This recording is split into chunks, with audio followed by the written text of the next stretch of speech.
What's going on, ladies and gentlemen? Welcome back to another episode of No Neutral. We're on day 2 of the CPT UK and Ireland event. We have top 8 coming up after this show. But of course, you know we got lots of things to talk about, all things CPT and Street Fighter related. That's what we do on this show. Before we get into that, we want to give a big thanks to our Japanese audience and viewers. Thank you so much for tuning in and supporting No Neutral show after show. We always appreciate it. But we mentioned it last time, offline slowly coming back. We had a big event a couple weekends ago, and that is Texas Showdown 2022. I had the honor to actually be able to attend and compete that event. It was a good time, and we thought we'd just break down a little bit of how things went down. But were there any big surprises? I think the biggest surprise I have to say is that Brian F used oral the whole time and just decided that he was not gonna try. I think that's the biggest surprise right there. I mean, maybe, you know what I think it is? And make sure, all the viewers, make sure you let me know what you think about this. But I think after you rise to a certain point and you just are like a millionaire and, you know, the biggest influencer in the scene and all that type of stuff, you just forget where you came from. You don't care. You said Texas Showdown, all these people trying all hard. I'm just going to play oral and have fun. He was making content and still got top 8. Still got 5th place. What do you think about that, Brian? I wish that were the case. You know, you like to make it sound like I'm not hungry anymore. I wish, and it was all fun and games for me. I wish that was the case because I was out there trying hard, sweating, losing my mind, dropping every combo. Were you?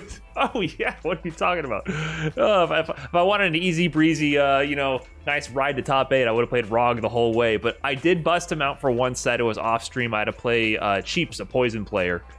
So I said, no. I want to actually. You're not dealing with that. I said I want to play the game. I don't want to watch myself lose. So I picked Balrog for that set. But yeah, you know, it was cool to play oral offline. It was definitely different. Offline is a different beast for sure. I had to adjust to a lot of different, setup things and just kind of the environment of it all. It's very different, but I had a lot of fun playing. Your body probably not really all the way, you know what I mean? Your subconscious not really adjusted to it yet. We so used to this certain, like I'm used to being in this chair, on this desk, on this monitor, on my setup. You know, it's definitely a different environment. We've been competing hard for 2 years offline, right? And I mean, seriously, I know you take it seriously. I take it seriously. This is the box that I built to compete in. So now it's time to get used to being out in the world, different environment, different crowds, and that Texas crowd, baby. You know, they're rooting for their hometown heroes. You know, I'm technically Texas, but I'm not a long time standing. Not yet. Texas and maybe my address, but in spirit, it'll take some time, which I respect for sure. So I'm still an outsider in that sense. So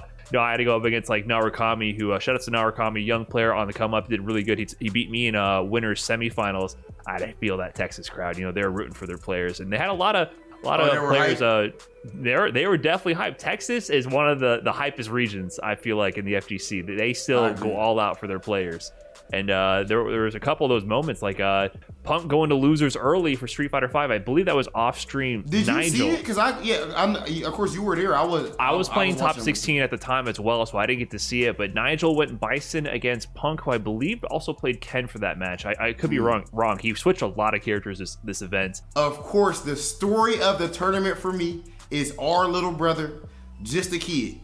I am so proud of you, bro. He's just a man at this point. He's no longer a kid. Man, you're right. He might have just transitioned right there with that the play that he showed at Texas Showdown. He actually ended up finishing in 2nd place, but he made it all the way to grand finals on winner side. And I feel like that goes to show just, of course, his skill, which we gotta at some point start recognizing. I think a lot of times, if you didn't get first place at tournaments, it can escape people's minds, right? Like just how much you've been doing. But if you look at Justakid as far as the CPT online, remember the last one he got, what was it, 4th? I believe it was 4th or 3rd. He's been in the top half of top 8 each time, consistently placing up there high. Then at Red Bull Kumite LCQ he played well, and then you come here to the new season and you see what type of energy he's bringing.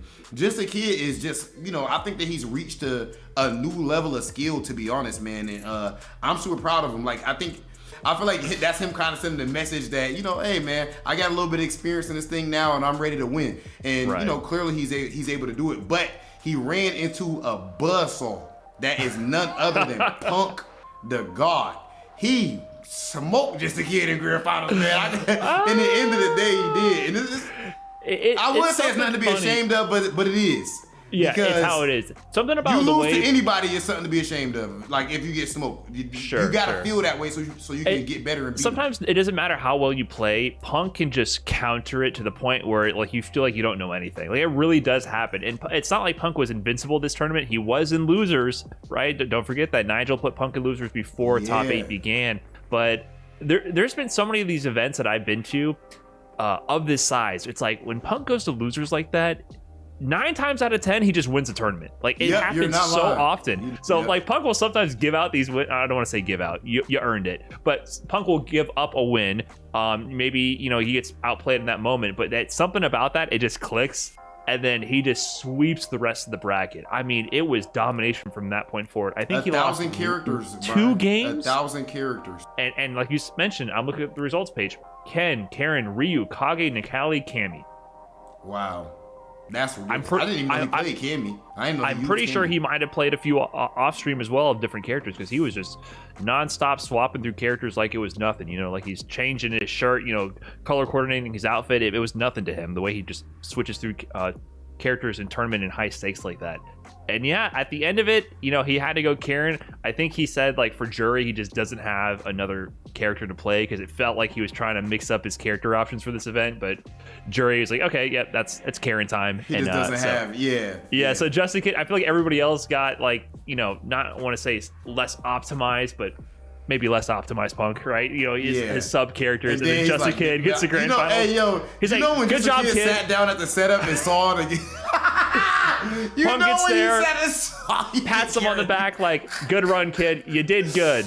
It ends here. Karen. He was probably praying to see that Kage or something, or like, yo, maybe Punk hit me with the jury mirror and try to put on the show. No, sir. That man played like he played dead serious. Of course, that was rough, bro. It was ugly, but in the end of the day, he still played great. Like Justakid still did amazing there.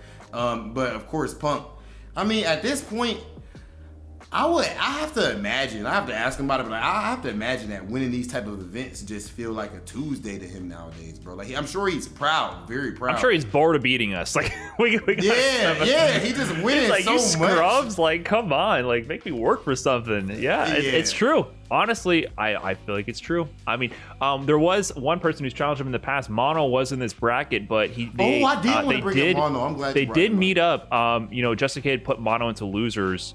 And then Punk and Mono did play in the loser side bracket, and that's where Punk went Ken over his Fong and won 3-1. So that was the run back from CEO where Mono won that event over Punk. But this time, different character matchup, right? He had a different strategy he came with. He's been playing a lot of Ken for sure. Like I feel like Ken right now is one of Punk's main secondary characters, right? It's on a higher tier. And dang near, like almost. Right. But Mono has been consistent, bro. We got to make sure we give him love for that. Offline, like he's been, even online and offline, he's been consistent. We already are seeing, man, like there's a, I know they said a part of CPT is actually going to be offline this year. I think someone like Mono, Justakid, of course it goes without saying, Punk. Of course we're seeing Shine in this top 8 as well. Brian, you making it to top 8 and getting 5th place, even being cocky and arrogant and thinking that you better than everybody by picking Oro. Not quite like that. You know what I'm saying? Okay. But honestly though, seriously, you making top 8 and stuff using Oro, man, just shows how cold you are. So I feel like everyone is really ramped up for this offline play. I can't wait to see what events are actually going to be CPT. Definitely. And beyond that, it was just fun to be offline again, right? It's just fun to hang out with everybody, get the casuals in, hang out before and after the tournament. If you're the champion, it's all fun. If you're the losers, you sulk together, you commiserate, and you remind yourself like why you do it, So it was great time being at Texas Showdown. Awesome to see everybody, and a lot of fun to be playing some offline Street Fighter V again. And that said, there's a lot to say for how do you return to offline play. We just talked about it a little bit, how different the environment can be. Yes. And I honestly think you have to prepare for it differently. Like, I personally felt like it was so different being in these crowded rooms. You know, you have all these setups lined up side by side. You have to wait for the bracket runner. You have to play on demand. Hey, it's time to go. Get on the setup and sit down next to your opponent and play. It's very different, and I feel like there's a lot of different types of prep that has to go into that versus something like an online tournament, or especially like an online weekly, which, you know, comes up week after week. You just sit down at your setup. You don't got to travel more than 10 feet to play. And if you lose, oh well, you know, go grab a snack and sit on the couch and, you know, think about your life decisions. you don't have to go far to sulk. But if you're at an offline tournament, you might have flown across the country, across the continents to get there. There's no escape after that. That's one of the worst feelings of all time. You better bro. hope you got your own hotel room so that you can go to your hotel room. Dude, oh man, you know I lost in an offline event if you see me just walking like 50% faster. Perfect posture. Yeah, Woo! you don't want any straight type to the elevator. Man, and then it sucks when people go ask you what happened, or you know, are you still in, or who beat you, or something like that. Like, bro, stop asking. Can we erase I need question? like 1 hour, like at least 1 good hour of just laying just completely rigid on the bed, just staring at the ceiling, bargaining with myself. Like, what if I did this? What if I did? I gotta make a phone call, bro. I ain't gonna lie. After that, I lose. I gotta go to the hotel room or somewhere where I could be alone. Call my dad or my girl or something like that and get talk off the ledge. Like, listen, react. Relax. Don't be so hard on yourself. No lie, bro. Every single time. You do the phone call. Okay. Yo, yeah, that's my tech. Look, that's good. Free game for y'all. I do the phone call, man. I can't even talk to nobody at that. I can't just talk. You know, there's levels of, like, you know, companionship or whatever. Like, you got your friends, but then, you know, your girl that you live with, or your guy, whatever, or your parents. Like, bro, I'm calling my parent. You know, I'm calling my everyday girl that's in my house with me, literally, because I'm so salty when I lose. Right. But if y'all want to avoid salt when going to these offline situations, at least to some degree, know in advance that it's very different as far as crowds are concerned. Obviously, you're not just in here in your room. So I seen some people complaining or crying about, I don't want to say crying because at that point I'm being biased. Yeah, y'all crying to me. About Kaba and Street Fighter League. Why is he yelling so much? I just don't understand. It's supposed to be a golf tournament and you're supposed to clap until... No, bro. That's not how we get down in the FGC. Some people do, right? I'm talking about as far as the overall fighting game tournaments are loud, they're bombastic, high energy. Right. So you got to be ready for it. And that doesn't tell the whole story, right? Because we've all experienced these. If you're like a tournament vet or whatever, up to this point where you've been to so many different tournaments like the two of us have. Sometimes the crowd is just excited to see the match. Sometimes the crowd is specifically the person you're playing, that's their friends. Right. That's their people from their local. And they're going to heckle you.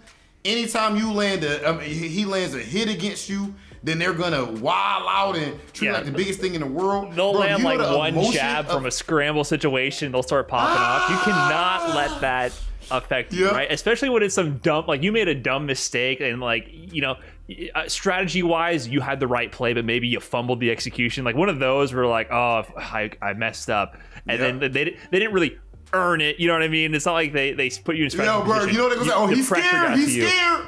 He's nervous. They latch onto that. They try to eat you up. But that said, come prepared for that, because tournaments have this wonderful thing. Often they have a mix amp, and you have these things called headphones. Yes. Bring your headphones to the tournament setup. Not everyone actually uses. Not everyone actually uses those, and it depends on what the tournament provides. So like Texas Showdown, I loved it because they brought, they had the Astro mix amps for everybody. So I just grabbed my earbuds, plugged it in, bam, if I wanted the audio. Some matches I did without audio, but like when I was on the stage, for sure, you know, I played against some Texas people on that stage. I wanted my headphones so I didn't have to hear them popping off when I dropped an oral combo. So, you know, come prepared with the equipment.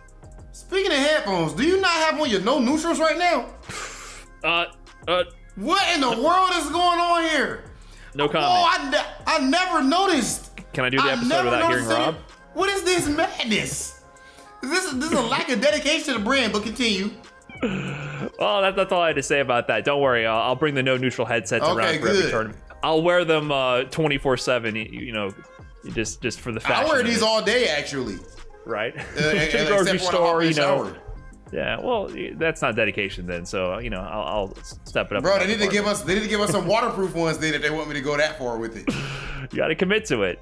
But one other aspect of offline that's very important is to know that there are tournament standards to the setups that you play on, right? This is something that we all, already assumed and understood and committed to for, the regular offline CPT seasons, right? Since the beginning of the Street Fighter V lifespan, you can know the hardware you're playing on. You're playing on a PS4 hardware. You're playing on a 60 hertz monitor. There are certain setups that you would use to be prepared for that environment. So if you're playing offline, you got a completely different setup, you're using different hardware, using different monitors, that can impact how you feel and how your gameplay actually is during the tournament setup. So I feel like a lot of people started experimenting with different things during the online era and trying different setups. But yeah, I think it's a big thing to be prepared for the offline environment. Going into an offline event, what it's going to be played on. Tournament standard has been established for years, for half a decade at this point. So I think that's big. Practicing as much as possible to replicate the environment that you're going to be in offline is definitely huge. So you don't want to show up to a different sort of setup that you're not used to. Make sure if you're prepping for an event, take a week, months, switch right now. Do whatever you got to do to get ready for that environment. I think it's super critical to be prepared for the offline tournament standard. And I agree, and even if you do that, I will always make sure I warmed up. Because even if you have the same setup at home, someone else's stuff might feel different. It could be the settings or just the fact that these things could be on all day. There's a million different reasons. It could be your own adrenaline, your own nerves, that right? Too.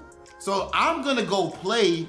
I refuse to. There's no way I'm flying across the country or wherever I'm going, driving, whatever, and playing cold. Never.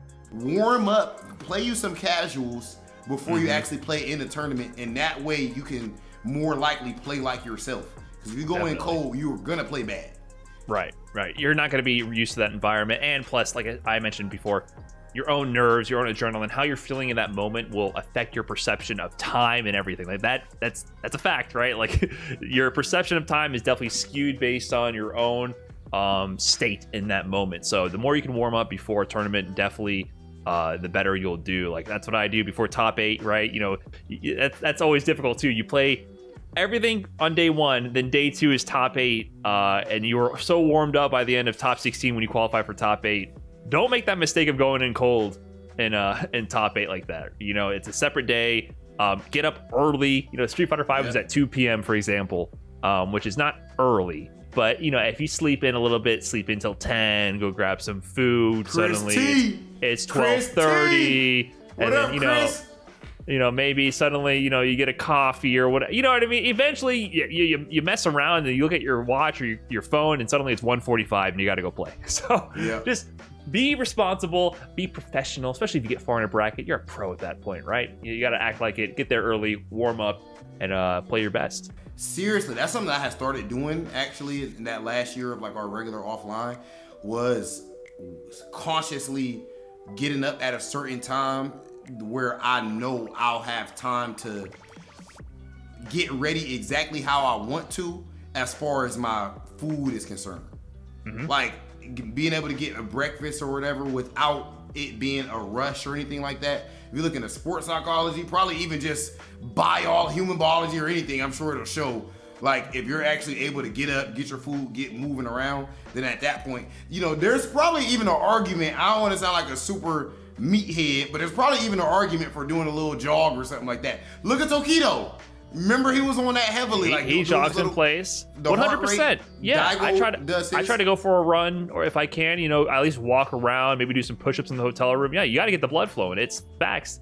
When you eat is huge. I mean, you're going into the deeper sports psychology and kind of ritual thing. When you eat is huge. I feel like that's a big one, because you can't be so hungry that you're distracted from your gameplay, and you can't be so full that you got the itis and you're falling asleep at the setup. Bro, right? Street Fighter League, one of these seasons, and you can't eat donuts. You can't eat donuts before a tournament match. Yeah, we should have brought that up in the last episode, but one of the most samurai-isms is he caught us all at the setup eating donuts before tournament. They brought catered food, and we're all going into the donuts, and Samurai comes by like, you guys are eating donuts before tournament? And we're wiping the powdered sugar and the jelly off our faces, like, no, not me. And he's dead serious too. He had no temptation to get one. And that's how he stays clutch in that offline environment. It must be the lack of donuts and the increased discipline to do what he must do to win. But that said, we're moving into the final topic of the day, and we have the CPT UK and Ireland event coming up. And what we wanted to do is take a look back at some of the historic players for Street Fighter V from this region, because we mention all the time it's one of our favorite regions in the CPT Street Fighter V scene, and they have a lot of history with Street Fighter V, and a lot of champions have heralded from this region. So looking back at it, it's always interesting to do this to kind of remind yourself how far Street Fighter V has come as a game and the generations of players that it's seen. One of the biggest names from UK, I mean, this goes way beyond just Street Fighter V, but this man has done work in this game as well. We gotta give a huge shout out to one of the legends, one of the greatest fighting game players of all time, bar none. And you just need to take a look. He has a whole Wikipedia page. The list goes on and on and on for his accolades. Ryan Hart is actually one of the best players from the UK, even to this day, I would argue, even though these days he's I believe he's living in Germany, so he's not competing in this CPT event. He's been competing in the Europe West event. Ryan Hart has been doing work in Street Fighter V for quite some time, and is one of the 2 qualifiers from the UK in the 2016 Capcom Cup, actually. One of the first professional players, one of the most winningest players of all time, an OG in the scene, and still doing work. Like, I love the fact that he was in the first Capcom Cup for Street Fighter V, but then just last year in 2021, he got 3rd in the Europe West event. Like, he went all the way to that top 3 position against people like Takamura and Momi, like, young guys in the scene who are actively playing. And, I don't want to say Ryan Hart is not active, but, he's not really entering every event like he used to be. But when he shows up and does work, he's such a threat. But a person who is in his prime, I have to say, is none other than Problem X. He's in the conversation for UK GOAT. Actually, as far as Street Fighter V, he's not in the conversation. He is the #1 by far all time when it comes to that region. I mean, what hasn't this guy done? I remember early in Street Fighter V watching the Problem X and Punk rivalries, which even though they're amazing friends or whatever, but outside of just their friendship, I'm talking about just purely, in game. They don't have blow-ups and stuff, but they have blow-ups when it comes to their matches. It seemed like for whatever reason, every single tournament, at some point, those guys were gonna have to run into each other, and they always put on an amazing show. I also want to point out the fact that he's been the best Bison from the beginning, pretty much. And of course, we just recently seen what he did with Red Bull Kumite, but Problem X easily, man, the best player of all time when it comes to Street Fighter V from that region. And at some point, we got to start putting him in the conversation of all time in general when it comes to Street Fighter, just because of how amazing that he is. Right. Yeah, I mean, he was doing work in Street Fighter 4 as well. He was, people wouldn't put him as like the best player, but he was qualifying for Capcom Cup, doing work with Seth back in the day. He was one of my actual favorite players. I love Seth in Street Fighter 4. So early on, I remember watching a lot of Problem X gameplay. So he's been around for a minute now, and yeah, for Street Fighter 5, easily one of the greatest Street Fighter 5 players of all time. I mean, he's one of the few with an Evo Championship title. He just won Red Bull Kumite Vegas. It just keeps going. It doesn't stop. He's been in Capcom Cup since 2016. The only thing he hasn't earned is an online Capcom Cup qualification. That's the only title he's missing, plus Capcom Cup itself. So I am definitely hoping to see some Problem X online action and maybe a Capcom Cup title out of him. I would love to see him complete that, this Street Fighter V legacy with a title like that. But there's been a lot of other players in the history of Street Fighter V here. Problem X been around since the beginning and still doing work. But there's someone that I got to make sure I bring up, and that is my Karen brethren. Another person with glasses, with melanin, who can dress to impress. None other than Dope Boy Pax. Bro, he is one of the most exciting players. His Karen always has been like one of the nicer Karens in the world. You're basically liable for a cold. It's Cody too. He was one of the first people to pick up Cody and show how you could. People weren't really sold on Cody yet. And he was like, he was doing work. Definitely one of the cleanest players I feel like that we've seen from that region, for sure. Another player I want to give a shout out. Maybe we can. I don't want to group them all together, but for some reason, there's a lot of Vega players, Vega specialists out in this region. We got the brothers, the Jester Power, and the Joker Jokes. Yeah. They play with other characters as well. That's but the homies, bro. They cool as heck. That's some cool Yeah. cats right there, bro. They have some big wins under their belt. I feel like they're always kind of like, if you go to like an event in the UK, you gotta watch out. Like you might get Vega, you might get clawed up by them for sure. Another one, Bolt Strike. Not only Vega these days, he's definitely branched out. Maybe some people would say Vega held him back for quite some time, but Bolt Strike's been doing work for a long time in the UK scene. When you're a doctor in real life, you can pick who you want, bro. Like I can't beat him in tournament. Yeah, but like, you should be learned enough to maybe explore your options. That's what I would say. They teach him that. They teach him that in a residency. Right. But he's actually he's a guy I look to see who has the most Smurfs in the FGC as far as online accounts go. He has an account for every character. Yeah, he's one of those people. He's played every character under the sun. Actually, he could probably random select the best of them for sure. So always a threat to go far in the CPT event, and has been doing work for quite some time. Brian, as amazing as all those players are, we have to make sure we also bring up none other than Hurricane. I would say that he's been consistent throughout Street Fighter V, but I think that's kind of underselling it, to be honest. To me, at least from my viewpoint, he's had a steady, like a slowly but surely type of climb the whole time. I feel like his trajectory has only been upward going into this final season, bro. So I think it really came to a head in, well, I guess it's debatable where it came to a head. We've seen him do works in a lot of majors. He's beaten a lot of amazing players. But I feel like a lot of eyeballs were on him when Red Bull Kumite came over there to Europe, and he was selected as one of the players and showed exactly why he was one of those players selected, with a great performance and one of the most memorable sets with him versus Tokido to qualify for what I believe was whatever the phase 2 was, top 16. Right, to get out of groups. Yeah, to get out of the group stage. So Hurricane, definitely one of the better players ever from UK in Street Fighter V. For sure. And of course, now we're getting into the people you know them and you love them, because they're our most recent qualifiers for the CPT season from 2021. Well, first, let's give a big shout out to Four Phils. The Four Phils repping the Falk, and that was at a time where no one was looking at this character. And he was the guy, I feel like, just behind Hurricane at that time. You saw them very, very steadily getting those top 8s, those top 4s, even like a top 1 finish here and there in the Salt Mine League, just always consistently represented in those weekly events and always grinding the game and getting results. But then it all came to a head in that 2021 CPT qualifier where he got the win. We expected Hurricane, we expected Problem X, maybe Infectious, but no, it was the Four Phils who actually got the win in the first event for the 2021 season and qualified and got the Capcom Cup. So definitely a big year for him, and I think since then, with some adjustments that have been made, I definitely expect a lot more for him out of this season.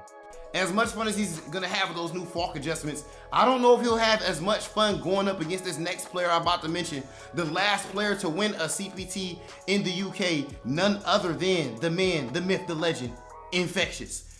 That guy is a beast, easily one of the best players ever from the UK. And I mean, right now, if I had to guess, he might be even the favorite going in. After the level of play that we saw, I can't forget just how he played in that grand finals. Of course, he's put on so many amazing showings, but the way that he played in that grand finals against Problem, busting out the Kin out of nowhere. Right. We know that he has the Luke. We know he has the, we know he has the Luke. Of course, he's known for his Zeku. So we've seen him show a lot of different characters. I feel like it's really interesting seeing like how he goes about his game, and he's definitely one of the best players ever in the UK. While we're discussing some of the best of all time in the UK and Ireland, you can start your Street Fighter V journey today, actually. So starting on the 27th through May 11th, if you already own Street Fighter V on PS4 or PC, the Season 1 through 5 characters will be fully unlocked free to play.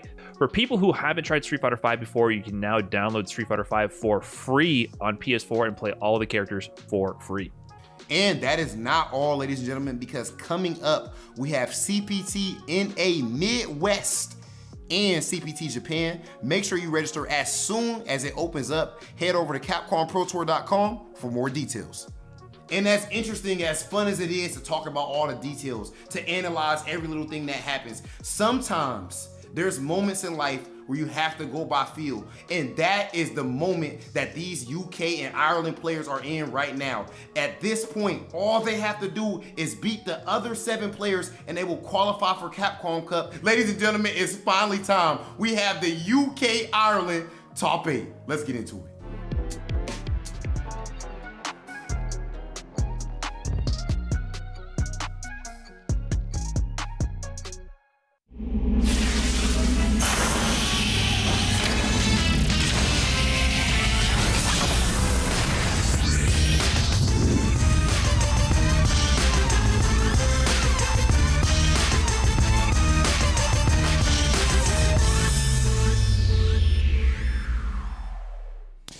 Ladies and gentlemen, Street Fighter fans from all over the world, and welcome back to day 2 of this weekend's UK and Ireland CPT Online. We are now here for the top 8. And of course, we had some jam-packed action yesterday, but now we got to find out who's going to qualify from the Cup from my hometown. I'm still here. Capcom didn't get rid of me. I'm not here for a one-day trip. However, we had a little substitute because Ringe found out I was in town. You know? And he just had to drive down. Mans didn't tell me. I just saw him on the screen. And then I'll give you credit. You hit my line after you said, Top Boy Things fam, come on through. And I'm here. We are going to handle the top 8 today. Of course, big shout outs to Ultra David who couldn't make it today. Hopefully everything is all good with him. But it is all good here with the UK and Ireland top 8. I watched the top 16. I know how we got there today. So I want to take a look at the bracket if we can. I want to recap those top 16 matches because those were some incredible sets. Yeah, for sure. I mean, obviously one of the best ones that would happen in there yesterday was the first match indeed between Broski and Infectious, because for me, I know Broski has said this. Shouts to WSO and Logan Summer as well. He's done his own pre-show as well regarding that, and he's actually live right now. Broski was saying, I have a similar thought process to Infectious. I'm like, you've been beating this guy in all the CPT onlines since the dawn of time. And if you do it with another character, I think that cements that you just know how this man thinks. Lo and behold, he did that, beating him 2-0 in Aura versus Luke. And of course, if we go down below to the other match of the winners quarterfinal of the top 16, Cam the Cypher against Hurricane? Cypher. I mean, listen, it's a funny name, first of all. I love it. He had a little bit of an encounter on social media with Hurricane, and he backed it up in CPT. Look at that, right? You were telling me a little bit about this. They had some spat online. Hurricane was decimating folks, 50 win streak and all that. Cam the Cypher was like, but I'm built different. I'm not one of those 50. Trust me, you don't want to ask who's next when I'm up to the plate. And that's crazy because Infectious and Hurricane, I mean, as we were talking about before, 2 of the top 3 players of the region, and that is wild to see them both go to the losers bracket right off the bat in that top 16. And I mean, this is kind of how it went down. Soundboy and Four Fields, I mean, both of them are monsters, to be clear. But I think with Four Fields qualifying in the last season of CPT, a lot of people thought he would have been the favorite going into that match. But Soundboy's Cody looked mean, bro. Yeah. He really didn't give him a chance to play, knew the matchup inside and out. And yeah, I can't wait to see Soundboy versus Problem X. Problem X, I think, got caught up against the ropes a little bit against One Step Layered early on, but really was able to show his experience and his prowess, man. Like, it was just wild to see how patient he was up against One Step Layered. I think One Step Layered got a little antsy with his Karen, trying to force the issue a little bit, and up against somebody with the experience and fundamental skill of Problem X, that's asking for defeat. Oh, yeah, for sure. I mean, I spoke to some of these players last night. One Step was trying to defend himself while it was like 4 in the morning. He said, Jammers, just wait. He said, I had an idea. And he said, I can't with punish by some Problem's too good. I was like, listen, whatever you say, you came at him like a man possessed. That's what Problem told me. Trust me, I was speaking to all these men yesterday. Shouts to the UK scene as well. But yeah, that's how the winner side of the top 8 is panning out right now. But if we drop down and just recap and summarize what happened yesterday in the losers, quite a number of new faces here. Ooh. Obviously, Zion Woods. Apparently, I pronounced his name wrong. I do apologize. I said Zion. It is Zion. Okay. So he was playing Ed. Unfortunately, he couldn't go the distance. He was fighting Musnoob and lost 2-0. Afro Sane made an appearance as well in the Kali main. I was actually talking with the Blue Coast production team.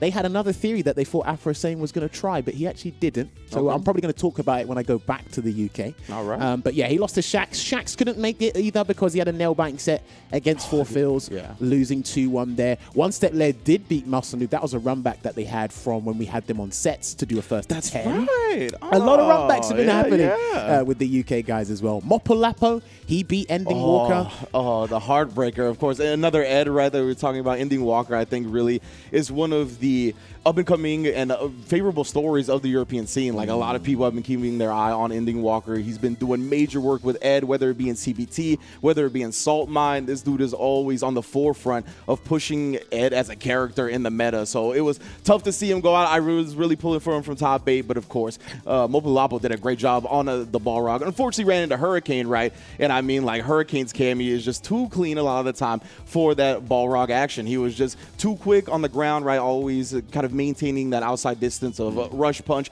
and kind of getting Mobile Lapo to commit to situations that he didn't want to find himself in. Yeah, for sure. And obviously the last match, a fellow Poison player, and he's been having huge success elsewhere in the FGC. Mystic Smash made that appearance. He did beat Jones in the Poison versus Ken matchup, but repeat, he couldn't do it against Infectious because he came out with a completely different philosophy and tried to be more clinical with his punish, less aggressive approach compared to Jones.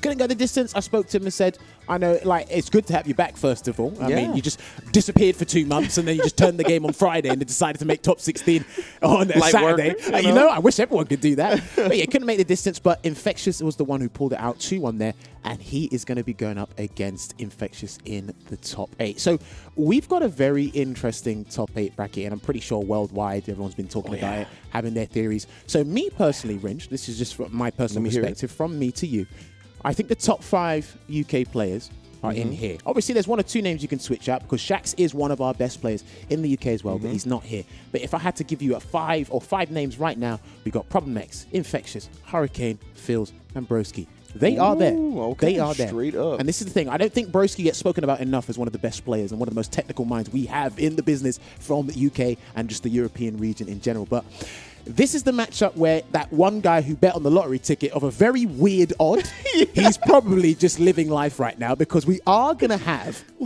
an Oro mirror match in a top 8 CPT. No one expected this. We're going to be here for the ride. We got front row seats, of course. Best seats in the house. So it's going to be Broski versus Cam the Cypher. I spoke to Cam last night because I wanted to understand how his thought process against Hurricane was yesterday, and I said, please tell me you had execution errors when you were anti-airing Hurricane. He said, I did. And he said, but I also tried to do some intentional jump back jabs as well. Okay. So that's going to be a very interesting one as well. We're going to have Problem X versus Soundboy, which that's a run back from last year's CPT, which you and Ultra David did. Once again, shouts to Ultra David. We're going to have Infectious versus Hurricane, which is going to be doing the other 6 players in the top 8 bracket a very huge favor. Yeah, absolutely. And then, of course, finally, we're going to round it out with One Step Laid going up against 4 Phil. So character variety, mirror match, RNG, solid play, anything, you name it, sugar, spice, and everything nice. We like to provide it here at the UK. It is. It's all wrapped up in a nice little package. And, you know, you were talking about those execution errors. I really felt like the UK yesterday was the land of the air-to-airs. There were so many, like, jump back jabs and just things to keep people out of the sky like that, right? Especially even up against Hurricane, right? We saw that a couple of times, prioritizing the air-to-air so they don't have to deal with the Cammy trajectory altering with the dive kick and whatnot, right? So I think everybody seems very prepared, looks super sharp. And yeah, I mean, like you said, I think the best of the best are here. And out of those top 5, you didn't even name the person that I'm pulling for the most, Soundboy, bro. This Cody, come on, son. I know he's got Problem X. That is the king of kings when it comes to the region, but I mean, I think he could do it. It's first as 3, and obviously last time. We'll go into that when we get down to that match anyway. But yeah, we first got to get the Aura Mirror match sorted. Everyone's waiting for that and highly anticipating this. So it will be Broski going up against Cam the Cypher. Look at the age difference. Ooh, Cam the Cypher did speak to Logan Sama, and he said, you know what? I first looked at Brian F playing the character, and I liked the thought process and the technicalities behind how he was learning how to perfect and optimize Aura. And he said, I watched Broski as well, but I also play Broski because I'm in that respective region. They learn a couple things here and there, but he's actually been able to differentiate his Oro from Broski's. And one of the key things you'll see is how they both anti-air.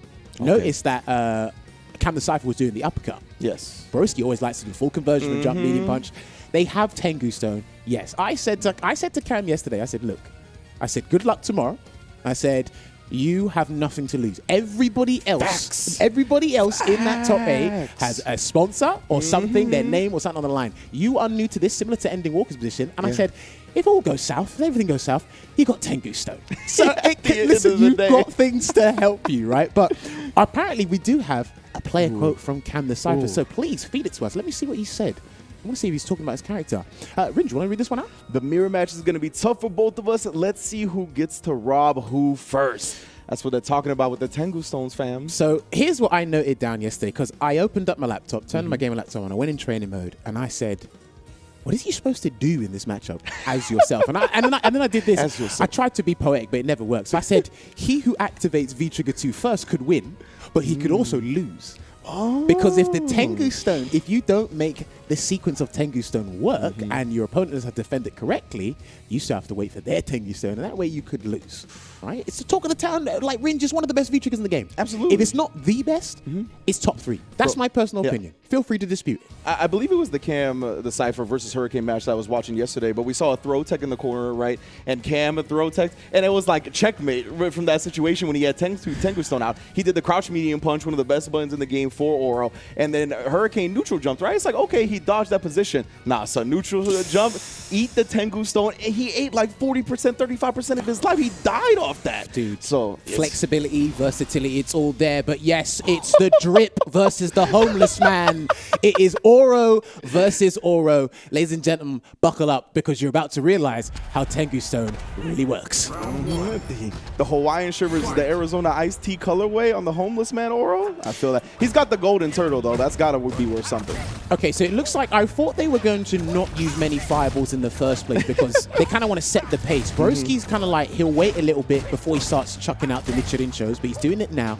Cam the Cypher, he has to be very careful because Oro has a double jump, and Cam the Cypher's anti-airs are exceptional with this character. That could be the bane of his strategy going up against Broski. Yeah, I feel like Broski kind of likes to mess with the opponent a little bit. He's willing to jump a lot more than the other players here in the top 8 because of that double jump, because he's able to alter his trajectory in certain ways. Yeah, for sure. Let's not front. This guy is a gimmicky character. He is, but it's an entertaining gimmicky character. And right now, Cam the Cypher's got a substantial life lead against Broski. And I think the reason that we see both of them in top 8 here is on top of the gimmicks, he's actually got some good stuff now, right? Like the vacuum into the restand resets like that. Tengu Stone activate. Ooh, good blocks here, but that's only going to set up a throw for the corner. All right, let's see if he gets another throw real quick. But Cam the Cypher tried to jump out, and he gets an anti and no double jump because he's already in Tengu. And this is why I said he who activates first could win, but he could also lose. Let's see if he can play the minigame and get past this to activate Tengu. The Tengu Stone giveth and it taketh away. EX on the way in. Ooh, good block on the low on the other side. Can't convert with the Tengu Stones there, and they are gone. Jump in, Broski times it perfectly. It takes the first round. Do you know what? Full credit to both of them, because in that very first round, I sensed that hesitation, that trepidation in certain things, that they subsided the stones now, but there's about like 8, 9 more rounds of that stuff coming. Most definitely. Look, oh, great confirm already. And this is what I'm talking about. He tried it. Normal attack anti-airs do work against the double jump, but you have to be very stubborn. But the angle of the cross-up from the jump light kick is very hard to deal with for a lot of characters. Yeah, my man, Broski. Always utilizing those jumps now. Just putting the fireball on the screen, but a little bit too late. Cam doing a great job closing the distance, covering his own fireball. Now, do you know what? I respect that. They're going to put out the V skill because there's so much frames and recoveries to it. You might as well just summon your own. Change the neutral game entirely. True. And that's something we're going to keep finding out about with this mirror match, right? Punish. And we get the cancel into the Tatsu. Oh, beautiful vacuum into the throw. That's so good for Oro, man. Throw, and it's going to end it there off the back throw. And Broski's going to take it 1-0 in this Oro mirror. So, not as chaotic yet. No. It's still there to come. But however, kind of the mutual respect. You'll always kind of see that in certain matchups over others. There'll be complete disrespect, and then there'll be that mutual respect.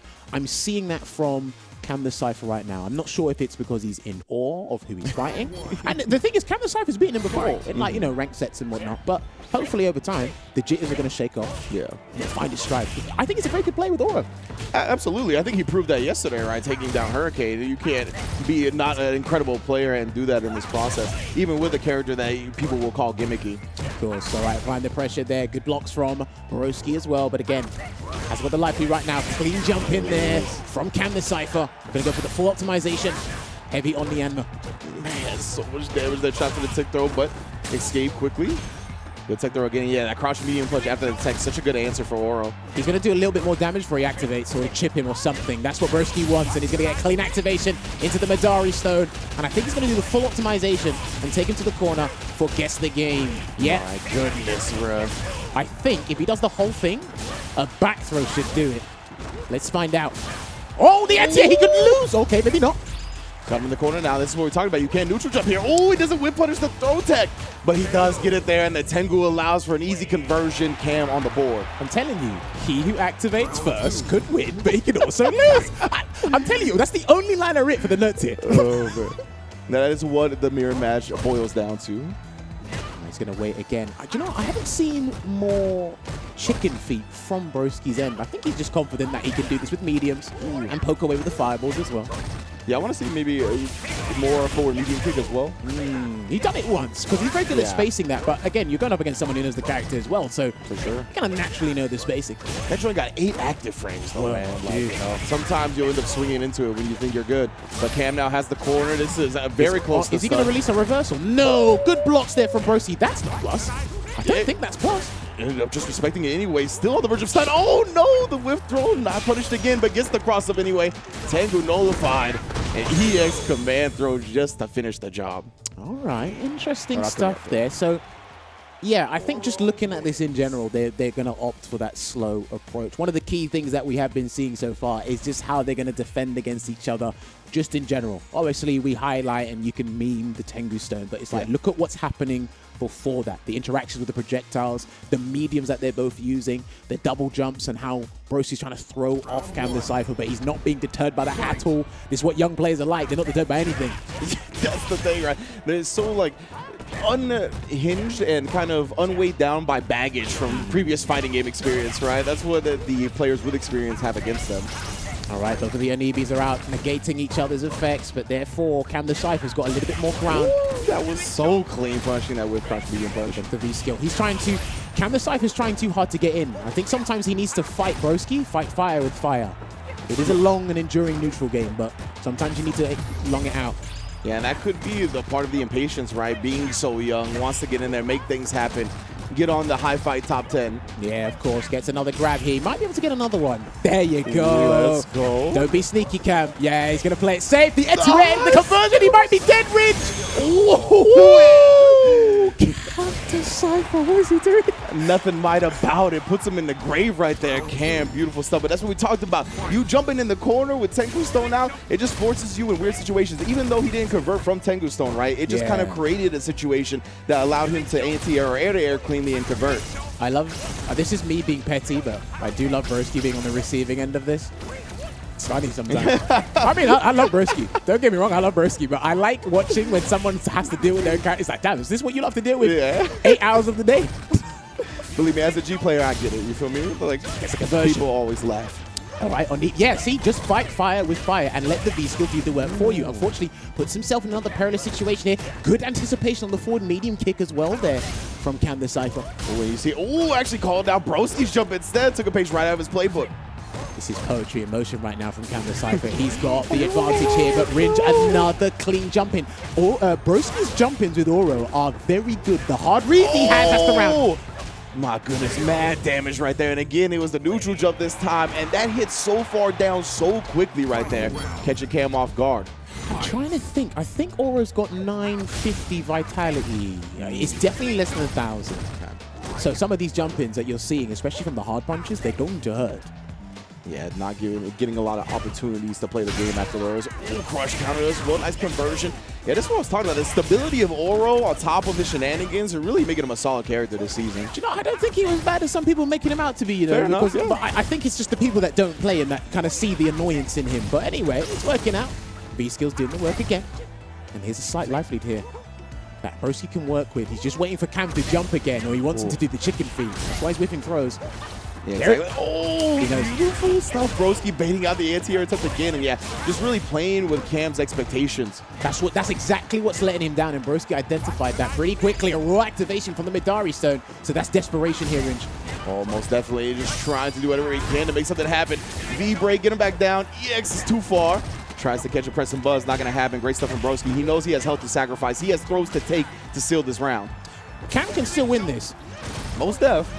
But that's why I'm glad Broski was just taking throws right there and not giving him more than he deserves. Anti-air. Oh, that's going to mess up his conversion. Yeah, it messed up his conversion. I think the fireball took the juggle points that he needed. Throw. Is he going to dash up throw? You sneaky little bugger. Oh, no. You should have got back throw. He's dead. He's lost. He's lost. He's not coming back from this. If Captain Cypher wins this, I swear to God, he's lost. Nah, he's lost. Yeah, there's only a little bit of time left on the clock. Oh, the EX. He risked it all. He tried to find that slight window of opportunity to take, but shut on him. Do you know what? That was a nail-biting round for everybody. And the thing is, I can tell when I was watching him play these matches to qualify for top 16, I said, you were SF5ing people. You were dashing up throw. You jumped. You introduced the... He's mixing up his options. And Rinji's been very smart about it. But as I said before the match started, I'm like, your anti-airs actually might ruin you because of the double jump. Most F, right? Pan it out. And that's what you got to do against the opponent sometimes. You got to use their strengths against them. So if they're... Oh, and that's why you got to adjust from Cam's side, right? If you've been so adamant about using grounded anti-airs and they haven't been working out, then switching up the game, you got to switch from being stubborn. I think what he should do, if Broski tries to double jump, I think he should try and forward dash. Because Broski just does the double jump really early, not late. So I don't know if he's thinking about that right now. We're backseat gaming. He's in the hot seat. And right now, again, he's got a magnificent life lead. But that's, see, he's done that early. So if you dashed, you probably could have caught him. Yeah. And that's something we actually saw Infectious do against Broski in their set is he would just walk forward and then he would catch the double jump for full anti-air punishes sometimes. Good block on the cross up there. Just going to go for a safe string. Not going to overexert. And the thing is, he needs to be careful how he pressures Broski because he doesn't want to give him Tengu staring via mediums or heavies on block. This is why he's not doing anything. Yeah. Ooh, nice conversion right there. I would have done CA, you know. I don't think he would have killed, but I probably would have tried. But I respect that he didn't do it. He's dead. All right, another anti-air, not. But yeah, not actually going to convert fully here. Yeah, V-trigger activate, and that's going to throw the V-reversal attempt. That's going to put him a little bit further away from his own Tengu Stone as well. Panic V-reversal there from Cam the Cypher, but he manages to elude his way out of the situation. And we've gone back full screen again, Rinj. Here comes the Fireball minigame. Yeah, V-trigger ran out. Just sends one Fireball his way, still respecting the V-skill. Don't throw a Fireball, the Super's there. Either of you. Oh, my word. Super. I'd spend it, yeah. Okay, yeah, going to take the chip. So in the end, actually uses the CA regardless. Yeah, so I think Cam the Cypher had a better opportunity because he had 2 or 3 checkmate situations as opposed to Broski. He needed the Fireball to come out to get that round there. But let's see if Cam can make it 2 apiece here, Rin.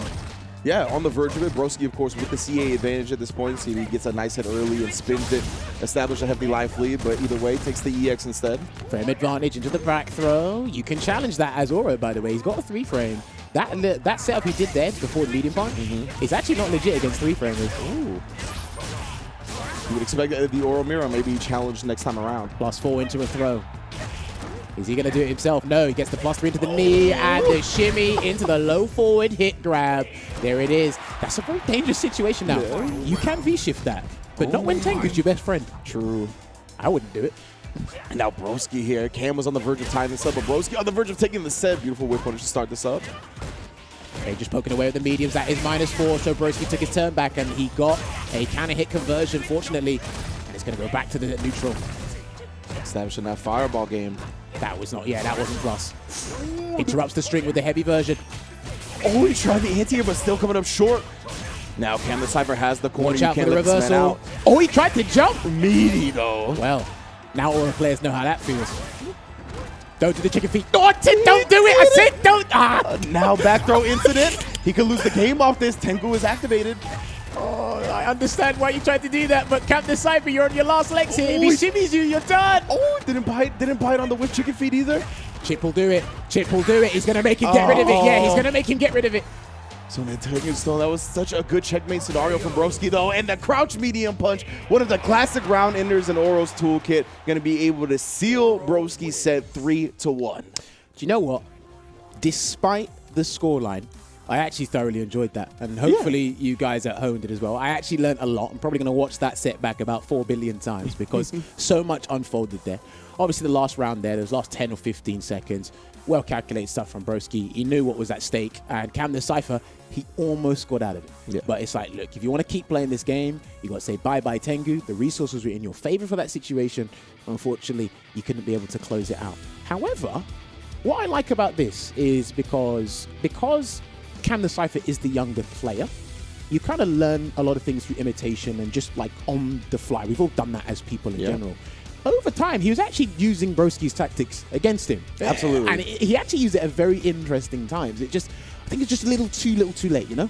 Yeah, I think he did a good job kind of catching on to what Broski was doing effectively in this matchup, right? Utilizing the Fireball game early. We saw him, as soon as Broski called him out with an anti-air Fireball that didn't work, Cam used one against Broski and it worked, right? So we definitely saw the adaptation and kind of the the absorption that Cam was doing of Broski's game plan with Oro, but you could just tell Broski's experience, his tech, and being on the forefront of this character really just brought him to victory. And I think he did a great job establishing the fireball game early and then kind of going away from that later on in the set. Once he established Cam's willingness to kind of respect his normals, he took advantage of that in a great way, really started utilizing those mediums a lot, and just in general controlled the ground. Now, I'll tell you something very interesting. Broski's CPT performances, I don't think he's placed higher than 4th in CPT Online. So he's already done better. Because when you're in winner's final, you're guaranteed 3rd place. Now, depending what happens in our next match, Broski could be in a very good position for somebody whose competitive drive has been slowly diminishing over the years. So that's been interesting, and he's playing a character purely out of fun now. Look where fun gets you.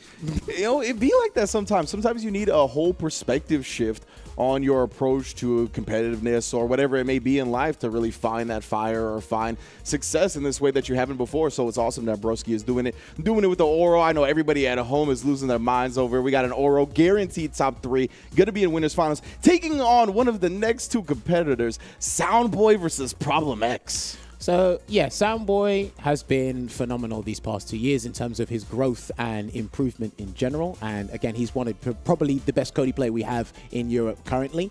And he is just putting in so much work, his philosophy, and just talking to him about the game and the scene in general. He's got a very interesting and kind of like delightful perspective on the game and certain things. Now, like he said before, and he mentioned this to Logan Sama as well, he said the time he beat Problem X last time in the last CPT in the first of 2 stages before top 16 was the first time he's ever beaten him. And that's a very, you can't really decide when you beat somebody. You can put in the work, but you don't know if it's going to be enough to kind of go over the finish line.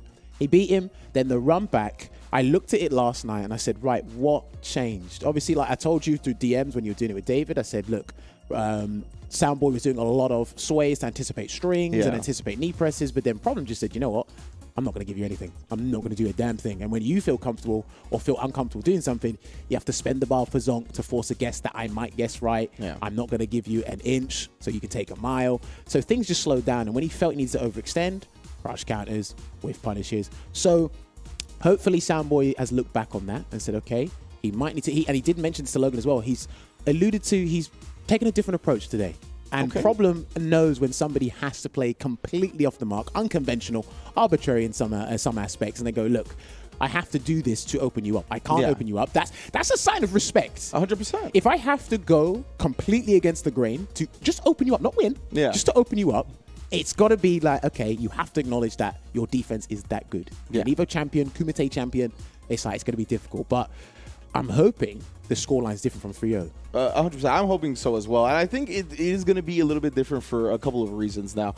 When you talk about Problem X's just unwillingness to do stuff, right? He's so good at that a lot of the time. And when you approach somebody like that, that knows the script of the player's offense so well at this high level, that's what you have to do. You have to do unconventional things because these players are just going to sit there. They know the optimal decision in every scenario. So if you just keep going with that game plan, they're going to pick it apart. Even if it is the optimal, well-built choice over time, they're just too good at countering that. So that's what's cool about fighting games. That's really the Any Given Sunday about it. And Soundboy, though, I do think has been a little bit more patient from what I've seen. Yesterday, I think he wasn't really fishing for a lot of sways. I think he definitely is willing to stand and kind of see Problem X not do nothing and approach it in a more careful, conservative way. But let's see what he has to say about the match before we actually get into it. Okay, he said, I have beaten Problem X once ever. Wish me luck. Do you know what? That is such a Soundboy, and I can hear his voice saying that.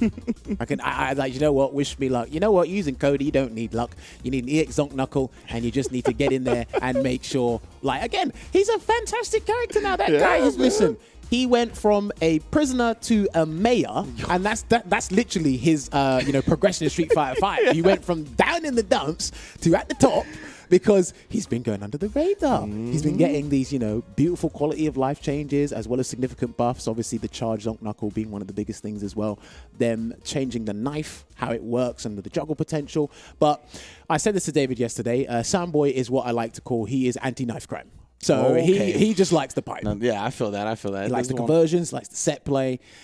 And last time when he played Problem in the 3-0, he actually rarely used the V-trigger because of the neutral situation. And because when you can't open up your opponent from something basic, and then you go, oh, I need V-reversal, I need my V-shift. And it's like, well, you don't have your trigger available. So Maybe he might be more audacious and try to use his V-trigger a bit more. Maybe he just might not use it at all. Yeah, I'm hoping, you know, along with the bludgeoning damage that the pipe brings, is that command grab, right? And if you're playing against someone that is going to sit there and block consistently, I mean, the command grab could be a potential threat. But it's all about getting into that range to getting it and establishing it, right? And getting in on that range, against Problem X, especially when he's going with the Alex, is going to be even more tough. I'll tell you something. So before Cody came out as a character, I believe Samboy used to main Alex. This was years ago. Now, I actually thought Problem was going to do this to one step yesterday. When this is Problem acknowledging you as a player. When he's figured out he's beaten you and he knows people how meticulous they are at studying, he's going to bring out Alex. Because this is the thing. I say if someone has 2 or more characters, you prepare for Bison, but you study Alex. I see, okay. Because that way you can't be caught out. I think he's caught out now. Let's find out. Yeah, I want to see. Ooh, already Soundboy with the clean whiff punish, though. He looked like he established a strong neutral game as well. Yeah, the stand light kicks and medium kicks are doing a good job. Samboy's learning on the fly. I knew this would catch him out, but he gets the punish from the jab into the ruffian. You got to remember, that crouching jab is an excellent 4-frame button. So. And that's why I thought he was going to have even a harder time getting in on the Alex, because he's got some good buttons. Yeah, both these characters got buffed. So obviously, Alex received more, pivotal buffs than Cody did. But let's see how this pans out, though. Oh, that could have been a whip punish there, Ringe. Most definitely. Oh, converts it to the Tornado DDT. We got the corner as well. Oh, waited for the V-shift that made him pay for it. One more again. Problem X looking like Fuego del Sol out here. Okay, I like that early intel from both players. He felt the need to escape early, didn't want to deal with that command grab. To be fair, no one wants to deal with Alex's command grab. But sometimes the power bomb one is not the one you got to be worried about. It's going to be the power drop now on the back to the suplex, right? So let's see how it goes. He's got the charge V skill too, and he's not going to lose that on knockdown. Beautiful. Beating Problem X to the punch here. Now we got the corner scenario. Walking back, staying in the corner though. There's a V reversal there from Soundboy. I'm telling you, his neutral game and improvement has been so good over the years. No command grab yet. Another V reversal, but too late. You see, he's very comfortable utilizing the V reversals. Wants to fight it out on the ground. Very confident in his neutral game. Of course, when you got that EX Zonk, it's hard not to be. Oh, sure, for sure. I want to see more mediums from Soundboy. Stand medium kick, stand medium punch, but Problem X stand at a range where they'll probably whiff. He'll catch it with a jab, flash chop or something. He's looking. Yeah, it's a little scary. And we already talked about how much Soundboy respects Problem X ground game. Oh, but this time a couple of whips leads to a crush counter. All right, goes for the low. Is he going to activate? Yes, he will. Play ball. He's not going to do toss and smash just yet. If you want to surprise him, I dash up and grab him now, but not quite. Yeah, Soundboy waiting on Problem X. Wow. He does that, and that's part of what the V skill is. It's use it when it's unexpected. You're not going to react from there with forward HK. Exactly, yeah, right? That's so good from Problem X. Very advanced tactics to sneak in the V skill where he can. Ooh, speaking of sneaking stuff in, and he gets the combo follow-up. Shout-outs to Buffs. So here's the thing. Because he's introduced that now, and that is a new change, right? Being able to cancel the head crush into your slash elbow because of the V skill 2 just staying there now. Fantastic stuff there from Problem X. V skill 1 could have countered that because you can press the buttons on reaction. Yeah. Also, that new change actually gives Alex a legitimate wake-up option now because it is throw invincible with the head crush. Oh, there you go. So if he has 2 bars and he's got the stuff, you got to be careful about throwing him on your wake-up now. That's huge. Yeah, that would be a grand momentum shift. All right, crush counter and bullying him in the corner with the big Alex normals. There you go. So the target combo to the back throw there, putting it back. He's got real estate to work with here, but I feel Sambo wants to press forward. Yeah, he wants to go forward, not backwards. And it's so hard to get in off the Alex, bro. And this is it, right? You saw it with the Bison as well. He's not going to do anything. He won't whiff when he doesn't need to. All right, so we got close again. I love that. Soundboy going with the low instead. No command grab. Problem X had been comfortably pushing down back. Finally gets exposed for it here. Here's a setup. Gets hit. Oh, he jumped the wrong way. I think he wanted to jump in front, but he's out. Wow. Down forward hard punch in the air. Dive bomb. Getting about a dodge for real. Below forward. He's still got the pipe. Remember, there's a new move that Cody's going to get. It's called the garbage shoot or something. Once he gets it, if Problem tries to charge the V skill, he's going to chuck it at him. Oh, no, he got rid of it with the normal. Okay. I would have held on to it and tried to dash it. But yeah. Guess he wants the heavies. Holy, just see this. The crouch normals from Problem X constantly harassing Cody, but the stand light kick buffer. We're in there, but he woke up. You called it, Jammers. This is why we got you all the way out here in California, fam. Oh, obviously he didn't have the storm for the V skill 2, but I'm telling you, you're going to see Alex players do that more often now. They will do it. Oh my God. Oh, man. The wake up EX headbutt dodging the throw. And Problem X, he'll bet big like that in these clutch scenarios, man. He's just that type of player. Oh, he's the not stunned power yet. bomb. Is he going to do a head crush or is he going to wait? He's going to wait. He tried to do what he did to Punk at Red Bull. Yeah, he did. There we go. Can he get 2 throws? He needs 2 throws to get something going. There's another throw. I don't know if he's going to do a third one. Wow, he tried. I wouldn't have tried that there, but Problem X he's universal instant attack. Oh my goodness, the hyper bomb to take a 2-0 lead like that. I'm telling you, man, it's just understanding the flow of this game, just watching things unfold. It's like, okay, this might happen in a couple of seconds. This will happen now. He's feeling the pressure. And the thing is, Soundboy has no other option. Yeah. Me, psychologically thinking about that is I've prepared for Bison. I know he plays Alex, but I didn't prepare for the Alex. Yeah. Now, he's going to go, he has to do this the hard way. He's going to have to learn this on the fly, and he has no choice but to win 3 games on the bounce. Yeah, and luckily for him, this is the 3 out of 5 phase of the tournament, right? So he's gotten 2 games of intel. He has an opportunity to change something here, but it's looking rough. It's looking Oh, dire beautiful indeed. sway. See, and I feel now he's being patient, but I think some of the choices Soundboy's going to make out of just going to be fear, and it's like very frightening for him. Yeah, we see Soundboy getting a whip punish right there, but another follow it up. Does get one here. We got V-Trigger on deck as well. Wants to keep this momentum going, but he's just trying to catch Problem X pressing buttons. But man, he's shown his defense is too strong. Going to the corner. Yeah, and he's not going to get a grab just yet. I know it's the final game, so you might see more command grabs from Problem X because it's potentially the final game for him, but no store just yet. He's waiting for Soundboy to activate. He wants him to activate first. Oh, wow, that elbow or the shoulder still hit him on the jump in. Reversal, V-shift into the break. That's good. Now watch out for the head crush. But he's piling on the pressure, but he's got the meter to do so. Look at the screen carry on that range. My man's, yeah, immediately trying to get to the other side of the corner. The neck breaker, putting him on life support. Oh, and the V-shift. See, not getting the slowdown because of the whiff throw, punishing afterwards. Problem X set point. Yeah, he is completely shook of Alex right now. His options are limited. His back's against the wall. It is potentially final round for Soundboy hitting the winner's side of top 8. And you can see Soundboy is starting to trying to be a little bit desperate here, right? Bringing out the ruffian kicks, utilizing the EX zonks back to back. He's just trying to force his way in. Problem's got CA here. Oi, the whip punish on the crouching medium punch. That was ridiculous. Sensational. Gonna activate here. He got that pretty quickly. Not even 20 seconds rolled by. How'd he get that? 2-bar V-triggers. He catches the low, but that's all he can get. Problem X knowing that he can just keep walking back. All right, here we go. Just going to pepper away. And the sway to stop the string into the air stampede. Soundboy could win from this scenario, but Problem X escapes again. Yeah, Soundboy now looking to jail that dive bomb up. It's allowed Problem to get out of the corner a couple of times now. We're back to the neutral game. Beautiful spacing on that big boot. Ooh, but better spacing at whip punishing that for Soundboy. that probably would have been guess for game there. Yeah. So if he loses this round, it's probably going to be because that conversion range just mistimed it. Indeed, Soundboy though still very much in control. He can't get antsy here. Now the time is on your side. It's your turn to be patient, but Problem X has him in the corner, and that patience here to crumble away very fast. Right, he's got to be careful throwing a projectile. I would.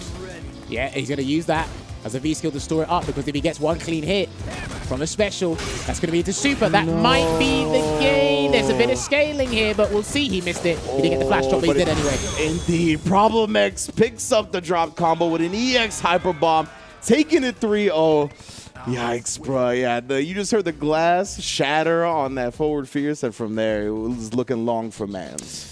It was pretty rough, and the element of surprise, remember, it's a life lesson. Expect the unexpected. I know he knows he plays Alex. I think he just did a lot of studying for the Bison. His mind was probably too glued to what happened last time, because again, if you really think about it, if you beat me 3-0 last time with a character, what do you need to change? And it's like, well, probably everything. Yeah.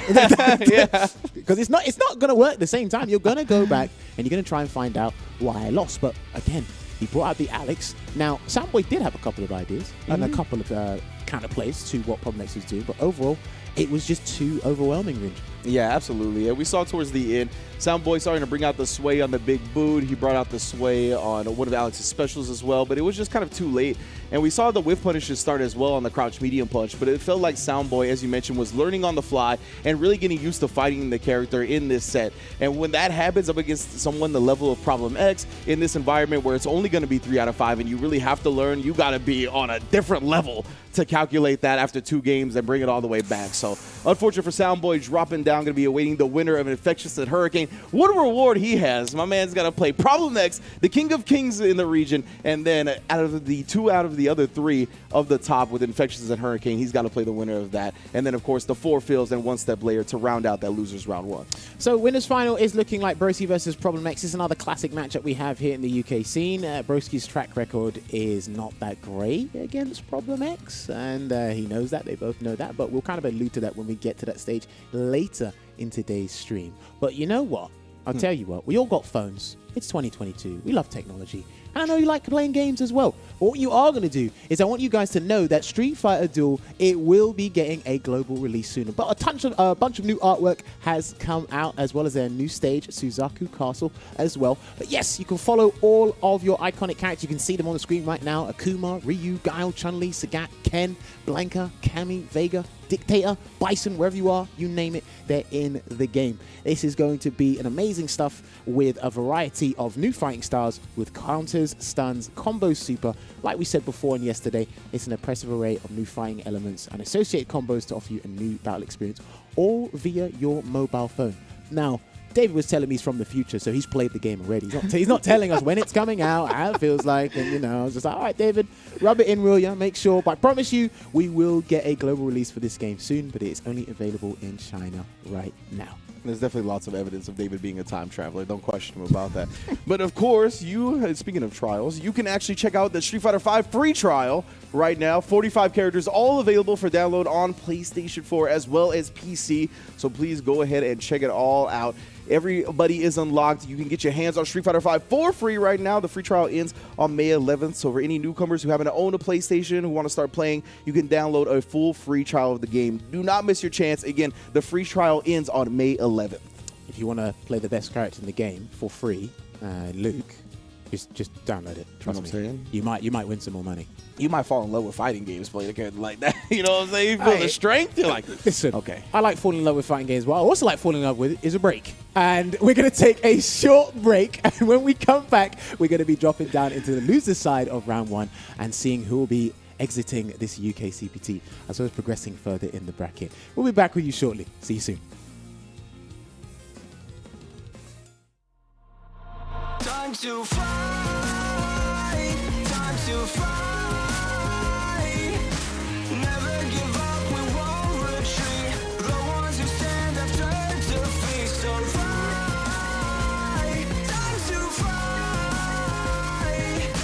Glory waits for those who fight.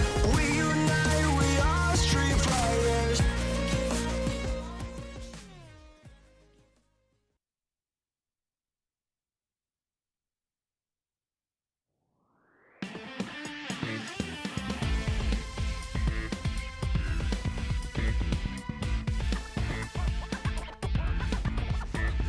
So, you really want to go through the trouble?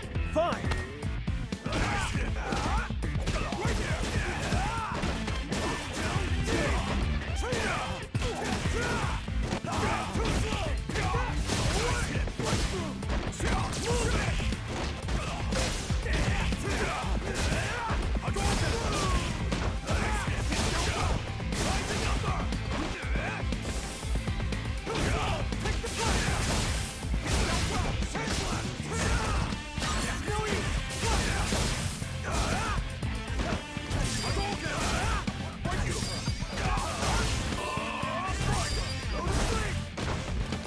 All clear! Easy mode too much?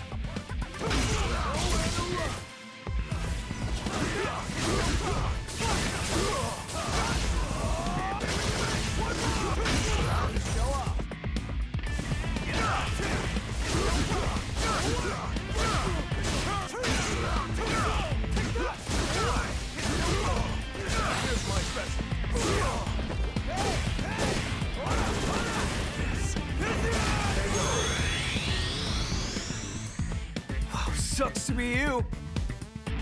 I'm always ready for a fight.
And welcome back to the Capcom Pro Tour 2022. We are covering the United Kingdom and Ireland today, and I want to give a big shout out to twitch.tv/winnerstayson, Logan, Damascus, Tyrant, F-Word, the whole crew out there doing the watch party. Definitely check them out. You already know, Born and Bred. And I want to give a shout out to all the mothers today. It is Happy Mother's Day. I forgot I wanted to do that at the top, but it totally slipped my mind. I was into the action of Street Fighter V, but of course, we got to wish all the mothers out there a Happy Mother's Day. You know what's crazy?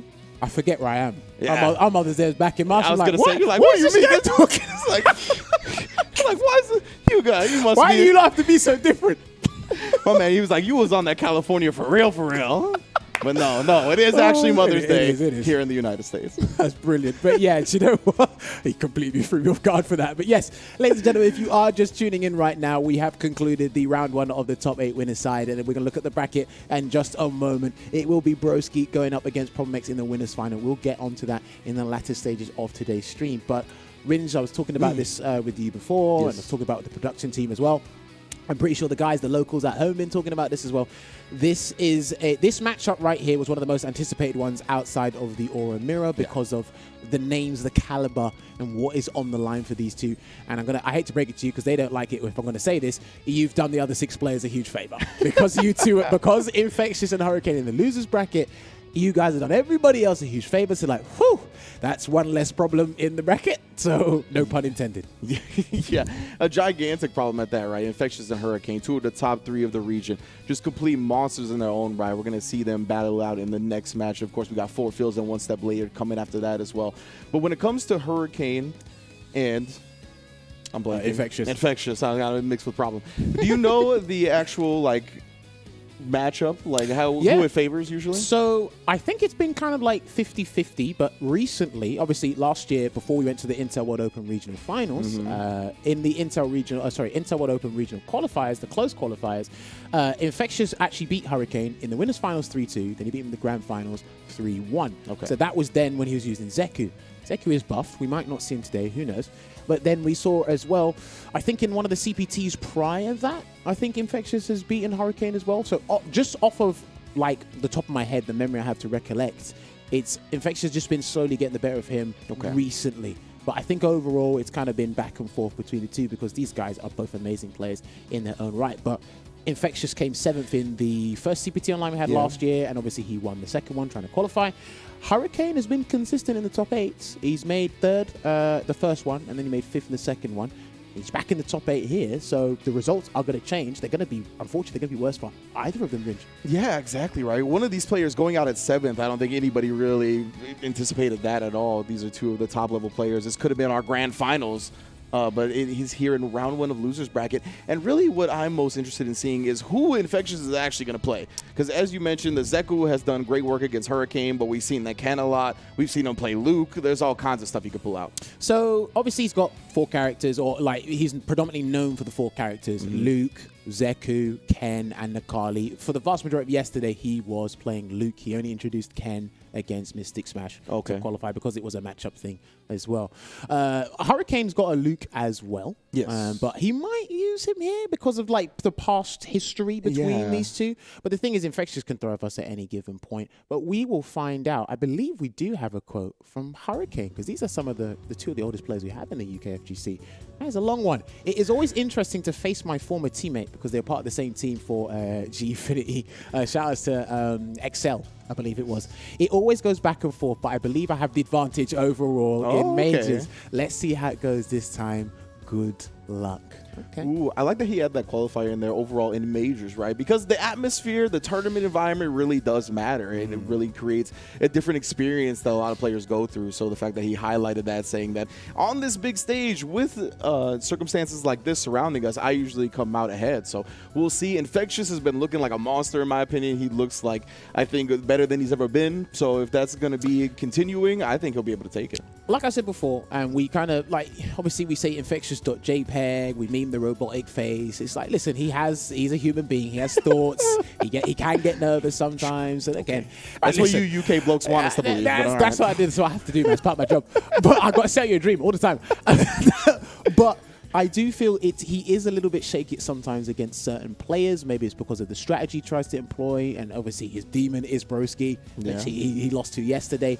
But I feel, depending on how this goes, you might see a Luke mirror. It might be Luke versus Cammy. He might throw us off with the Ken pick, because Ken's actually very good, I feel, against Cammy. And that's how I feel could be good against Luke, and he's going to throw us off with the Ken pick, and he's going to pick V Trigger 2 as well. So it's going to be a substantial amount of damage. Obviously, these two I kind of feel they switch positions. Cammy's one of the best before. Still an exceptionally strong character, but the health reduction, the stun reduction, additional recovery on her go-to normals, her potent normals, tones down. And then Ken got quality of life buffs, as well as V-Trigger 2 and Heavy Shoryuken just being some of the best tools he has in that matchup. So let's see how this goes.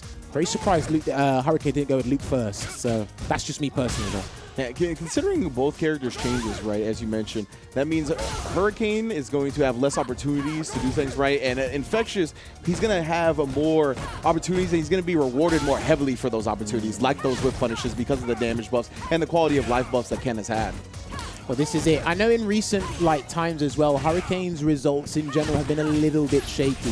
Obviously, at this level, because he is a top 8, he is a top 4, he is a champion in his own right. But that's automatic. Yeah, some of these results he's had recently have dipped, and he's in another position where he's got to fight as well. Losers try and change that fact. Ooh, an Infectious with a perfect read right there. Jump back on the dive kick. The optimal punish on top of that. That's when he looks like one of the best players in the world. Sometimes he just hard calls you out, and the way he punishes is optimal every time. Last season, she would have been alive from that. No longer. Listen, I do think more people should employ the strategy based on her health now. I think they should literally just wait around, go for those big hits, not throw out the heavies, but convert properly off of those heavies, man. Full optimization. We'll beat him to the punch right there, Infectious. You saw him looking for the crouch medium kick of his own. Just backdash from Hurricane that time. Not really trying to play with those anti-airs. Gets a grab. Gonna walk up and just wait to see if Hurricane presses a button, which he did, or do the reversal. Let's see if Hurricane goes to the side swap. He will.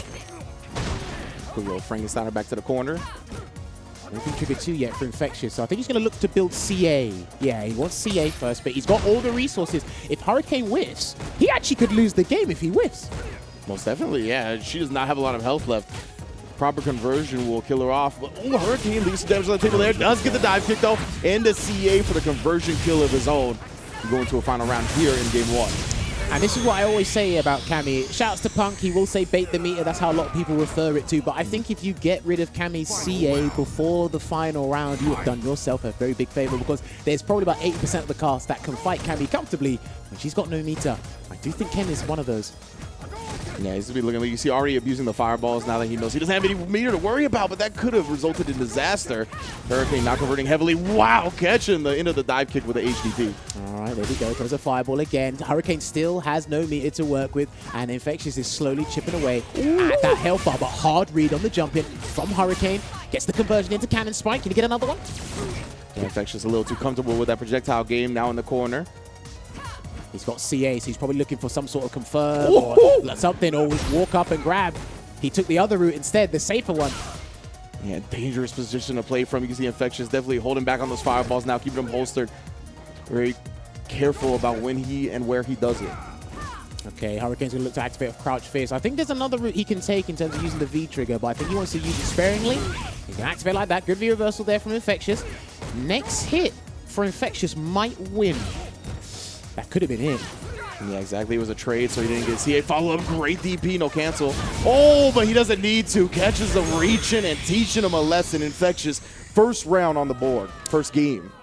I don't blame Hurricane for flinching there. Back throw probably would have taken it as well. Ridiculous. So, and like in recent years as well, Hurricane's actually been teching a lot more. He never used to do that. He used to just do the button, do the reversal, do the backdash. But recent times, I guess probably because of the characters that have been introduced in the game and the options that are available now, he's been teching. Obviously, in a situation like that, it's life or death. You're going to flinch. So, and I've noticed as well, this is what I really like about his Cammy play over the years.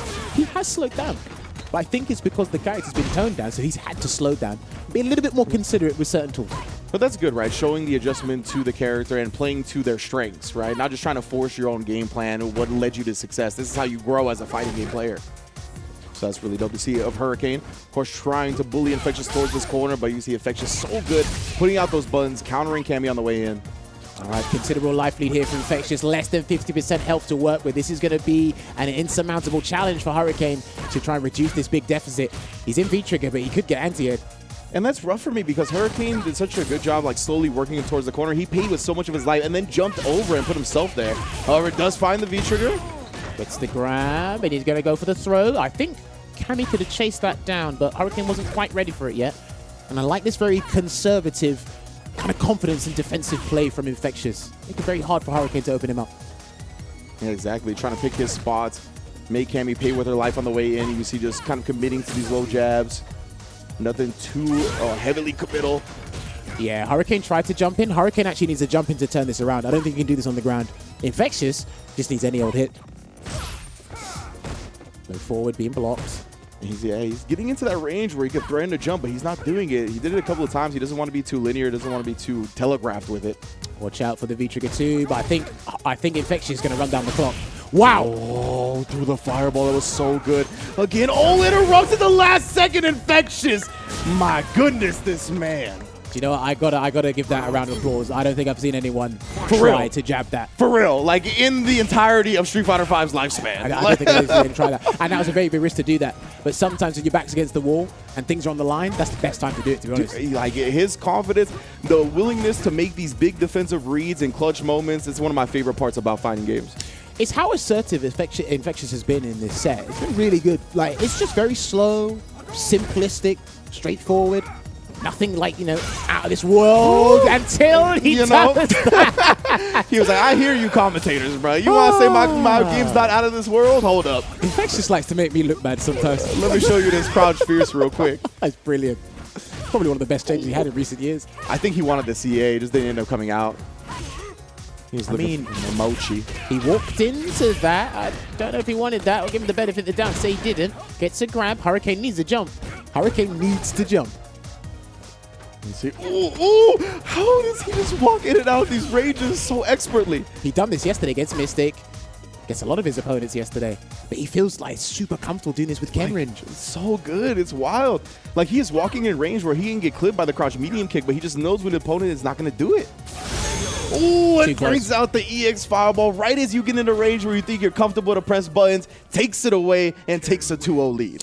And this is the thing, right? Because I remember, FGC Translated done a video regarding Daigo speaking about options and fireballs limiting the freedom in neutral. And as long as you do... Another thing he mentioned was not throwing away your options. He had CA, but he had an abundance of options at his disposal there, Infectious. And one of them is the least expected one, an EX fireball. Yeah. And he done it at an unreactable range, like you said. When you think you can press buttons, unfortunately, you couldn't. So... Look, man, these are masterminds at work. And then to confirm off that crouch medium kick. Masterminds at work is the perfect way to put it. Like, when we watch these high-level fighting games, it's a beautiful thing.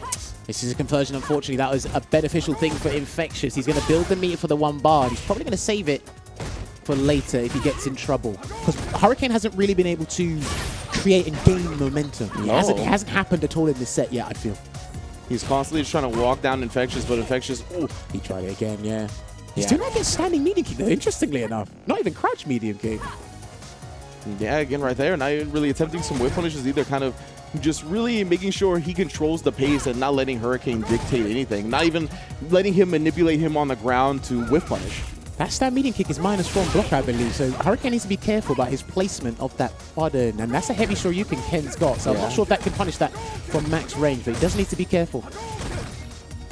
Now Infectious feeling a little more willing, a little bit more frisky about the fireballs. Hurricane spins that one bar he has on, taking it away. What if he's looking for the Infectious special? Is he waiting for Hurricane to jump or whiff something again?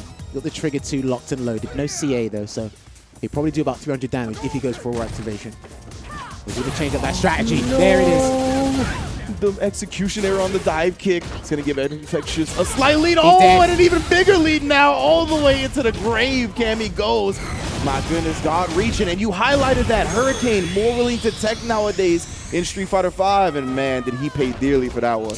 The throws are not going to kill him, but like heat of the moment and how successful Infectious throws have been, he's going to make you flinch. And there's not many people that can make Hurricane flinch, I can tell you that much.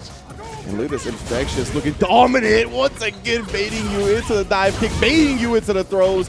Man, this is a master. Now is Hurricane going to try and go out with a bang because he's on his last legs? This is looking very dire. If he makes a comeback, it will be a miracle in itself. This is a good start in the corner. Oh, with the DP trade, or it was in the Tatsu. Yeah, I like Tatsu. 3-frame. Low forward, he committed. He's going to commit to everything he can do. And the moment he got momentum, that's what the bar was for. All right, they're swinging hands. Let's go. Infectious knows you can't slug it out with me at this point. Oh, but the crouch pierce does connect it to the V-trigger activation. Throw him. You have to throw him. He's going to try and V-reversal. Good jump. Does get out, but he puts himself in the corner because of that. Does check the walk back, but not with a low. He's effectively going to try and walk up and throw it. Don't give him the chance. Watch out. Yo, no, he done it. You think he wouldn't do it. Trust me, you think he's not going to do it. But the thing is, match point, 2 games up, your life's on the line. Has a round to spare. Like, oh, man, of course they do it. Trust me, that is one of the worst situations in fighting games history. I'm going to delay. I'm going to do this. But 50-50. Yeah, it's a battle between yourself. And then you just get inner hit. turmoil. You just get hit and you're just like, well, that's it. That's it. I can't say anything else. Yeah. But you know what? That was an interesting set. I learned a lot from that. Unfortunately, the scoreline does state it was 3-0 to Infectious, and a very clinical and efficient performance as always, Ringe. Absolutely, and I mean, Infectious, he does such a good job at establishing the very dominant ground game to the point where you saw Hurricane was only committing to these light buttons later on in the set, right? He was trying to challenge with crouch jab, crouch medium punch even, and he's not committing to these buttons that will actually catch Infectious walking back or walking forward. He didn't really challenge with the crouch medium kick is all we saw. Of course, the crouch medium kick has been nerfed from Cammy a little bit longer recovery to make it easier to whiff punish, but Infectious wasn't even going for whiff punishes on those buttons. He was kind of just like, I'm going to content with playing my game plan. I know I'm superior than you on the ground, and he just made sure he took all the turns that he wanted and didn't play Hurricane's game. Okay, so yeah, I felt there was slight hesitation in Hurricane's gameplay, but I could be wrong. But as as the score increases, the deficit increases for Hurricane. It becomes more like the burden, detrimental in that aspect, and trying to come back. But it was unfortunate. Kudos to Hurricane for making it this far and participating this weekend in the UK CPT. But he is a player that bows out first from this top 8. And what's going to happen in the losers quarterfinal is a run back from, I believe, the winners top 16. Okay. Last year with you guys, because obviously Infectious was using Ken predominantly in that one. Yes. And then I had a feeling, and I spoke to Problem X about this. I said, we think he was going to pick Luke against Samboy, and he did. So now Samboy's got that kind of conundrum of what just happened against Problem X earlier. It's like, you just played Ken. I've seen you just play Ken on stream. If he is watching the stream, shout out to Samboy. Or am I going to prepare for his Luke? He's got a little bit of time, but not enough. We'll see. And he's been learning Luke himself a little bit, because I think he'd be a cool Luke player. But yeah, it was unfortunate for Hurricane. Good stuff there from Infectious moving on. And no more Cammy players in the top. No, that should be happy for some people. She's my favorite, one of my favorite characters in the game. So it'd be like that. I know people don't want to hear that. But nonetheless, we got another of one of the finest blondes in the game coming up next. One Step Layer going to be rocking the Karin going up against 4 fills in the Falk. Now, I would really like to pull out my phone and show you the conversation I had with One Step Laird last night. Him trying to defend himself against his strategy against Problem X, as well as he said, I'm not going to play like I did yesterday. I've got a game plan for 4 fills. I'm more comfortable. He actually had to fight 4 fills in a 1st-to-7 set on Damascus's Wanted series. Damascus, correct me if I'm wrong. I could be wrong about that. I know they played the set before because One Step asked me for help with Falk. He said, I know you don't main her, but you still played a little bit. I just want to get the basics down. And he actually was playing Riekerman's Barnet, because Riekerman has been picking up Falk recently as well. This is like 3 or 4 days ago. They had a long battle lounge session. Riekerman's been enjoying Falk, so he said, you know what, let's practice the matchup. And it's been very interesting to see his results. I think both of these two feel super confident because 4 Fills gives Phenom a hard time. Okay. And One Step Laird has been practicing against Riekerman. So it's going to be an interesting exchange, and it's 1st-to-3s as well. And I mean, if 4 Fills thinks things aren't going his way, he can just take the content creator route, because he's been doing a lot of YouTube and Twitch recently. He's like, the OS is doing prepared. it for the content, you know? But there's a lot of interesting things about this matchup that we will get into as things open up. But yeah, I think the damage conversions and whiff punish games from either player is something you need to focus on, especially. But I'm just curious as to, I think you're probably going to see V-Skill 2, V-Trigger 2 from Phils, maybe, unless you got something else you might think is going to happen. No, I think when it comes to the V-Skill, V-Trigger, you're on point. What I'm concerned with about this set is a One Step Laird and his approach to somebody that's really patient and has good normals like a Falk, because I feel that was really his downfall against Problem X yesterday. He was kind of getting impatient, or excuse me, Soundboy, yeah. He's getting impatient a lot of the time and really just was forcing situations. And granted, he did tell you that he wasn't going to play like that, right? Of course, but the talk is the talk and the walk is the walk. So we'll see what he does. But of course, I want to get the quote to begin this set. I believe it's from 4 Fills. Okay, 4 Fills is tired. He's sending 1 Fills. Oh, you've already planted the seed of doubt. The option select. We had the OS for you on deck already with the content creator. You didn't have to bring another one with the quote. We got your back, bro. Fills, we tried to have you back, on, son. And he comes out and says 4 Fills is tired. He's sending the 1 Fills. Listen, when he's tired, I sometimes feel he does play a little bit better. Dude. He might be a little bit more obstinate because, look, he's only 20, right? He's a little bit more obstinate. What is tired at 20? Listen, and Falk has amazing aerial options. Some people might say it's better than Cammy's in that regard. And when he's tired, he sometimes hold up forward more than he normally does. So, I listen, Phils, I say how it is. And it's like, we've got to see how it unfolds. Who's going to be more ready and aware? Because, again, whoever loses this is going home. You're looking at somebody who came 4th or 3rd at the last CPT, but then against the guy who won the first CPT and qualified. So it's going to be another nail-biting set here, Ringe. Yeah, and I actually have a theory when it comes to like playing when you're tired or playing when you're under the weather and stuff like that. I feel like you don't have the mental capacity to think about anything but the game and staying alive, right? Like that, or like staying awake if you're tired. Instinct. Exactly. Yeah, okay. So I really feel like you let all the distractions kind of fall by the wayside. You kind of enter a zone state where the only thing that exists is the game. But that doesn't work for everybody. Some people are just like, no, like I can't play tired or under the weather. But some people can unlock levels. I can't anti it past 2 in the morning. So if you want to play games with me, just say let's play after 2. And he's like, I guarantee you I won't be able to anti after 2. I came up in the Thursday morning fights. I'm anti-airing till at least 3:30 in the morning. After that, I'm not sure. Oh man! All right, so we're gonna get this underway. The final match of round 1 in the top 8. Karen going up against Falk. Now, one thing I do have to say is meter is crucial for both characters in terms of their conversions. What you will see is One Step Laird is probably going to build 1 bar, and he's going to wait for Phils to whip a forward fierce or a crouching medium punch and try and convert into EX Tenko. That's where his meter is going to convert into. Phils just needs to hit Karen from anything into EX Catapult. Okay. And right now, Phils is already doing a good job, especially with that whiff punish on the crouch medium kick. And this is a tough spot to be. When Falcon is able to establish a life lead early, I think it's a huge uphill battle for the other character. Oh, of course, because Falcon has been on the up and up, like Cody, like Ed, as of recently. And she's become a phenomenal character, a very threatening character in terms of the damage aspect. And what's the way I was going to say, actually, immediately V-reversal on that. We saw him kind of abuse the plus frames off the record yesterday. We'll see how 4 Fills deals with that if One Step Laird keeps using it. Yeah, he's buffering the stand medium punch because he's looking for a forward fierce. He's not focused on changing his range and adjusting because 4 Fills, he's only hit the button like 3 times. Ooh, finds the hit there though. Holding onto the meter as well. Gets a tick throw. No money yet, looking for that confirm. Fills is not going to jump. Yeah, and what did I tell you? That's what he's looking for. Staying alive though, 4 Fills. Oh my goodness, has the CA on deck as well. Oh, no, because it wasn't going to kill. Yeah. Yeah. It wasn't going to kill. She's got 925, so I think she was going to have a speck of health left. He wants a different route instead. Gotta wait a little bit. Be careful there, because any hit will do it for either player.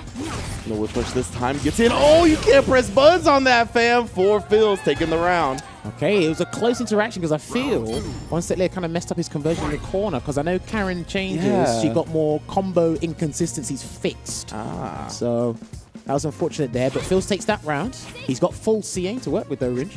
Yeah, it definitely could have been anybody's round last time, so one step later shouldn't feel discouraged. He has that bar that you talked about as well for the whiff punish into a big game starter. I think when you have the bar as well, it's better to do this with 2 bars as Karen. You might want to like mix things up by doing an arbitrary special step. It doesn't need to do that at the moment. Throw. Just waits for the delay with Fierce. Good block. He tried to catch him. That's why 4 Phils, that one step later challenge. Now we got an activation again for Phil. No, he chased him down. No, still pretty good, making him at least hold this mix. He can't take a hit. Like, one step knows he can't take a hit. Oh, beautiful challenge right there, but no follow-up. That would have been the game there, and he's not going to spend the Gurenken just yet. He has to block this out. He has to firm all of this. Just way a lot of that great life with that jump in. Oh my goodness, just coming out the corner with the Rekka. It's getting a bit scrambly. This is noodle gameplay right now. No, that's punished yet. Not a big punish, but we'll take it. Oh, the EX to go under and actually ends up all the way on the other side. You highlighted that, right? Maybe want to get in with that EX command dash every now and then. Challenge for Phils, even in normals, but that time on the jump. Because look, Falk got new moves, right? The EX shot. Phils loves to jump and like mix up and vary his jump game. Use resources, do something to make sure he has to do either the air down medium kick or do a regular jump. Give him something to think about when he jumps. And that big stand heavy kick for one step layered has pretty much turned the tide of the round. See, what I'd love if Phils tries to do an air shot again, one step air to airs him, so he'll forget about his special step. And there's another stand medium punch buffer right there. Drags him to the corner because of it. Throw, and then he waits. Tries to do down for the hard kick just in case one step has to do delay tech, but he's mixing up his options after the block for Rochi. Chip away with Psycho Kugo. Oh, the challenge and one step layered seals that first game. Very well done, and he is looking a bit different than he did yesterday. A lot more patience, looking for those whiff punishes, taking his turn, not recklessly. Yeah, I feel that, again, he's taking a kind of ruthless approach via defense and then shifting to offense there one step layered. But again, he did say he comes with a game plan. I do feel he feels comfortable in the Falk matchup, even going up against the Falk player. But the Falk player isn't here because apparently it's 1 Phils, not 4. So, listen, that's it. He just said it's 1 Phils, it's not 4. Yeah, we do. Again, just harassing from long distance. Oh, no anti at that time. It was definitely going to be tough from that arc. No confirm again off the low forward. He's had a couple of those. He gets the hit. Good whiff punish there with the stand fierce. Yeah, one step layer knew he was looking for at that time. He had been so successful with that crouch medium kick up until that point. Let's see if one step layer kind of switches the buttons up, but still looking for that. Yeah, that target combo was punishable, but I think I'm not sure what the numbers are. It might have been -10, double digits or something, but situation's gone now. Good anti here. Actually kept her in the corner and the pressure going. V reversal up for Phils. Willing to spin it on that V trigger time and time again, but stand medium punch in the gullet. You know what? This is looking solid and confident from one step layer. Trapped him in the corner, has to block that. The Angrif is available, so... Whoa, and he's dead, he's dead! There you go. I'm telling you, that's the button he wants you to whiff. I think 4 Phils needs to be a little bit more attentive to his spacing. You need to get that button to connect, or don't use it at all.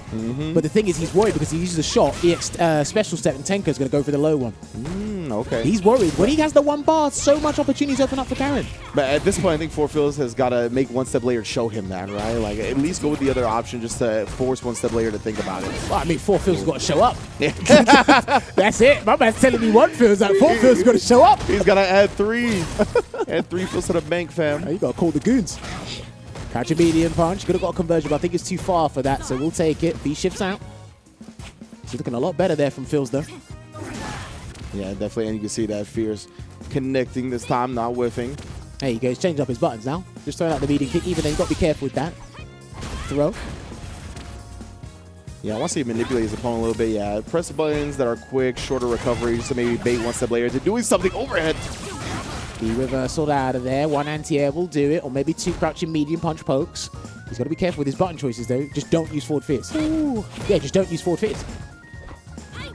And one step layer. Oh my goodness, very nice. Yeah, he's got Nice, and that's what Four Fields needs to do, right? Committed to something much less dangerous to whiff. And one step later, I think he needed to make that adjustment in that moment to really try to bet big on a whiff punish on those shorter buttons. But it's not easy, right? As you can see, he tried it right there, but it is much more difficult. Gets the whiff punish with standing hard kick. Unfortunately, it was a fierce. He could have got something else, and he tried to surprise him with a seppo, I think it was the special step, but good damage on Four Fields' end. This is what I was saying, right? His meat is just there for the conversions and EX Psycho Schneider if need be, if things go south. Gets the jump in, and yeah, that immediately presents a mix-up. Four Fields just taking the throw for now. No, confirm off that stand medium punch, a rare sight from one step. Oh, that's what I'm talking about. Do you know what? He's been pretty much a 95% success rate on that. He has been amazing, stupendous with that stuff. Activates the Angriff. Is he going to chase him down, or are we going to see Resendha? We are going to see Resendha, and Four Fields knew it as well. That's going to be the round range. Oh, indeed, man. Seeing stars, and Four Fields tying up the set. Damn. Just had a feeling. It's just like, as I'm saying that, I'm like, I'm explaining one thing. I'm like, nah, Resendha's coming. Man's just tired of playing defense. He wants to make you guess, but that's one of those things that you just feel it in the air sometimes when you're playing a fighting game and you kind of get the idea of your opponent and where they are in terms of what they're willing to deal with at a certain point, and they just kind of bust out. And beautiful read from Four Fields. He felt it in the air as well. All right, so it is one apiece right now. Now it is a 1-2 between these two. So basically, One Step Layered's like philosophy on the matchup and his game plan, it is working. There's just slight adjustments you need to make all the time in fighting games. That's what happens. I think he needs to be a little bit less panicky, a bit more cognizant of his health bar at times. You might need to start looking at Four Fields' resources more than your own at times. True. Maybe. Yeah, I think One Step Layered, I don't think you should feel too discouraged about that last round. Yeah, these stand heavy kicks have been working out, but a dropped combo on that's going to be discouraging. That's the first EX shot we've seen in this set. Didn't think he'd use it there, but the bar's gone now. But he's about to slowly build one back here from the Psycho Kugel. Doing a good job. Activate off that sweep. Even a safe tries for the shimmy, but Four Fields not baiting. But what a whip punish with a Rekka. There we go. He's got the bar as well. Please stop whiffing that. Wait. Hold on a minute, Rinch. Hold on. There definitely has a chance. Just jumping out, though. Wants that space back. Sniper Wolf stands. Ooh, gets the hit that time. Good. Skedaddle, Skedoodle. I control neutral. Whoa. Okay. The Psycho Mind came out. He got the anti-air. He got the control. What, you telling me that wasn't Skedaddle, Skedoodle the moment the mind came out? He definitely controlled the neutral. You're not wrong. Oh, man. There was barely any option One Step Layer could have done there. And he gets a bit antsy against the zoners trying to jump. And literally you fell into Four Fields' trap. My goodness, well done for Four Fields. And that's the type of gameplay he loves setting up with Falk, right? Manipulating his opponent, making you come in, ooh, and then cutting off your path just like that. Beautiful conversion there from the stand median kick, ending it with a Psycho Schneider. No punish there, -7. Might have been a bit awkward for Falk at that range. Yeah, it looked like he tried to press like immediately and might have pressed the button too quickly. Just stood there for a second. Jump again, and he walked under it. And this could leave Karen with a speck of health. It was from a medium. I am unsure. Speck of health, all right. Working on the perfect. Life support here. I mean, I'd do sweep activate for the sake of it. You are a Karen player, so. I was going to say, that is the life support angle, though. That fully resources. We got the V-Trigger and the CA on deck. One step. Oh, one step. Going to use one bar on the whip punish. He's going to V-shift in a minute just to try and break the pressure, I feel. No, he dashed forward. The audacity on this man. He's like, I know I need one sliver of life left. I'm willing to brawl it out, but that could cost you, man. He's not going to do it. I think Four Fields is right. He's not going to do it. There's the V reversal. Even if you do fierce into CA from here, you can't win. You got to be careful. You can't be too telegraphed. I love One Step Layer just waiting his V-Trigger out. Oh, does get clipped by the crouch medium punch. Fields closing out that set. It was tough. But I just like One Step Layer not forcing the Rekka at the end, right? The V-Trigger was coming down. He didn't want to be telegraphed. He has the respect for Four Fields to know that he's looking for that once the meter is ticking down. So good patience, but Four Fields just a little bit better in that round. Yeah, for sure. And again, I don't think this button does get spoken about in high regard, but I don't think it's for its utility, because usually we talk about Karen's stand medium kick, Cammy's stand medium kick, his closeout pokes, but Falk's crouching medium punch is an excellent closeout poke, Rich. I'm telling you. And you see that Four Fields just abusing, peppering away, and it's like there's not much you can really do about it. And I know, shout out to Veggie, he kind of brings this up a fair bit. And it's like Falk's buttons, even Problem spoke about it as well. So Falk's buttons over the years haven't really been adjusted. It's like they have hurt boxes, but they're not as lingering as, you know, say Poison has been adjusted, maybe Dalsim's limbs as well. And it can be difficult. There is a visual indication where it's like, okay, when the stick glows, when the glow's disappeared, that's when you can try and whiff punish it, but where's the hurt box on some of these moves? That's what it makes it difficult, right? And One Step Later has been pretty much successful 95% of the time against forward fist. The other buttons are still a bit like unsure and shaky here and there. And even when I was speaking to him last night, in terms when he's fighting Problem X and Bison, I can't whiff punish Bison, or he finds it very difficult to do so. And it's like, well, I can see that he's struggling a little bit to whiff punish to Falk. So hopefully he can adjust that slowly. Maybe take a slightly different approach, because overall the game plan is working. Yeah, exactly. And, you know, he is abusing for feels that is abusing that crouch medium push, right? That was the perfect word for it.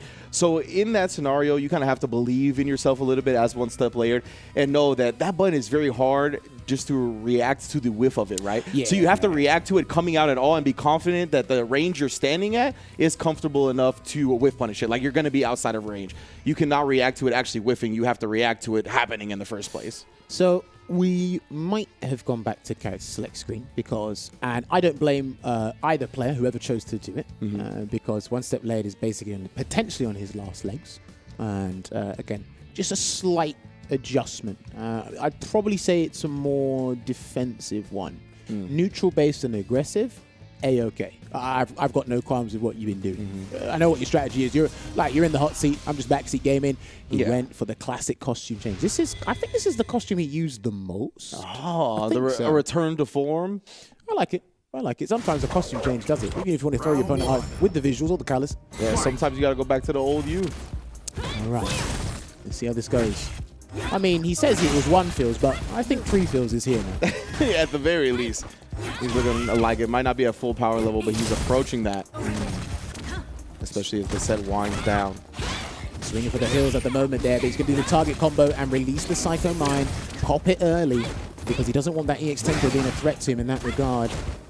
Beautiful. Oh, I was going to say mix-up from 4 feels. Like, his rhythm is just so hard to catch on to right now offensively. I like how you worded that. I think rhythm is probably one of the best words you can use for guys like 4 feels. Yeah. Problematic specialist characters, or specialist players, I should say. Catches the V-shift. Or stops the challenge after the V-shift, I should say. Activates V-trigger 1. 1 hit will do it for feels, by the way. And that's what he was looking for. His frames. Does use the V reversal this time. Finally surrenders the meter. It's V shifts away. I love that check with the stand medium kick afterwards. Oh, but an even better check. Gets the lace, gets the shot. The CA gonna put 4 feels at set 4.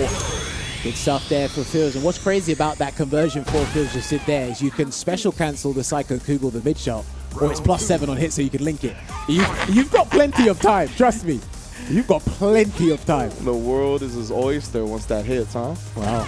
The match point is there as well. Let's see if he can close this out here, Ringe.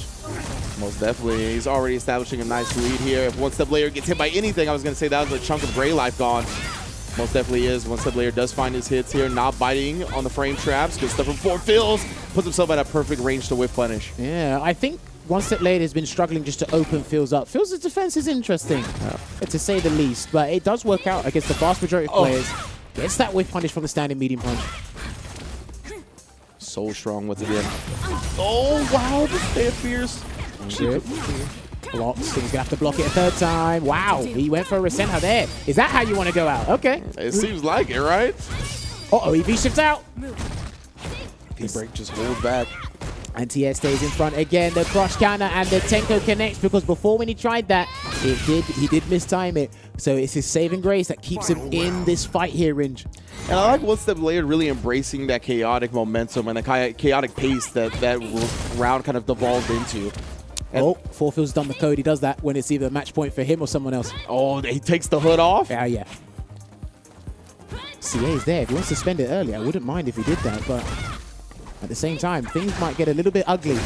So he might need to use it for EX Psycho Schneider. He actually hasn't used it this set. Oh, the legs. And now the stun. reaching. Oh, he might do the 50-50. Oh no, he didn't set up the mine. Okay, he might have had an input error there.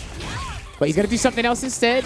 Throw, and it's going to be guess for game. Oh, he tried to shimmy it, Bridge. Yeah, check to the crouch jab. Staying alive here. One Step Layered. He has the V-trigger. Activates off the sweep. Oh no, once again. The first one of the set brings it out to end it entirely. 4 feels. Waking up with the EX get off me, and he will be advancing in the loser's bracket. you know what's crazy? I can't help but feel he watched Infectious do that against Hurricane earlier and said, you know what, I might as well do it as well. Yeah. And again, that's how confident he is in this matchup, I feel. Yeah. How is it that you only had to use EX Psycho Schneider once? One time. You got whiff punished One time. so many times on numerous occasions. You know, your jump-ins weren't as successful as they've been in other matchups in the past. It was testing technically a back and forth. He was definitely testing a lot of stuff that One Step Blade knows, knowledge checks. But at the end of the day, EX Psycho Schneider in one of the most obvious positions, but not so obvious, is what closed out the set there. So unfortunate there for One Step Blade, but no, it was good stuff on 4 fills in. Yeah, and I love that as a perfect example of the conditioning of fighting games, right? You're like, that usually is an obvious moment, but when it's preceded by 4 games of no EX, what was it called? Psycho Schneider? Psycho Schneider, thank Sorry. you. No, when it's preceded by 4 games of no EX Psycho Schneider, right, it's going to be catching the opponent off guard. That's just how it is. You're not going to be thinking about it. You've thought about so many other things in the set, and that is really, I think, what separates players that are on the verge of getting to that top tier of their region, like a One Step Blade, and somebody like a 4 fills, who you consider is top 5 of the region. Like, they will, despite not seeing those options in the entirety of the set, will still keep them in mind in the most clutchest of moments. So well done to 4 fills. Again, going to be advancing to take on Cam the Cypher in losers quarterfinals. Oh, that's going to be interesting. So yes, Hurricane and One Step Layered, the guys who progressed further into the bracket last CPT, have now bowed out of the tournament. Much appreciated for participating in the tournament this weekend. We wish you all the best in your future SF5 endeavors. Maybe they can both go back to learning their Luke. You know? They were traveling with Luke. But yeah, you know what, Ringe, I know you got a fantastic phone. Oh, I do. I know you play games on it. Sometimes. Is there a game that you're hoping that will come on there that's not out yet? I don't know. Oh, yeah. Matter of fact, it is the Capcom authorized the mobile game Street Fighter Duel, which is now available for download in China, with a global version coming soon. The epic legend is reborn on mobile. Download Street Fighter Duel now and let's fight for each other and join the journey with millions of players to become the best fighter. Y'all know what it is with Street Fighter Duel coming soon. David has already played it. I'm sure Jammers is going to play it soon as well. He'll take a quick time travel to the future. But before that, there's some other things that Jammer's got to tell you about. Of course, ladies and gentlemen, you know that they added additional colors for the tracksuit outfits. Colors 3 through 10, they are available now, but there are some new tracksuit costumes coming your way. The event's champion will unlock their new tracksuit. So it's time for the players and represent your favorite characters to get these new costumes for free. So XSK has already won one, so good old Luke is going to get some XSK drip on that. Now we are just looking as to who wins today. There's no poison player, so unfortunately I can't get a new color. I would have literally given free consultation as to what the color should have been, but it's going to be interesting. Could it be Aura?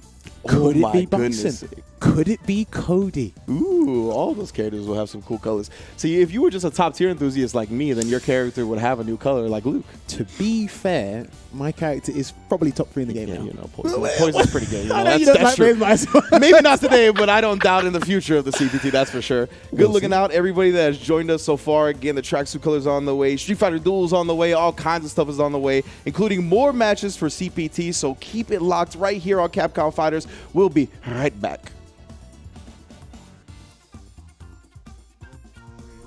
Time to fight, time to fight.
All right, everybody, and welcome back to today's event for the UK CPT. We are in the top 8, and we are progressing through the bracket to find out who will qualify for the Capcom Cup finals via UK and Ireland. Obviously, it's just based on UK players now in the top 8, but we also always have to make sure we include Ireland because we did have a few Irish players enter the bracket as well. Continuing to guide you through the top 8 bracket is myself, Jamis, alongside Ringe. Like I said, I was with Ultra David yesterday. Hopefully he has a speedy recovery. But Ringe found out I was in his neck of the woods, and he drove down ASAP. Mans didn't tell me on the way here, so I was like, oh no, you're answering for your crimes one way or another.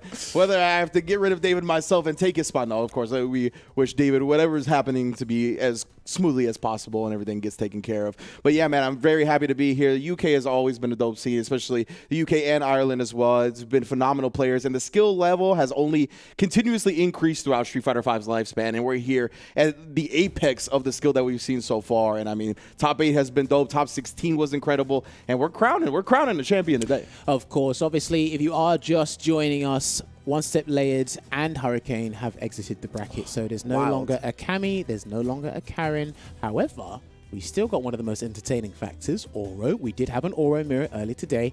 Evo champion, Red Bull Kumite champion, Probnex is still in the bracket. Him versus Broski will happen in winners final, but we must advance through the losers thus far. So now we should be going to the next match, which is Soundboy going up against Infectious, which is a run back from last year's top 8. I think it was first to 3 territory, right? I believe so, yes. I believe so. Okay, now Soundboy got caught out by the element of surprise again, and this is just barely. This is when Luke was in his infantry stages by everyone, just barely, and it still worked for Infectious. And again, he is clinical, he is meticulous with how he does things. A bit obstinate in that regard, and I think everybody knows he knows it as well. But he has contingency plans. I said this to David yesterday. He has contingency plans, but he goes, listen, plan A will work. You can't build a house without a good foundation. His foundation's over there. He doesn't scrap the idea and make a new one. He just goes, all right, we'll move this block here, put another block back in, and we'll build on that foundation and work. So based off what happened last CPT, I can only hypothetically say he's going to pick Luke. Okay. That might be the good pick. But Soundboy's had a lot of time to ruminate, look at that match, and go, okay, I might study for Luke, but Infectious picked Ken today. Man, I feel just so bad for him being in that same spot that he was up against Problem X, right? Where it's like you're playing against a player, one of the best in the region, who is one of the best at multiple characters. You're not really sure what he's going to bring to the table. You could prepare. You only have so much finite space in your head to hold all this knowledge, right? So you're trying to focus on 1 or 2 characters. And if those 1 or 2 characters don't happen to be what he picks, or if he changes the game plan in one of those key ways that you mentioned, then everything that you prepared kind of goes out the window, and it's all about adapting on the fly right there. And I mean, we saw Soundboy, he started figuring it out towards the end of that Problem X set, but it was just too late against someone the caliber of Problem X, and he's dealing with someone the caliber of Problem X and Infectious. Yeah, I mean, listen, what separates the men from the boys sometimes when your back's against the wall, how well do you adapt? How do you slowly come back in? Even if you can't articulate it well enough, you're just like, you know what? Pure instinct. Feel, don't think, as they say it is. But it's going to be interesting here because I think he has nothing to lose. No. He's got something to prove. Yes, for sure. I know a lot of people might misunderstand what I mean by this. He's got something to prove because he can compete with the best of the best, and he can cause people trouble. But I feel he doesn't want to be 3-0'd again. Absolutely. And it's a case where I feel that only he can decide what happens here. And I said this before to Ringe earlier, and this is just my advice to players in general. If you're going up against someone who uses a repertoire, a vast array of characters, you practice against what they're known for, right? Okay, so Infectious will use the Luke, but please study the other 3. It's going to take more time, but you want to be caught out as least as possible. You don't want to just, sit at the station and you're like, right, prepared for Luke, and then Ken shows up. Yeah, exactly. And that's what you don't want. But he's gone with Luke. They're going to do Cody versus Luke. He's going to use V Skill 2 because we've been seeing this matchup with Momochi and Tokido as of recent. Obviously, in the Japanese region, Cody's been cropping up a fair bit. Obviously, they've had good Cody players for a while, but now he's coming to fruition, and the crook is like, they're coming out and saying, hold on, Cody can do this, Cody can do that. So my man has built enough of a crime family now where he's at the top, right? He's completely legitimate. I think they're called syndicates, love it. Oh, those syndicates. Oh, you're right. For real, though. My man Soundboy running Summer House out here, best believe. All right. So yeah, what was probably the biggest concern last time is, again, lack of knowledge, still learning on the fly. Sandblaster was much better than it was now. Obviously, it's been slightly toned down. It's still one of the best fireballs in the game. And then obviously we weren't privy to Luke's full damage output at the time. Yeah. We saw a couple of Twitter combos and stylish stuff here and there, but I think people are more aware of what they're dealing with now. But you're looking at two of the heaviest hitters in the game. Yeah, and Infectious, he just busts out with an EX special after a whiff button right there. Maybe perhaps just betting on Soundboy trying to be a little late on that whiff attempt. All right, he's got V-Trigger 1. Oh, I thought you were not about that life, but he's picked V-Trigger 1. It looks like he wants to fight him with neutral. If he's going to slug it out with him to avoid the projectile, the knife is a good way to do it. But that is a colossal life lead for Infectious right now. Yeah, at this point, he doesn't even actually bring out the Sandblasters, right? You would expect him to do so in this instance, but he doesn't even want to give Soundboy that, and I don't know how Infectious does it, man. He just gets these shimmies and raw neutral like that. He establishes his ground game, walks into your space, and then just punishes you for it. It's rudimentary, and I explained it to David yesterday. This is the best way for me to describe Infectious. It's beautifully mundane. Yeah. It works, but it's boring. But listen, he's getting the job done. I can't fault him for that. Gets the punish on the light flash knuckle. That's like -8 or something, but he went for the safe option and did the jab. Oh, no, that's not safe. He's going to take a level 2 flash knuckle into the EX version, and that combo with the Avenger. We go back to full screen. You know this guy has some of the best screen carry combos in the game. Yeah, can you believe that? He went from corner almost all the way to the other side. Hopefully you guys are looking forward to Luke in Street Fighter 6. So much real estate gained real quick with the knife, though. Yeah, as you mentioned, the slugging it out going to be much more difficult for Infectious to compete in that range, but finds the sweep crush counter anyway. What was that? Was that 6 sweeps into frame advantage as well? The stand hard punch, it whiffs. And I promise you, that's not a knife, that's a sword. That is a sword. The extendo hitbox, but my man's he's got fireballs. So here's the thing. There were too many interactions for me to kind of compute. I think I can register it in my mind now as to what happened. But this is what's crazy. A lot of people's fixation on Luke is Sandblaster. When you know what their fixation is, you don't have to use it. It's a threat, and you can walk around and exactly. do that. Now, I'm one of those people that can be stubborn. I know a couple of other players like that. I don't use the fireball. I'll slug it out with you. And you have fantastic normals in that regard as well. I will slug it out with you. That's why I feel he's partly got the knife. However, when Infectious activates V-Trigger, that becomes irrelevant because of the Rock Smasher. Yeah. You can't toss the knife because it will just lose. I believe it loses to the V-Trigger 1 blast. So the amount of control these guys are trying to establish and assert, it's very difficult to find that for both players, I feel. Yeah, most definitely. You've already seen Infectious take advantage of him establishing that Sandblaster game, right? When we saw that walk-in, walk-out, just raw neutral shimmy. Like, in that range, Soundboy, you would usually press buttons, but not against the Sandblaster. Slight hiccups here on both ends. I Yeah. think these guys are mistiming their punishes because they're not expecting the other guy to, again, sometimes these sequences in these games are dances, and if you kind of step out of line, I'm going to mess up. Yeah, exactly. That's a great way to put it. Definitely something that I think we as fighting game, like commentators especially, need to come up with a term for, because it happens a lot in fighting games. All right, just throwing out the stand median kick. He hasn't been using that a lot today, but I feel he should use it a little bit more, but I don't think he's in the position to do that. Beautiful. Gets a price weight, immediately nullifies that projectile with the EX Sandblaster. Infectious installing that V skill real quick once he finds the opportunity to do so. Beautiful throw afterwards from Soundboy. And checking in with the stand, liking EX being going low as well, not giving Infectious any opportunities. He's learned the combo. And now, I remember back in season 3 or 4, he's probably watching this now. Shout out to Pax. I remember he tried to convince a lot of people back then about the knife, and he said one of them is because of that crouching light kick activation. Got good mileage from it. So shout out to Pax for showing us that ages ago. Try and lock him up in the corner again, put this man back behind bars. Sweep activate into the knife. He tried to get back throw, but Infectious was aware of that, and he's walking away. That's why no projectiles coming out at the moment. He wants to that stand fierce to whiff. No, eyes confirm off the crouch medium kick. Infectious here has corner control, really nullifying the range on that knife because, I mean, he's in the corner, respecting it now. The rhythm on Infectious is just so weird, man. Like the way the walk back, he actually walked all the way back into his space afterwards, showing him a lot of respect at this point. Well, he's partially illustrating to you why it's like, why did these throws make, you know? Yeah. Just allowing you out of the corner, giving that false sense of security. And he closes out the round there with the uppercut. And do you know what? I hate to break it to you, but the knife has done nothing. It really has. It's done nothing. I don't know if that's a plastic one, but... Man, at least double check on that. Might have to bring out the bludgeoning damage after all. You know? Whip punish. Couldn't get the full conversion, though, because I think he wasn't sure if he's at the right range for that. So he cancelled into Sandblaster to make it safe there, Rinch. And what a whip punishment again, Infectious. looking completely in control until that moment. Take the chance, yeah, take the chance, because this has been looking uncomfortable for Soundboy, so Infectious is going to give you that mistake, that opportunity. Take it.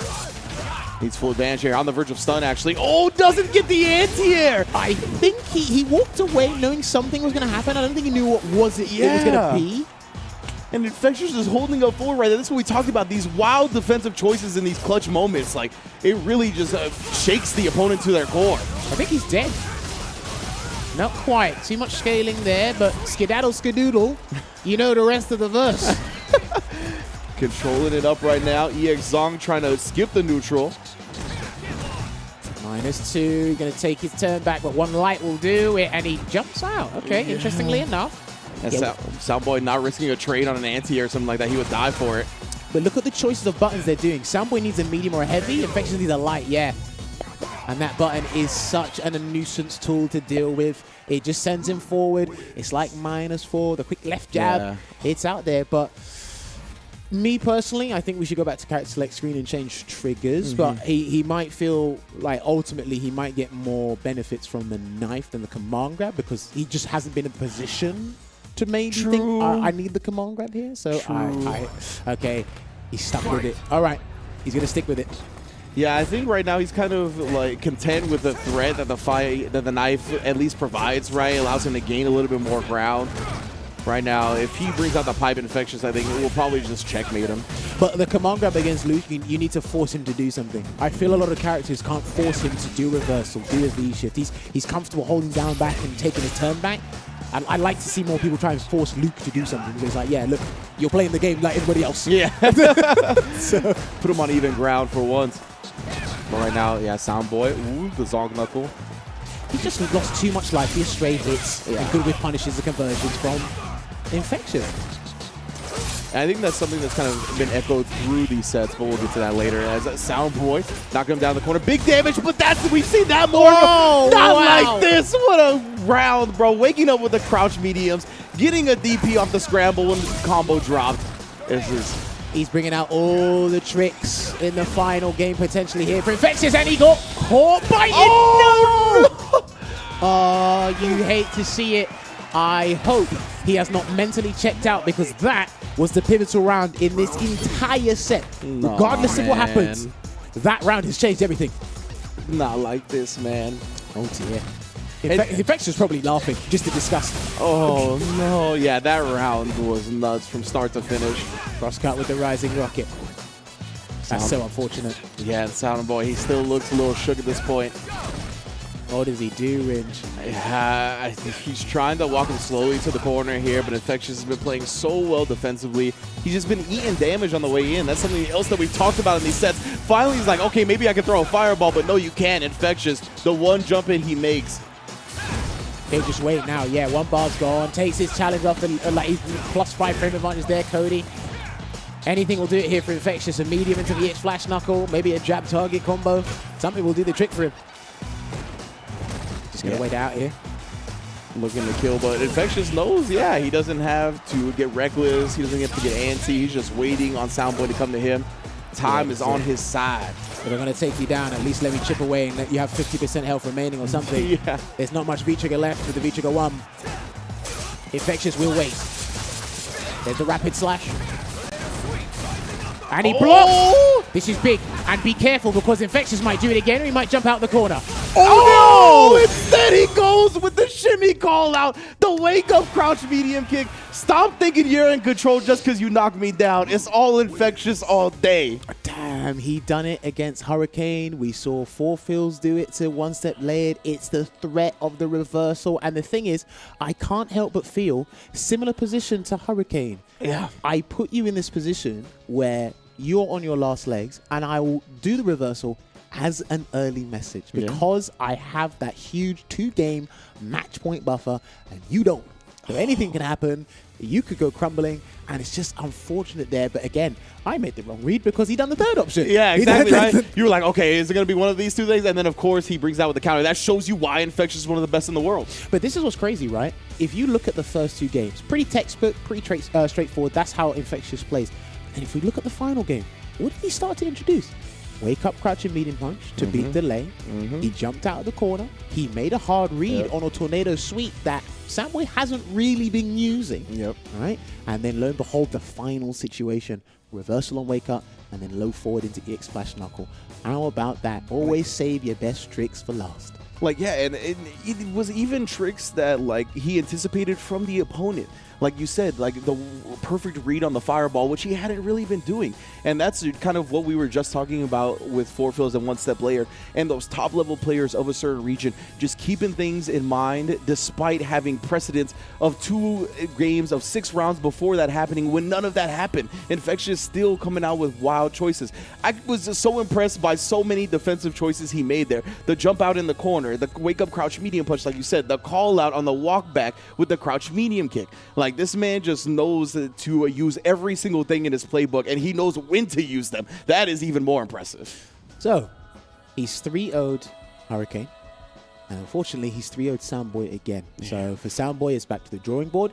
I wouldn't be too disheartened. I think Soundboy has said this himself, but he's like, well, if I've lost to the 2 best players in the country, it's like, okay, I do want to crack it. I do want it to be like a 3-1 or 3-2 on me emerging victorious. It can still be a little bit bitter in that aspect, but I think he wanted to see a change in scoreline. I think the knife was an experimental phase. Kudos for trying. I know that's not like predominantly what he's known for using Cody, but again, it's back to the drawing board. Now, we're going to go to the other match now, which is going to be Four Fills versus Cam Decipher. Now, what's interesting here is how the bracket's going to line up after this, depending on the outcome, right? Because if Cam Decipher wins, Infect's got to deal with another Aura. True. If Four Fills win, it's a run back from the exhibition from the CPT 2021 final. So there's some things panning out here, but again, 5-year age gap. These two you're seeing, these are some of the future of the UK FGC, man. These young players, they like their unorthodox, quirky characters. They got some stuff. They like jumping around, to tell you that much. They got projectiles, they like jumping around. They got amazing V-triggers. I like because they like jumping around. They're picking characters that can do that ambiguously, though, right? The Fox, she can stop her jump with a shot. Same thing with Oro. He's got the double jump. So it's good. It's smart that they're not just like jump happy. They're picking these characters that actually succeed in that type of style that they like to play. And I think that's a big thing about succeeding in fighting games in the first place, is finding that character that gels with your play style, that is good at the things you want to do. Yeah, I don't think I've heard Broski's thoughts on Falk versus Aura. Obviously, Cam the Cypher, he's still growing into this. I told him yesterday, I said, just take it as a whole learning curve, mate. Like I said, you got nothing to lose. Have some fun. You fought. I think he's fought he's fought everyone in this top 8. I think he's fought everyone here. Yeah. So go in. He didn't actually play bad against Broski. No. He didn't play bad against Broski. All. So I think more now that his name's on the map, people will start to see him in a different light. And of course, again, I would like to hear his thoughts as well. I might ask him after this whole day is done how he feels about the Falk matchup as well. But he's gone with V-Trigger 1 for Fills. Okay, what's the projectile domination here? That's going to be interesting. And, you know, when we talk about how young Cam is and his lack of experience, he's coming out a better player for entering this tournament regardless. You know what I mean? Even if he loses right here 3-0, it doesn't matter. He's going to be better than what he was going into it. And look at that right there, calling out stuff. He is so good beyond his years, honestly. All right, going to get the Omni-and Mehevi. Can he get a throw? It should have been a back throw instead, but he's going to play it safe and keep him in the corner. Yeah! I like when kids do as they're told. Man, it's following the curriculum right here. It's like, Cam, you're on your way to university, dog. What is he doing? Aura's got a 17 frame dash. I think is obscure. What's he doing? He's SF5ing people. He's dashing up and throwing them. Because people think he might be doing micro walk forward, medium kick with a frame advantage. Yeah. While you're thinking about that, he's using the dash. But then, Four Fills sending full screen, uses the new X shot. Yeah, man. Mini games all around. He's got to hold this, though. Good jump away. Oh, didn't get the follow-up. Back throw, going to get some frame advantage here. Chase down, but unfortunately couldn't get the V-shift there. Cam the Cypher. Oh, and look at that. Because he established the dash up throw earlier, catches him trying to wiggle out there. Punish. Not going to put out the mine just yet. Going to make sure Cam the Cypher blocks. And I like this V-trigger because... Nice. Good closeout. Now, I'm thinking about it now. I like this V-trigger pick because of how Cam the Cypher anti-airs. He uses the uppercut. Yeah. So if he can make Cam the Cypher just consistently do air-to-air and switch his approach from that afterwards, that'll be interesting. Which sweep. See? Yeah.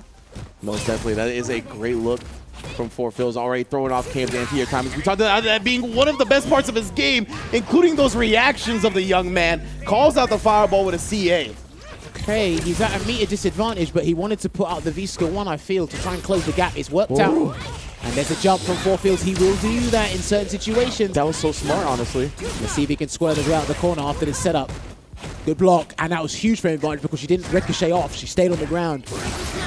Oh, the EXDP to challenge. Four Phil's now in control of the corner. The kick. Oh no, he controlled it. He miscontrolled it because you can pilot that kick. Oh no. The chicken feet not exactly going where he intended. Oh no. That was legitimately the I'm a genius oh no pilot meme right there. Like my man was ready with the freeze, but just a little bit off the mark.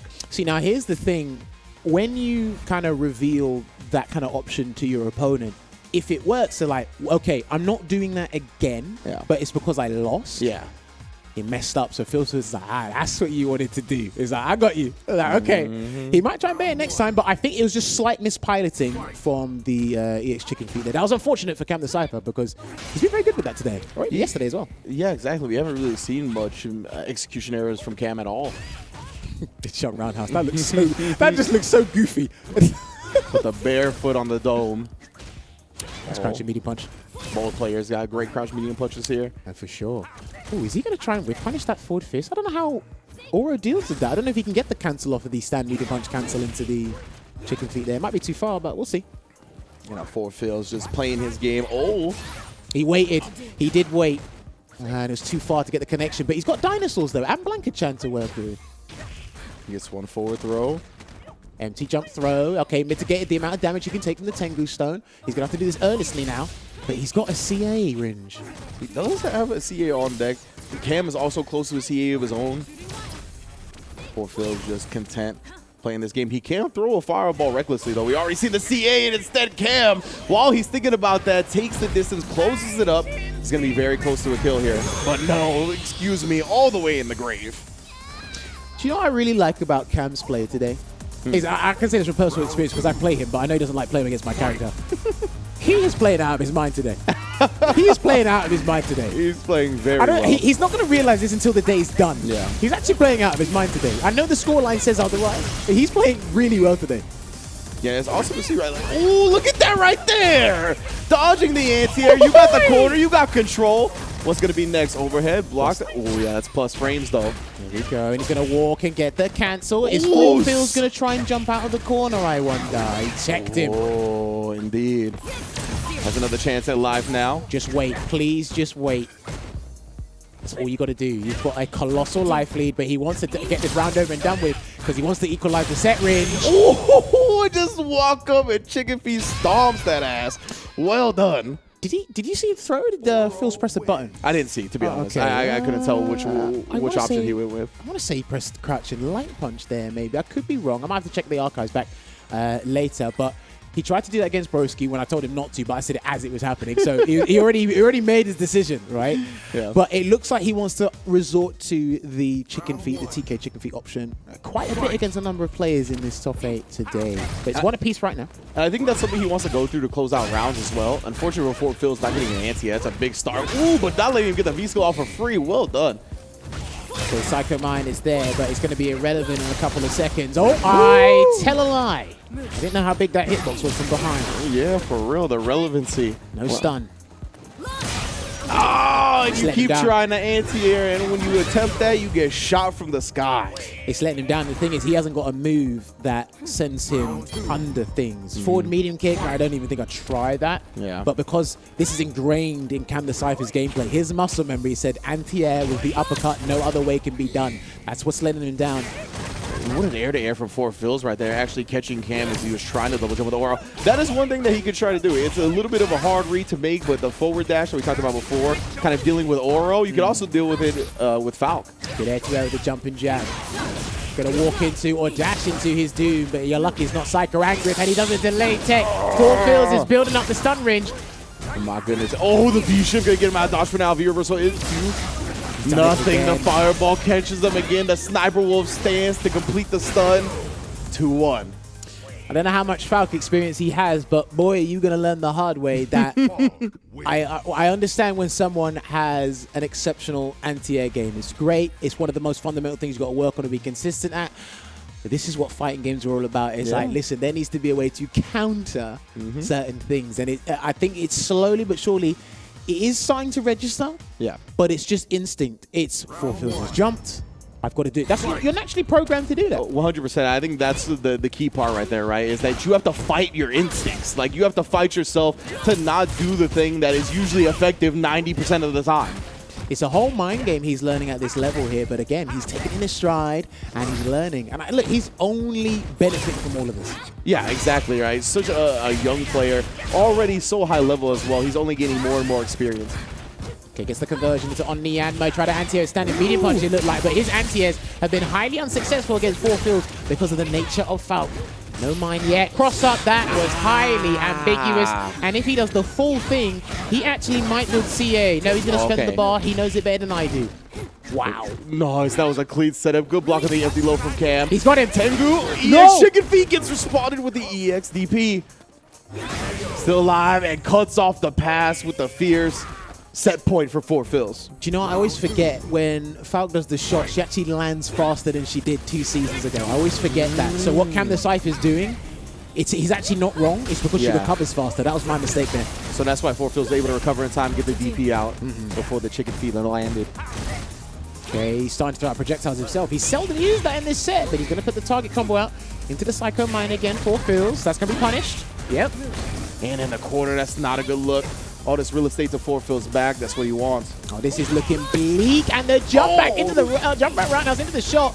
A lovely change there for Falk. She's got one of the best jump back air-to-air games in the game. No one speaks about that enough. Ooh. Yeah, considering she could tag on that fireball, a little bit more damage afterwards, that's a good look as well. You kind of land in a weird situation, like she gets Oki off of it. All right, yeah, do you know what? I was going to say do a raw activation, but he's activated Tengu Stone, not the 5-stone version. I think what you're going to have to do is you're going to have to go out with a bang. But please be careful of Psycho Schneider. Oh, gets the forward medium kick. Tengu follow-up, that's big damage here. It's off the table, but he does have the corner. What are we going with next? Watch out for the throw. Oh, just outside the range after the medium kick. Oh, EX actually getting through the shot this time. Cam the Cypher still alive. He's panicking because he spent the bar in a situation he's been uncomfortable with the entire set. He's going to try and bait Fields. That's going to chip him. There you go. Catapult into the CA, taking it there.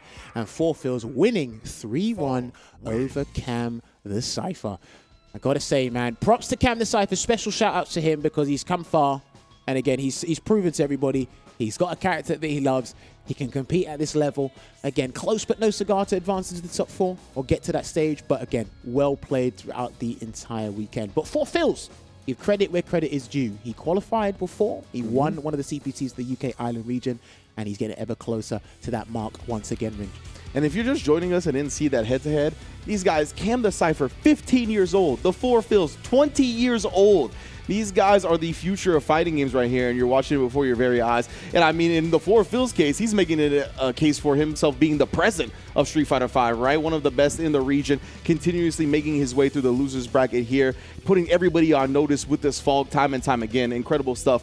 But yeah, big ups to Cam the Cypher. He became one of my favorite players today on this Oro, so I'm glad. I was unaware beforehand, but now I am fully awake to this kid's potential. Yeah, just looking back at what transpired here, obviously you've seen the vast majority of the highlights now, but the anti-air game was the biggest concern on Cam the Cypher's end, but naturally trying to learn that and adjust on the fly is what let him down. He had a couple of cute moments, if I do say so myself. I don't really use that word often, but again, he was slowly but surely trying to come back, but I think 4 fills identified what he needed to exploit on Cam the Cypher, and he executed it perfectly well. Used V-Trigger 1 instead of V-Trigger 2. Wasn't expecting that, but it looks like it's very potent in this matchup. And it's funny because when we talk about young players and their anti-air game being the problem, it's usually because they don't have proper anti-airs, right? You know? And Cam's like, no, his problem was that he was too good at anti-airing. And 4 fills knew that and exploited that, right? You got to use your opponent's strengths against them if you can. And that was a beautiful job by 4 fills doing that to put himself in loser semifinals. So again, big ups to Cam the Cypher. Big ups to everybody that has been in this bracket so far. All of the incredible players that have fallen out. This is a Very strong top 4, though. Broski, Problem X, Infectious, 4Fills, amazing stuff. Everybody you said that is in top 5 of the region. Yeah, just only a Hurricane that excluding. Like I said, in certain lists, you can put Shax in that equation as well because he's one of our finest players in the region as well. Shouts to Shax, he couldn't make it this far. But you know what? It has been great action so far, and there's going to be more great action on the way. But first, I got to plug in my favorite mobile game that's not in my mobile yet. We're going to talk about Street Fighter Duel, baby, because they got new artwork. There's a new stage called Suzaku Castle in it as well. It is available in China, and there will be a global release coming soon. I'm not a liar. I promise you I'm not a liar. Because you know, I have conversations these days, and I tell people something. It's just the he said, she said thing. It's like, Gemmas, you told me this game was coming out last year. I said, I know, but it's coming out, the global release. Trust. It is coming. David said he's played it from the future. He's not sharing any information or telling us what's going to happen with this game, but please be aware it is coming out soon, and there are some amazing artwork pieces for this game as well. But there's also an impressive array of fighting game elements and mechanics in the game, with combos, counters, stuns, and supers to kind of change and upgrade your whole battle experience and challenging your combat skill in general.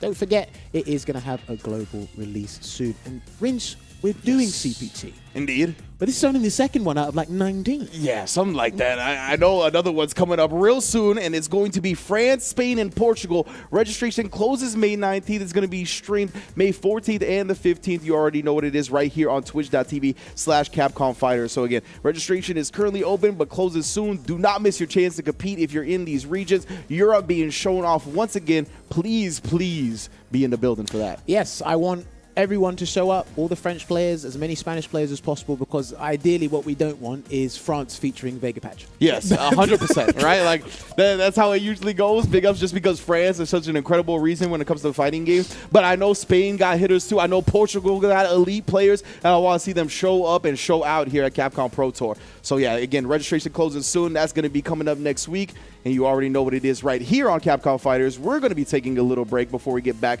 to the United Kingdom and Ireland top 8. We are down to our top 4. We're crowning the champions soon. Do not go anywhere. Time to fight,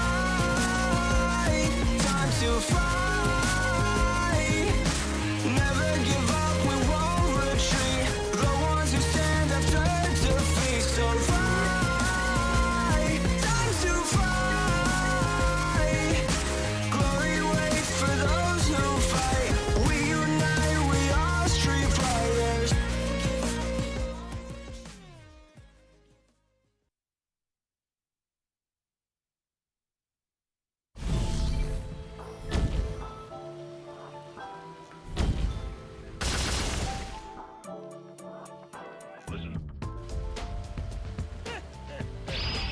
I guess it's time to start warming up.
my fellow hunters!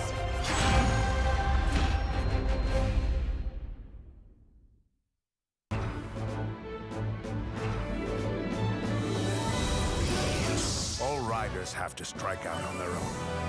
Let's do this!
What's good, everyone? Welcome back to the Capcom Pro Tour 2022 edition. We are covering the United Kingdom and Ireland today. We are down to our top four, the elite of the elite. I am Ringe. This is Jammers.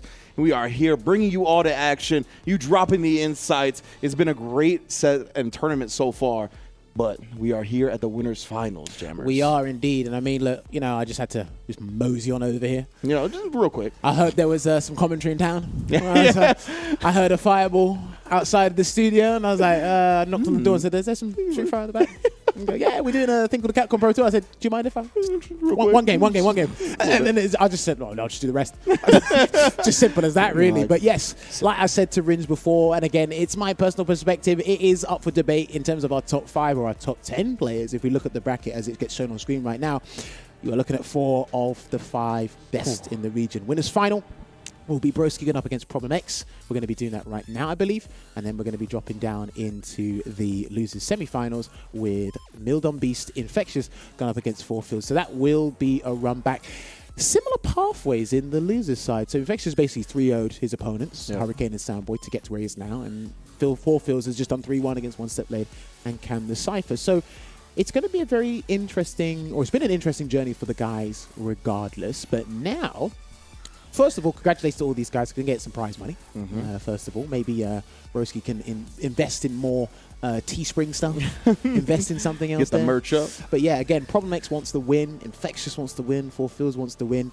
I don't want to say Broski's happy to be here, but it's like, I'm just going to play Oro and just like, you know, just take things in its stride. And he's having fun. But I said this today. I said, look what happens when you're having fun. Yeah. You know, you found it and you're in tune with everything, you know? Honestly, a lot of the time, expectations are the devil. Like, well, you know what I'm saying? Like, you have expectations in life, and sometimes it don't work out, and you feel real bad about it. Put down a T-shirt. You know what I mean? And, like, Broski on the Oro just playing for fun, it seems like he's kind of let a lot of that go. Right, and because of that, it's kind of freed him up to play how he wants to play and not perhaps have so much mental stress on himself. But of course, we all know what these players are playing for. It's not just for that crowning position, but it is also for that prize pool, top 4 prize pool, that $5,000 payout. As Jammers mentioned, it is most definitely going to be on the line here. A bunch of money for these players up for grabs, and you know Broski's gonna want it. 4 Fields, Infectious, and Problem X, but they want that crown as well. They want the bragging rights. There's a lot of these players, like you mentioned, Problem X. We were talking about it off screen.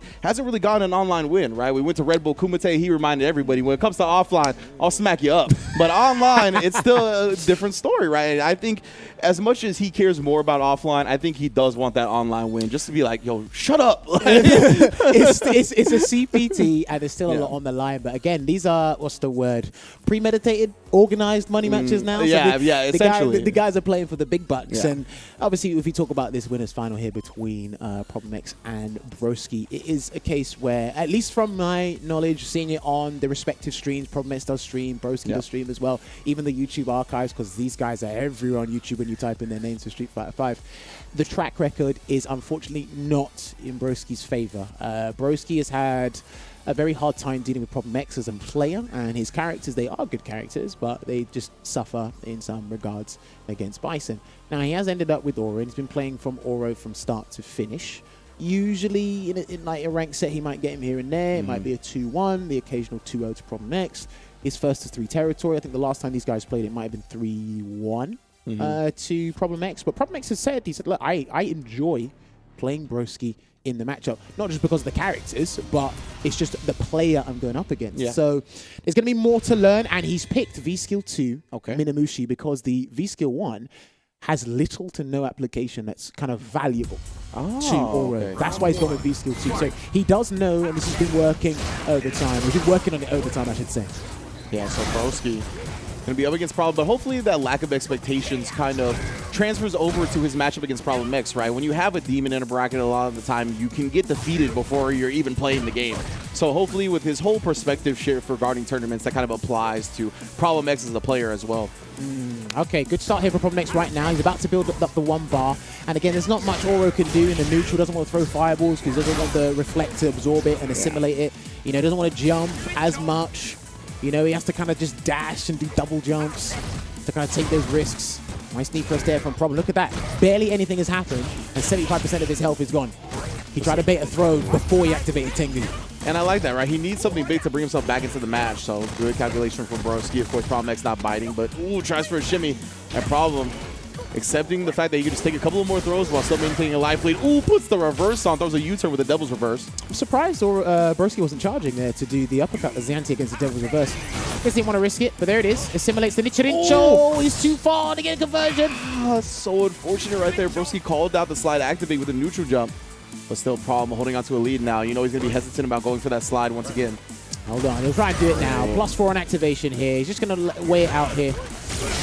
Cross up. Perfect timing, as usual from Problem. Of course. You see what's interesting as well? Because of the V-skill chain, usually when Oro throws out the EX Fireball, he sets up V-skill 1 behind it to kind of set up the neutral game, the dominance. But now he's not using that. He dashes behind it and changes up his aggressive approach. Very interesting in that aspect what the V-skills do for Oro after that.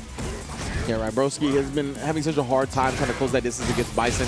Getting behind that EX Fireball is a good time, but right now it's just one of those rounds. It'd be like that. Problem X on the board early, 1-0. All right, closing that round out with a perfect. And again, it's history is repeating itself. You're starting to see it just in motion pan out as to, even if that game is not a clear indication enough for people at home how this normally goes between these two, it can be rough. And again, I think he'd rather just ride this one through and just enjoy it and try it. Yeah, he knows there's a couple of characters he's struggling against. Poison, Bison. I think Falk might be another one I could be wrong in that aspect. I need to double check with him again. But like his mindset and just his technical knowledge on this game is nothing shy of amazing, Broski. So let's see if we can try and equalize here. Yeah, and in this competitive aspect, right, in certain situations and for certain things, you have to have a short-term memory. Yeah. Right, you know what I mean? That was just one of those games, as my man Yipes likes to say. It was a jog, and you have to kind of let that go and just approach this as it never happened. But unfortunately, we're finding ourselves back in a similar position.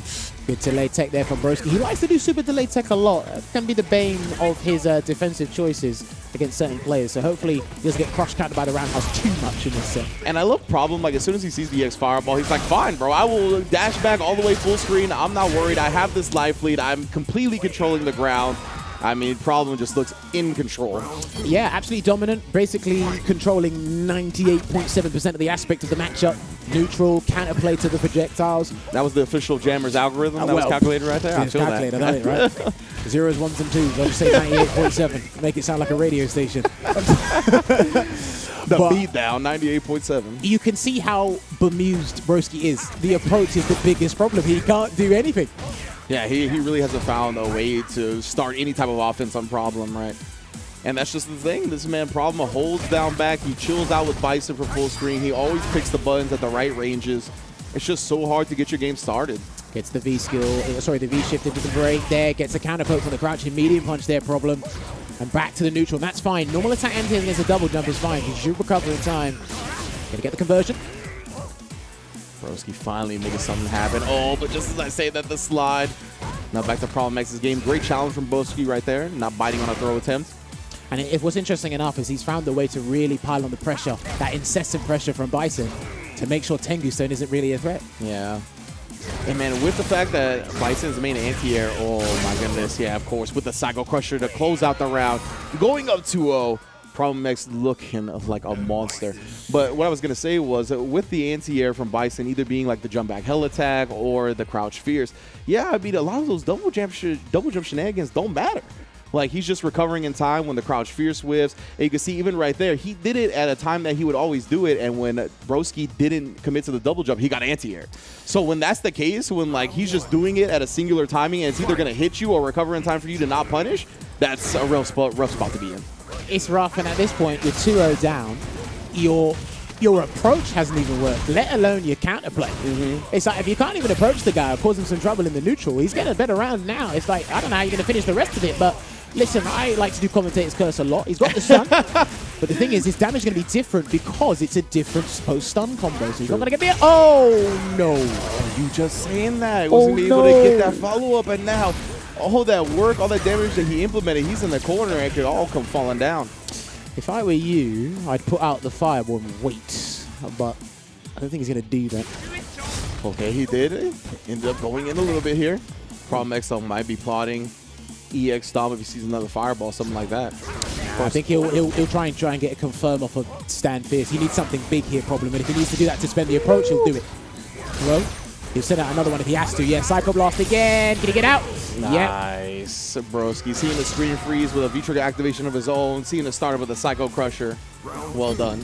Luckily enough, the Tengu was going to kind of save him in that situation anyway because of the lingering stones that are going to come after for the after effect. But let's see if we can get one on the board here, Ringe. Yeah, Broski putting a round up. That should give you at least a little bit of confidence. Oh, but no problem. Already in control here, throws him back mid-screen, chases him down with a scissor kick into another throw. Damn, he is just getting tossed around. Stun's racking up, but it's slowly evaporating now, so we're all right. Anti-air. The patience on Problem is ridiculous, man. This man is never thirsty for anything. He was like, you're close to stun. I don't care. Like, this is the optimal space for me to be in, and you got to come close. All right, here comes the side switch from Broski, but now you're going to see Broski go into Desperation Overdrive. The fun is, yeah, he needs anything. I don't know, a nose hair, a dream. I don't know, man. He needs something. And at that point, he was hoping that Problem X was going to be like mashing or something, right? And like Problem X never does that. It's just sometimes you got to throw a Hail Mary up and hope it's answered. Listen, sometimes because Problem X's defense is so hard to break down, so hard to figure out, his defensive choices are just like, you know, out of this world, unprecedented to a lot of players sometimes. Broski does get perplexed, but he's just one of his demons, Problem X. All right, here comes the Tengu Stone activation. Is he going to go for a reset? Is he going to go for the full thing? It looks like he's going to go for the full thing here, but he can't get the end of the combo. Gets a throw, and yeah, you know, Pablo was just taking that. He needed it. He needed it. That's going to be stunned. That should be game with the follow-up here. All right, there we go. Do you know what's insane to me? 2-1. Now, we said this before, right? And I've played Broski's Aura a fair bit. It's sometimes you do something, and he jumps with that goofy-ass jump hard kick. And it's like, how did you know to jump there? Yeah, that was a super impressive jump. Like, bringing out the EX Cycle Ball right there, not something I expected, but Broski did, and he punished heavily, and he needed that. But the thing is, it's like, it's even a 50-50 in his decision-making, because he's like, I've been anti-ed 9 times out of 10, and I need something out of this. You know what? Even if I have to dig 6 feet deep to get a chance, you know? Yeah, and that's how it be sometimes. When it comes to fighting games, you just pick like your path to the grave. And sometimes you get lucky and you don't end up in that grave, but you got to bet on it regardless. Yeah, for sure. Nice wake-up button there. All right, cool. Now he's starting to be a little bit more audacious, disrespectful, because he's got a game on the board. There we go. Yes! There you go. All right, again, post-stun combo change. Please don't flop it because you dropped it last time. I like this, actually. Ooh. If Problem pressed the button, I think that would have connected. I think it's because Problem did an empty jump out the corner. So there's some of the activation from the Shadow Axe target combo.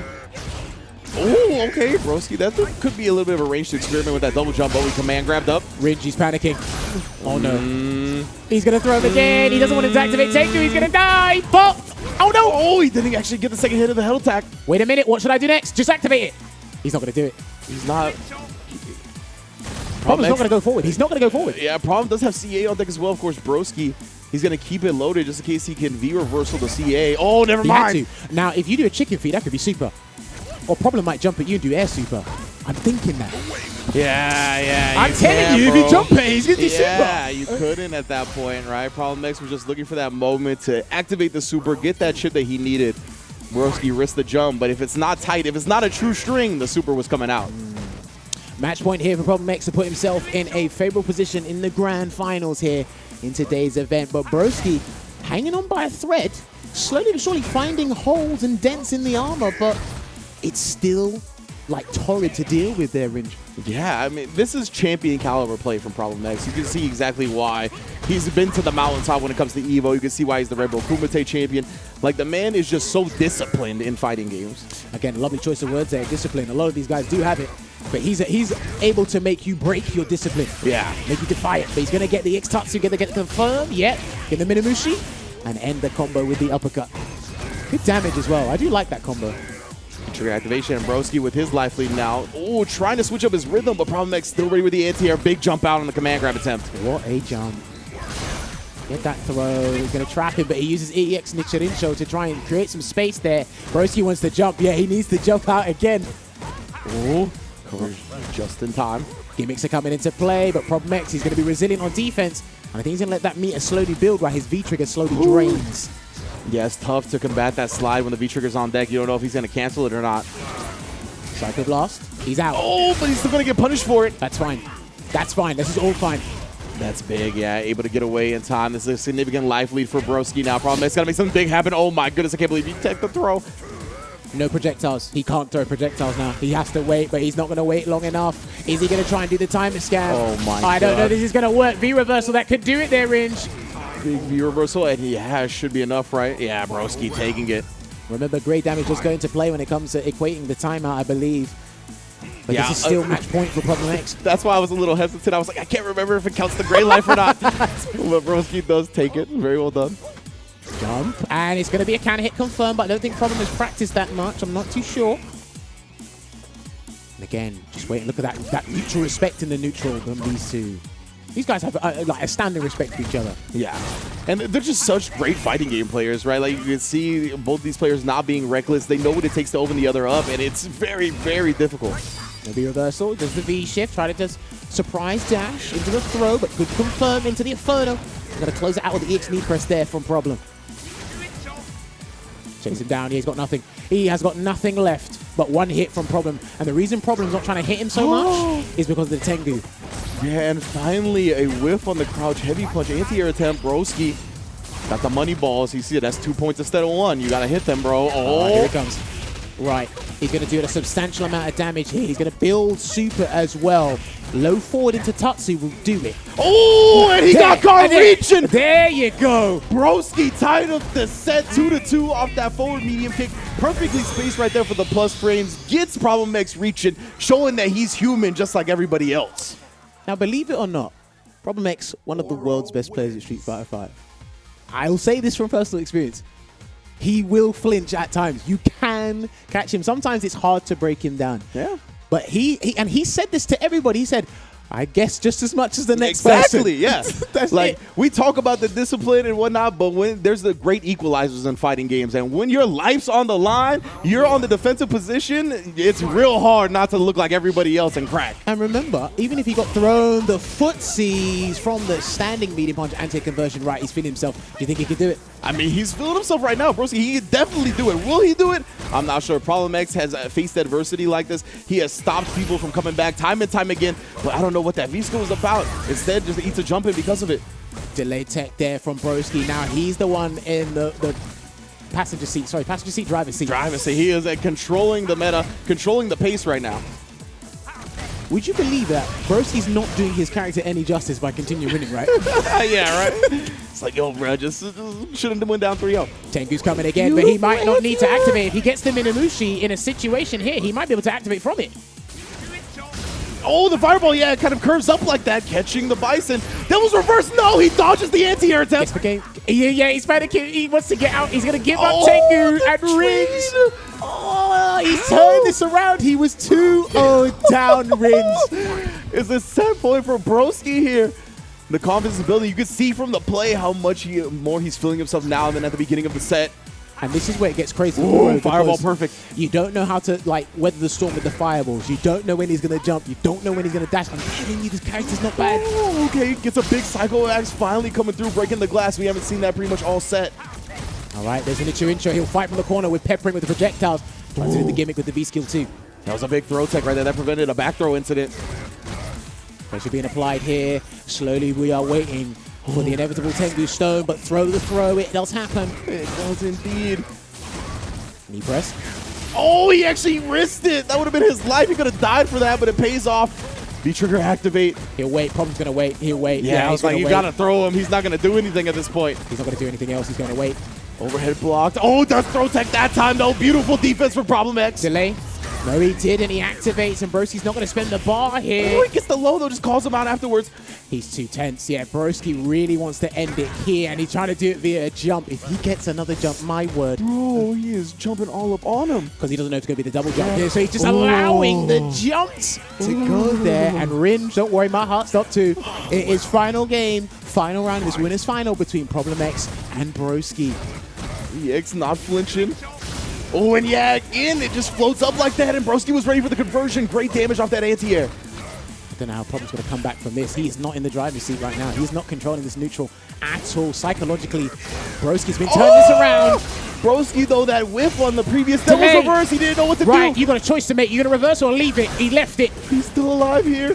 He can still activate and win from this. Oh, Tengu. Problem X doesn't want to stick his hand in the blender when he saw the freeze. Broski slowly walking him back towards that corner. Oh, Problem X, though, with the stand fierce. You will not strike fear into this man's heart. Cuts off the pass once again. Closes out the set to get into grand finals. Do you know what? Outside of the Oro mirror, that was probably the most riveting set we have had today. I mean, listen, that is going to be so good. All over the internet. That is probably one of the, if not the highlight of today's CPT. And I tell you what, like I said, there is a huge amount of mutual respect between those two players. Problem X was just in cruise control, and he had such assertion in those first two games. Assertion is a great, and then great word. Just out of nowhere, you know, sprinkled with pixie dust. The second win, Yeah, the second win, for sure. it came back, and Broski was coming in. But the thing is, here's what's crazy, and he's like infectious in a way. You can't see it on his face, but you can see it in his gameplay. And he knew, you could see, like I said, desperation overdrive. Yeah. That came. You saw it. One jump and a dream. Yeah. And it started from there, and then as we got to the closing moments, you could see it in Broski's gameplay. He said, I need to close this out. Now, he'll tell you, like I said, it's like his competitive drive has been slowly diminishing and changing. Yes. But I'm like, when you are in the heat of the moment and you know what's on the line, the gravity of the situation, you're going to play like his grand finals, man. Yeah, You're going to play exactly. like his grand finals. But you know what? Fantastic stuff for both the players. I want to see GGs everywhere on the internet For this real, one. man. This was great. Close call, though, for Problem. Absolutely. And, like, can you believe the choices he made in the face of those close calls? Like, my man was like, no, I could tell he smelled the desperation, as you said, or not even the desperation, but the urgency of Broski to close out the set, right? And Problem X was like, I'm not even going to let you, like, right there, right? I'm not going to let you get close enough to start your Tengu shenanigans. How did he get open up to get to 2-2? He got that max range forward medium kick, right? So he didn't let him get into that range. He hit him with the stand fierce to cut him off as soon as he got there. Beautiful stuff for Problem X. So that is the only 3-2 last round we've had of today. But now in this top four, ladies and gentlemen, we are just going to have run back on run back on run back. So what do the people call it? Run back Tropolis? Run back City? I don't know. Whatever you want to call it, we're in that part of town. Infectious versus Four Fields is going to be the first run back, of course. And then whoever wins this, it's going to be another run back, obviously between characters, because Four Fields, he's basically surrounded by Auros. Yeah. He had to fight Cam the Cypher, beat him 3-1. He's going to have a run back with Infectious here because of the 2021 CPT finals. If he does win, he goes up against another Oro, but Infectious wins, he's going to go up against his Demon again in extended set. So very interesting storylines and narratives here, Ringe. Man, most definitely. And Four Fields, to get to that Broski, to get that run back, he obviously has to go through Infectious. And Infectious, we'll see if he gets that run back. I mean, he's looking good. We've seen predominantly the Luke and the Ken. Of course, Four Fields, we know, is going to go with the Falk. Now, I'm not sure what Infectious favors in that matchup when it comes to the character, but in my mind, I feel like Ken would do a decent job. So he beat him 5-2 in the first to 5 exhibition using Ken. Okay. Obviously, like I don't know how active his Zeku has been, despite Zeku getting, you know, super cool changes. interesting buffs. Yeah, obviously some people scratch their head and it's like this is another character that's gone under the radar, and then you know Zeku is just like again whatever. He's an amazing character, but I don't think you're going to see the loot kit unless you got to pull out that trump card. Don't think you need to do that. Yeah. But yeah, I think it's safe to say we're going to see Ken versus Falk again. I don't know how much work Four Fields has done in terms of studying, because he might not have predicted this, because he said it in the player quote at the start. He said one Fields showed up, and I don't know if that was the Fields that knows how to fight Infectious. It'd be like that, though. I feel like players... It only works when you earnestly mean it, though. Yeah, you know what I mean? Like, you can't, like, player curse yourself and be like, I'm not expecting to do well, and then, like, actually get top 8. Like, you have to earnestly mean it. But when these players do, they somehow find themselves in, like, top 4 or grand finals. That happened with Stealthy at Series E. He was like, I'm not going to do good. Gets in the grand finals. Like, that happens with players all the time, right? So I definitely am looking forward to Phil's kind of gaining more and more fills along the way. Hopefully he's at full 4 capacity, because he's going to need to be up against Infectious. You know, you make it sound like, you ever played that old video game called Lemmings, where they come out of there? It's just one fills, 2 fills. That's how it be, you know? He loads up the fills like he loads up the stick. I mean, but listen, we'll see how it goes here. But like we said, thank you very much, everyone, for tuning in. Obviously, shout outs to When It Stays On and the rest of the crew over there for their watch party that's happening, and everyone else that's restreaming the stream right here. But again, we're coming to the latter stages of today's event, twitch.tv/Capcom Fighters. We are now going to be playing Infectious going up against Four Fields. I think a big question for me would be V-Skill and V-Trigger on Four Fields' end, because I imagine Infectious is going to stick with V-Skill 1, V-Trigger 2. Yeah. Yeah, there you go. Okay, so it looks like Psycho Mine and the Angriff are coming into play here for Four Fields. And it's not a 5 anymore, so the kind of elongated strategy can be toned down a little bit. Kind of the strategy you have for an extended period of time can be toned down a little bit, but it's still quite a long set, depending on how you look at it. It's going to be first to 3 between these two, and it is a run back. All right. Oh, forward fierce to start You know, just to let him know the distance on that bad boy. And again, I just like Infectious's philosophy in his spacing, that spatial awareness against all the zones. Poison, Manat, Dalsim, Falk. You start to introduce options that you didn't think were possible. He will have the temerity to do certain things that you think is disrespectful on his part. So, and this is the exact start that Four Fields wants, though, right? Despite Infectious kind of not really playing his game. And that's been one of the hallmark, I think, of Infectious's plays today, is that he hasn't fallen for his opponent's game plan. Like, even when it presents opportunities that he can take advantage of, he's kind of just stuck to his guns, and it's paid off. I just wait to the middle of the screen here. 50% deficit, or he's at 50% health right now, Ken. But he's waiting for one clean hit with the Shin Ryuken once again, or maybe a jump in as well. My man Gil was shaking his leg back there. He was getting impatient. He was like, somebody's got to explode soon. I know. It was too fundamental base, too ground heavy. Oh, look at that jump in. Anti-aired quickly. Oh, he'd immediately jumped afterwards there, Ringe, as well, after being anti-aired. He's not deterred. Understands the risk-reward in those scenarios. Anti-air again. He might jump another time if he wants. Yeah, trying. And, you know, that does go to the long-term conditioning of Four Fields when you just kind of abuse the jumps like that. That might open up the window for a dash or some type of grounded approach as Four Fields looks for the jump a little bit heavier. All right, just kind of pepper away, slowly chip at his health with Sam Meeting kick into Psycho Kugel, gets another anti-air. That's going to be a big part of Fields' gameplay. He does have to worry about EX Air Tatsu, though, because Psycho Schneider might go under it. I was going to say, there it is. Yeah, I was like, when is he going to bring it out? Ringe is good knowing you. I'm just you got to go back to playing, bro. Why are you here with us, son? But that had to be the case, right? He had been trying jump in after jump in after jump in. He needed the EX Tatsu, and yeah, as you mentioned, the DP going right under it. Because it's kind of slightly forward moving, so... All right, there we go. So he's nearly got CA on deck here. I'm not sure if CA can punish forward fist from max distance if he wants the corner early. Yeah, from max distance, I don't know. We'll find out. We'll see. I honestly think we are going to find out. Oh, he spent the bar. Okay, on the EX shot. I guess he wanted to put out the mine. Big jump in. Yeah, big, big. Is he going to get a throw, maybe? No. Kill him. Get rid of him. Get rid of him. Just get rid of him. We don't ask questions. Just don't ask questions. We move on. Everyone slips up. Hey, listen, you're not perfect, Ringe. He's laughing. I know he's laughing. Listen. No, I'm laughing at you. Stop laughing at my people. I'm not laughing at him. I was laughing at you because you were like, don't mention anything. Don't say anything. Don't ask questions. Players have gotten mad at me because they think I'm laughing at them when I'm laughing at my co-commentator, all right? Listen. I just had to make it clear. Everybody on the internet misunderstands something, all right? I just said don't ask questions. Listen, I'm not going to lie. I did raise my eyebrow and I said, executioner, we'll give the benefit of the doubt. But I said, just get rid of him. That's what got me. Is like, just get rid of him. Just dump him in the water. Put the cement shoes on him. I don't want to see him ever again. You know. All right, so game 2 here. 4 fields, 1-0 up. Forward fierce. So, yeah, I'm thinking maybe Infectious should try the crouch fierce with punish into the heavy Tatsu, maybe. True. Maybe a bit audacious with the jumps or EX Tatsu. He's being very slow and probably trying to make sure Fields is completely focused on the ground before he does anything big and damaging, yeah? Yeah, he hasn't really tried for like a big stand and roundhouse. He doesn't really like stand heavy kick from what I can tell on the ground in neutral anyway. I think it's one of his least used buttons using Ken, so good spot there, Rich. Good stuff.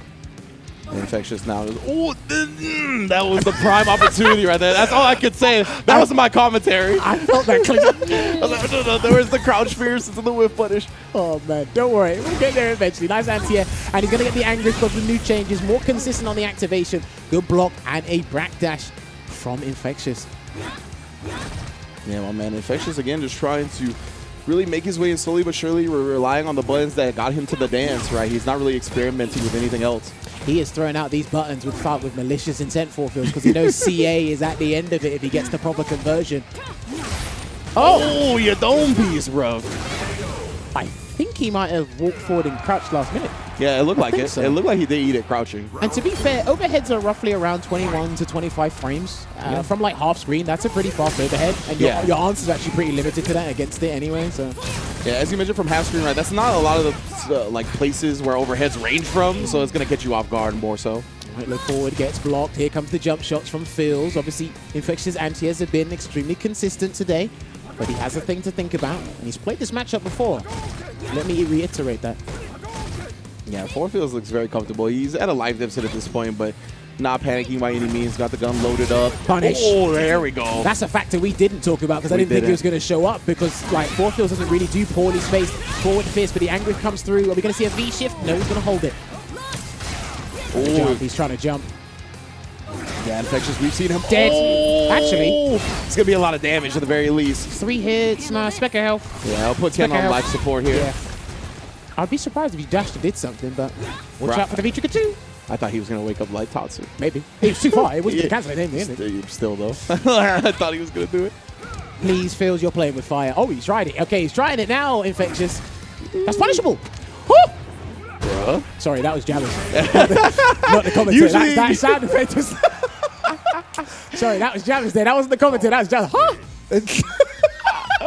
It's just, like, I definitely make those noises all the time, so I was like, they probably assumed it was me, and you were like, no, that one was Shamers. That was me. That was the player. Yeah, that was the player within me. Do you know the whole studio? Who? Yeah. You just see those moments, and this, like, the players and Infectious, they'll make you do that. Yeah. It's like, Yeah. Like when you play these fighting games, there's moments where that's the only thing that your body reacts with. It's just noises, because you're like, oh. You can step on his toe at this point and flinch against anything. But it's 2-0 to 4 Fields. I can't remember if this is the same way it panned out in the exhibition. I don't know if he got that lead and then he made the comeback. Or did he run away with it 3-1 and then just close it out? But jumping. All right, he's starting to introduce it a little bit more now. He needs to do something, like be a little bit more disrespectful. Yeah. Be relentless. Come on. Infectious loves his ground game. My man, it really takes a long time to jump. Nice punish. Depends on the character. Fair enough, for sure. All right, going to get the Angrip activation again. Is he going to defend? Or yeah, he will defend. New setup there from Fields. I don't see him normally do that. After the Angrip. Trying to show him something new in this game 3. Oh, yeah, we haven't seen much damn medium kick either. Unfortunately, too far for that target combo. Okay, good light release of the Psycho Cannon in the low shot there, and it couldn't get an anti-air, but Fields couldn't get a full conversion because Ken wasn't grounded, but he got a second chance. Gonna put him in the corner. Good delayed tech. Yeah, real strong. Now, Infectious, we've talked about his defensive choices being so clutch. He's going to need one here. Tries for the cross on A, trying to bait the throw before Fields with the patience of the DP anti-air. Beautiful. I think Fields' best opportunity, yeah. So good. It was either going to wait for the jump and anti-air or try and jump at him and do the jump shot because of the situation. Now, Infectious has CA here. But it's match point for 4Fills. He's got a good buffer to work with and try and experiment maybe just for 10 seconds or so. And honestly, I don't even want to see him use that meter for super. I want to see the EX Tatsu in the air again. Like in the last situation, that would have dodged the 4Fills anti-air attempt. I think he feels confident just conserving it for damage opportunities. For sure. Something consistent, because even then it was a weird or precarious scenario for him as well. Yeah, but, man, I just feel like he needs to threaten it at the very least right now, because 4Fills has just been so clean with the anti-airs every time. All right, he's got full resources, the Infectious. Is he going to wait and try to do the Infectious special? I think Fills is aware of that as well and he's trying not to whiff anything. Yeah, oh, that was a dangerous whiff, but not taking advantage of from Infectious. Crouching medium punch, he's throwing it out there without a care in the world. That's what these young bloods do. He was trying to find that spot to normal jump and dodge the EXDP, and he found it, but 4Fills just kept walking forward, not letting him get the cross up. That was very smart. I don't know how Infectious is going to come back from this, but you want me to commentate his curse? I can do it now if you want. It was looking like it, right? We saw the stand fierce, it was blocked, but no punish, and then that time it connects. Just walking into too many buttons. No activation there. He needs to chip away at Fills' health a little bit more if he gets a bit activation. 25 seconds on the clock range. Yeah, I mean, this is all 4Fills, all Falk at this point. Infectious, he just doesn't have enough life to sacrifice getting in at this moment. Finally finds a big jump in. The V-shift gets tagged at the very end. Nah, he's waiting. He's waiting. Yeah, I mean, 10 seconds on the clock. Yeah, and there it is. The regular DP to catch the final jump in. And 4Fills clinically puts away Infectious. How about that? Winning 3-0 in the CPT run back here, of course. What a turnaround. Kept it standard, kept it straightforward, didn't really overextend. Couple of scary moments, but again, there's times where I feel not so much Infectious stubbornness. It's like we're not steering away, we're not diverting from this plan you originally had for the character, and it looks a bit stale. Yes. And it's like, again, now you're just walking into buttons, trying to find the opportunity to jump, and you get anti-air, and it's become a bit too predictable, which ultimately it was unfortunate for Infectious, because again, you were looking at two of the players that qualified for the CPT finals last year. But again, fantastic play there from our Falk aficionado, the Falk in the community, 4Fills. And it's something we actually talked about at the beginning of this set. The fact that Infectious a lot of the time wasn't diverting from his game plan, even in ways that would benefit him, right? Not necessarily saying, oh, you need to change your game plan because you're on the back foot and you're losing.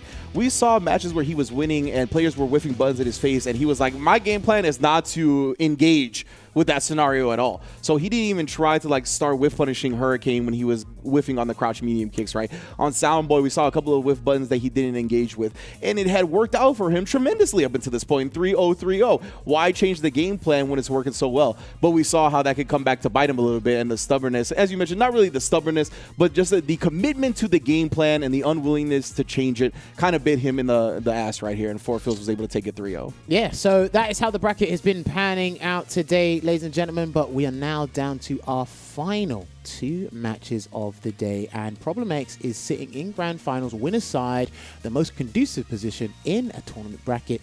But we have to do our losers final first, and we have to see who's going to emerge victorious to face Problem X out of Broski and 4Fills. We are going to take a break, but during the break, people are on their phones playing games.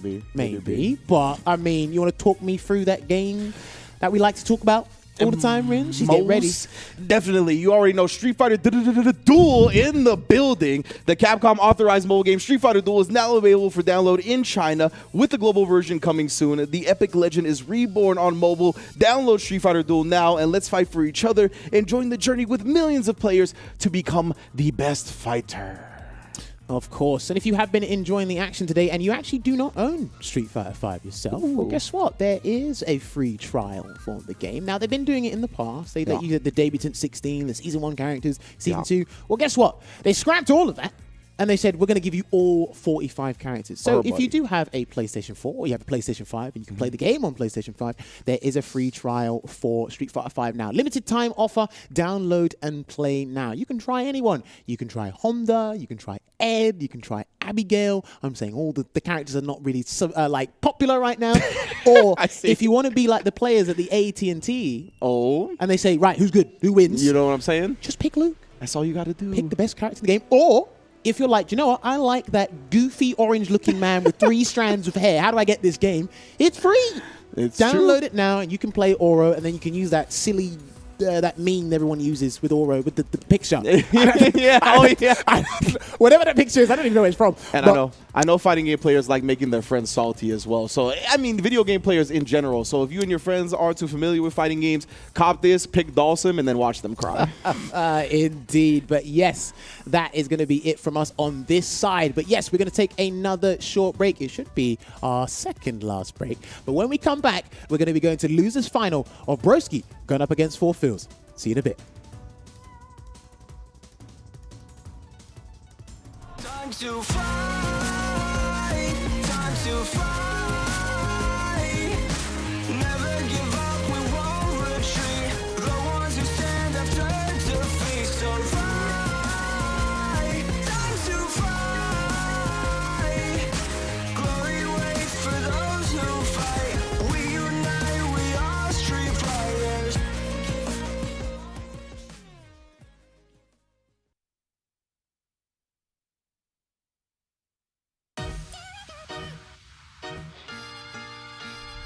If I go too far, please forgive me. My name is Seth. Bow down for my cycle. It's time for trap. Show me everything. Download. This will do.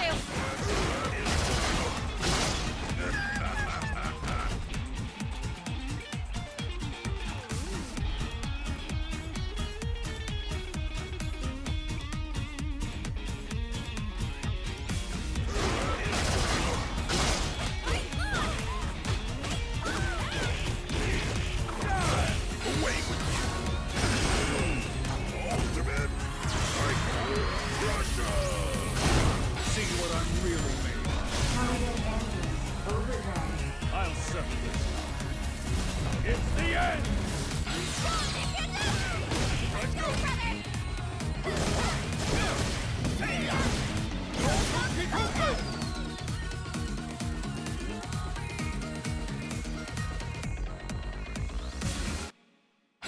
The finale.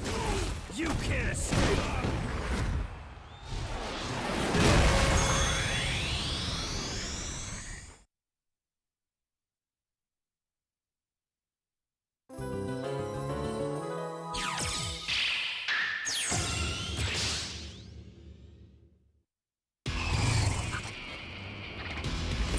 If I go too far, please forgive me.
All right, Street Fighter fans, welcome back. Everyone watching from all over the world. We are back here with the UK and Ireland CPT. We're now at the final hurdle, the final 2 matches, and we're going to be determining who's going to be qualifying for the Capcom Cup and winning today's respective event with a bag of prize money.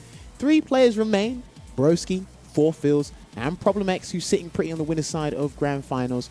But it's going to be some juicy matches nevertheless. Myself, Jammers, has been guiding you through this journey alongside Ringe. Hopefully you guys have been enjoying the action just as much as we have. I've been making some sound effects. I'm going to get a soundboard soon, and so is he. But we've still got a little bit more to go. But you know what? I've got to ask you, because I wasn't here last time. We weren't here last time because obviously the unfortunate scenario on our end of the world. But how have you been enjoying the UK Street Fighter V action? I mean, the UK Street Fighter V action in general has been phenomenal, right? It has only increased in skill level. I think in Europe in general, right? Like, I try to tune into Salt Mine League as much as I can. Wanted, shouts to Damascus, and all the events that are going on out there, the Red Bull Gaming Sphere stuff over at Winter Stays On. Like, these players have been showing out, and it's been dope watching them grind and new talent rise up amidst the pandemic. Like, we talked about Ending Walker and a couple of the other players that have really risen up during this time and have shown out that it's not just going to stop at the generation of Infectious and Problem X and stuff like that, that this region is going to be a problem going forward forever. Yeah, I guess probably going forward forever. But no, fantastic stuff either way. I really like it because, again, having that kind of cultural difference come together and it's like, well, look, here's our perspective on the game. Here's your perspective. And I was like, listen, I know these people. I play them. It's like, let's just let this unfold and new storylines will be created. But if we look at the top 8 bracket, damn, I like this production team. They said it as I was talking about it. But yes, this is how today's event has panned out. So if you are just joining us, or you have just come back from a break, this is what has happened. We did have an Aura Mirror with Broski Cam the Cypher. Nail-biting set against Problem X, losing 3-2 in the final game, final round. But again, 4Phils has had to do this from losers round 1. Yeah. Right? And again, getting the run back. So now he's got the jump on Infectious in CPT affairs. Obviously, Infectious had a good run against Hurricane and Soundboy up until the point of 4Phils. But now he's got to fight Broski in what we're most likely going to see of Oro going up against Falk. I don't know. I've seen it once or twice between these two. And others here and there. But I don't know if you've seen much of it at all. No, definitely not. I'm going to be unfamiliar with the Oro Falk matchup, so I'm looking forward to seeing what each other brings to the table. In my head, I mean, I feel like it's not that bad for either character, but okay. You obviously have more intel on this than me. I can see that. I feel it's the whole similar when we watched the Aura Mirror. If I do my view skill 1, I'll just counter it with my V-Skill 1 back, right? I feel if whoever summons their V-Skill 1 first, or sorry, if V-Skill 1 comes out on Aura's end, that means maybe 4Phils might use V-Skill 2, just kind of change the way the neutral game is going to pan out. I think jumps will be a little bit more successful for Broski in this aspect because obviously Psycho Schneider, you know, 4Phils might meet him air-to-air. There is a jump shot. So, and hopefully he did have a sneak peek at what happened with Cam the Cypher. Yeah. And 4Phils as well. Just see, okay, I've got a different play style. I can slightly adjust my game plan, but see what works and kind of build on that as well. Because this is a matchup that's still developing for the players just as much as us as commentators and you guys as viewers at home. Yeah, exactly. Like, I mean, Oro's still relatively new. We just haven't seen this high level of gameplay between the two characters. I guess a command grab for the side switch, or the hit grab, sorry, for the side switch. And now he's trapped in the corner. Double jump into the medium kick. Yeah, I called it command grab earlier. The hit grab. He just slams him to the ground, you know, it just be like that. And he's still sticking with V-Trigger 1 here. Oh, okay. I've now just seen something new. If he tries to do V-Skill 1 arbitrarily in the neutral, the shot from V-Trigger 1 will stop it because of how instant it is. Okay. Similar to Sandblaster from Yeah.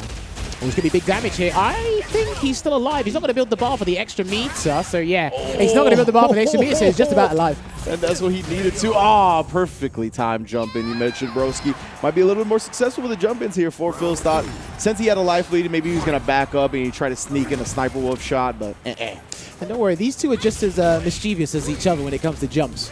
So when your anti-air don't work, it's like, yeah. And there it is. We got to jump in once again, successful this time from 4Phils. Oh, we wait for a reversal. Goes for a delayed throw. Broski's waiting for V-Trigger 2 because he needs to come back. Just outside that range. He was hoping that Broski would swing into it. Still gets the punish on the escape attempt. Good conversion there. And that is one of the key reasons why Falk has got the new EX shot. Is to save her in situations like that and close out rounds. Spend the bar. We'll take it. Her meat is all about the conversions, man. No real utility. Exactly. It's about the conversions from hits that she gets. Oh, I love that. Going underneath the fireball. Definitely something that Four Fields has already exploited in this matchup. You talked about the air-to-air that Four Fields might look towards from Broski as well, just outside the range of connecting with that. Oh, yeah, the ground is hot lava right now. Unless they're trapped in the corner, these guys are going to be jumping as much as they can. Oh, confidence from Broski that time. Knew that the Pierce would hit, had the buffer behind it. I like it. All right. Four Fields has got V-Trigger available, but Garcia is going to resort to it. And this is the thing that's going to let him down like it did Cam the Cypher. Watch out, he's going to have to respect those jumps. We might see a regular jump fierce coming from Four Fields very soon. No, it's a bad habit. That stick toss from Four Fields, my goodness. The damage and then the throw. There you go. He tried to see if Broski was going to flinch, but I think he just had V-Trigger activation fixation in his mind. And he said, you know what? Probably I'm just going to accept what's going to happen. If you try to shimmy me maybe one more time, maybe low forward might have come out instead. But Four Fields looking to close that out with a throw. 1-0 to Four Fields in this losers final. And that etches ever so closer to something even more interesting. I'm not going to say it yet because I'm an expert. I'm the king of commentator codes. I'm an expert at that. I will let you know, though. Even if you don't say it, if you think it, it's already halfway there, fam. Don't worry, I love my people. Jump back, roundhouse again. There comes the Onibi, but no dice. And this is it. He shots, bro. He can't just put it out there because Four Fields already set up shop. If he found a way to set it up before Four Fields can kind of set up his psycho barrier, that'd be a different story. Bro, he is emptying out the whole clip right now. No reload. The drum is getting beat. There you go. Now it's going to be a different story. This is a very important aspect of the matchup, the zoning part of it. Yeah, exactly. We haven't seen Broski really get his rocks off. All right. Try to bait, but he waits. Good stuff there from Fields with the one button of reversal. T-jump. No Tengu. Weathered the storm. I like it. Or weathered the rock slide, I should say. Oh, the jump. You thought you were going to double jump back on me for free. Four Fields reading it heavily. I'm hoping he's still got, emergency power with the mental stamina because that problem exit could take a lot out of him. And you got to deal with this right afterwards. I know there's a little bit of an intermission, but still, though, that's a fantastic point. The fact that he brought it back to the brink still fell short. And then going up against a character like a Fog that just tests your endurance, tests your patience constantly. He's resorting to the throw bait via the jump a bit too often, and he got caught out again. He is not letting it happen. He just doesn't want Fields to do a normal jumping. And to be fair, when she does the jump shot into the EX version, that does like 170 damage. Yeah. That adds up over time. Oh, look at that. He had the perfect follow-up. Used a special that got him out of range of the fireball. Unloading the clip once again. 2-0 like that. This is looking tough. Yeah. Difficult. Anything. I don't know. Any bad words? Now, I will say, Broski was getting washed in the first two games of Winners Finals. He and he made it close. So despite this looking a little troublesome right now, he can still do it. He can still do it. The thing is, it's more of a, I would say, standard projectile, but the projectile threat is there because obviously Bison's got EX Psychoblast, slow moving, it traverses the screen very slowly and controls a lot of things. Like, Four Fields has access to faster projectiles at an earlier point. And this was difficult. And Broski, again, he's trying to bring up that aerial approach and really trying to throw Four Fields off his game, but it's been unsuccessful for the majority of the time. Yeah, and you saw Four Fields, like, he hit him with a jump shot and then actually got anti-air on his next jump in. So I think he's just going to keep shooting because Broski continues to contest with anti-airs. Good with punish with the stand fierce against Auro's crouching medium punch, but he's going to get punished because that is minus double digits, but he couldn't get the full pickup. He's going to convert off something regardless. Oh, the stop! Do you know what? I respect that because if it was a jump shot, he could go under him. That's what he was thinking about. Exactly. That was such a good adjustment from Four Fields right there, and the fierce afterwards to close it out. That, legitimately, dropping that kick right there was one of the most impressive things I've seen all day. That was such a good split decision to make. Four Fields knows when people are trying to deal with his shot and they're trying to go under it, he will mix it up with the air down medium kick, but it is match point for Four Fields. He 3-0'd in what combo is this? I haven't seen that. I have not seen that. That's crazy. Dancing. Oh, and gets the jump in, but no follow-up. Oh. Yeah, it's just gone from bad to worse. Oh, it's gone from bad to worse. He's gone for the unscaled counter hit, crouching medium punch combo. I like it. Go for the reset. No Tengu yet. If he wants to pull a rabbit out of the hat, he can't. That's it. 2 bars. Psycho Mind's out. What's he gonna do? Yeah, he's gonna do a full combo. Oren's dead. All right. He's in the grand finals, ladies and gentlemen. And the combo was not even finished. That is the character I have said that the most to. The combo is not even finished. And it was like, damn, that was crazy. Absolutely sublime stuff. Great performance there from Four Fields. Especially coming off the back of 3-0 Infectious. Yeah, right? yo, that was wow. Impressive run here in the losers bracket. 3-0 Infectious, 3-0 Broski to get to Problem X. I mean, this Fox looking like a problem, and I mean, 4Phils qualified last year, has definitely shown now time and time again. He lets it be known it's not just a fluke, it's not just a season type thing. He's here to stay. So, obviously, I want to say a big thanks to Broski for participating. Obviously, I think this is his best placement in a online CPT for quite some time, because obviously before he was 4th, now he's come 3rd. But yeah, had a couple of good conversions, but it was the neutral aspect. Couldn't really utilize V-Skill 1. The jumps weren't really working. He had a good, like, whiff punishing and footsie moments here and there, but the desperation got halted by our good old Guardian Hawk. And therefore, 4Phils took advantage of that. The new buffs that Falk got, the EX shots, you know, using the Psycho Mine for the neutral as well as the corner conversions, that's what was really helping him out. And in the last round, when you saw that reversal and it was blocked, that was it. You checked out the hotel. Yeah. But it's, I don't want to make excuses, but I think I can tell if you look at Broski's bracket path, just today, not yesterday and before that, today, Aura Mirror, Problem X, 4Phils. That is tiresome. Yeah. That is very tiresome. Ridiculously Because hard again, mentally. and Cam the Cypher is not a bad player. No, not at all. So that's crazy. And I think, again, like I said, I think all of the mental fortitude, the kind of the mental stamina, that just got exhausted all in the Problem X match. And it's like, okay, cool, whatever happens now. I wouldn't say he's satisfied. I think he still had more to offer. Again, that's a matchup that's going to develop. We're going to see how it pans out over time. But going up against what happened with 4Phils in the bracket just early. Yeah. It's like, that's a tough ordeal to overcome. But yeah, unlucky to Broski. Well played. But now we are going to the grand finale. That was our penultimate match before.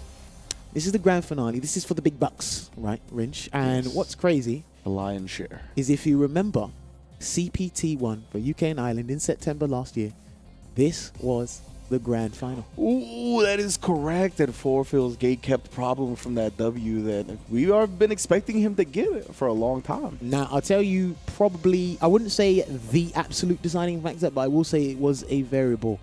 Back then, 4Phils was on console. He's on PC now. Ooh, okay. And I'll tell you something as well. Both these players, shout outs to Arturo Sanchez, both these players have got their setup sorted out. Word. They did. Arturo he's gone in there with the little wizards behind the screen. I don't know if they got 600 hertz or 1200, but they got something. He helped them out. We're playing at 4-digit FPS now. We've gotten up to there. If anybody's going to do it, it's going to be Arturo for sure. Yeah, that's what he's done. And yeah, it's going to be a run back between these guys here. But thank you very much for everyone that's been sticking with us through the journey here. One more match to go. It is a run back in the finals. And this is the one and only chance. There wasn't 2 chances because Problem X came second in both. There's no longer 2 chances for you. There's no longer 2 chances for the other guy. You know? To me, this has been these are the 2 best players at just sitting there and making their opponent hate their life. Like, they're just like going to sit there and just chill out and be like, I'm not going to whiff anything, bro. Like, I'm too good to whiff. So they just sit there and like end up pressuring their opponent to crack. And that's why I'm very interested in seeing these 2 clash. Yeah. Because I'm like, I don't know how one person's going to open up the other. If memory serves me, Mel, my recollection, again, jump-ins, the aerial approach is extremely prevalent for 4Phils. He was doing that a lot last time because sometimes hell attack can be unsuccessful for Problem. He did sit there and block a lot of the time. We saw Broski making flinch in certain situations as well. 4Phils has a little bit more options at his disposal. Shimmy, down forward hard kick, the overhead with V-Trigger 2. It's going to be a big deal. And trust me, Problem X has expressed his disdain, I should say, for Falk as well. I could imagine. And you can see the way he started, he already showed his disdain for it. 99-second scissor kick. He followed it up with 1 shortly after that. The EX, he's doing a lot of raw scissor kicks here. Try to get outside of that range that 4Phils dominates, or I should say inside of the range where he doesn't dominate. Yeah. It's very hard to kind of navigate Falk's neutral and find out your spacing because you don't want to deal with the shots and allow it to use V-Skill 2, and you don't be too close to just trying to get bonked on the head, maybe a conversion into Catapult. He did get it. Good awareness there from X. Trying to escape the command grab there, 4Phils. Yeah, and then he ended up comboing into the flame. Overhead, 1 more, 2 more. Yeah, he's seen it Good before. check. He done it last time, so Yeah.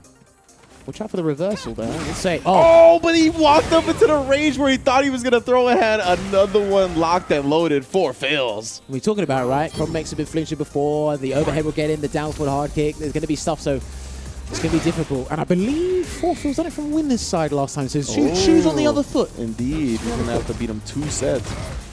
Not an easy task going up against Problem X. You can see he's still with a raw scissor kick pursuing that strategy. All right, throw. Is he going to try and bait the V-shift? He did, but good reaction with the air-to-air. Lovely stuff.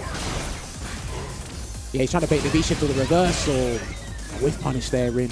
Doing a great job. Problem X, once he got in, did not let his foot off the pedal. And that's what you have to do in this matchup for sure. You can't let Fog establish that lead or establish that spacing that she's so good at. He's got CA though. Again, I want to see how these new conversions of the EX shots like pay off in the long run for Falk, because that's going to be a big deal and a game changer in a lot of our matchups. Conversions, that's universal. Yeah. I want to see where it's specific. And it's one of those things, right, where a lot of those conversions are like shots into EX shot. So it's hard to notice how much it does in one instance, but it adds up so heavily. Oh, I didn't get the cancellation there. That's unfortunate, but Forfeil's got the forward fierce crush cannon, but no V-meter to get the activation into the Angriff. Problem X looking for a jump. He Beautiful. Amazing Hull Attack has the corner now. V-Trigger activate. Oh, don't get caught flinching. So lots much and lots of damage. He's trying to run away. Yeah, okay. Forfeil's has shown this answer early that he's trying to run away from the command grab. And Problem, instead of being too thirsty about it, just backs up. Goes back to controlling the neutral. Of course, Forfeil's fully loaded on V-Trigger and CA. Do you know how disciplined you have to be to realize that that was an airborne hit, not a grounded one? Because if he did Angry, he would have lost. We're on borrowed time right now. Amazing stuff to not commit. Give me that. Okay. That's an I like that way. application.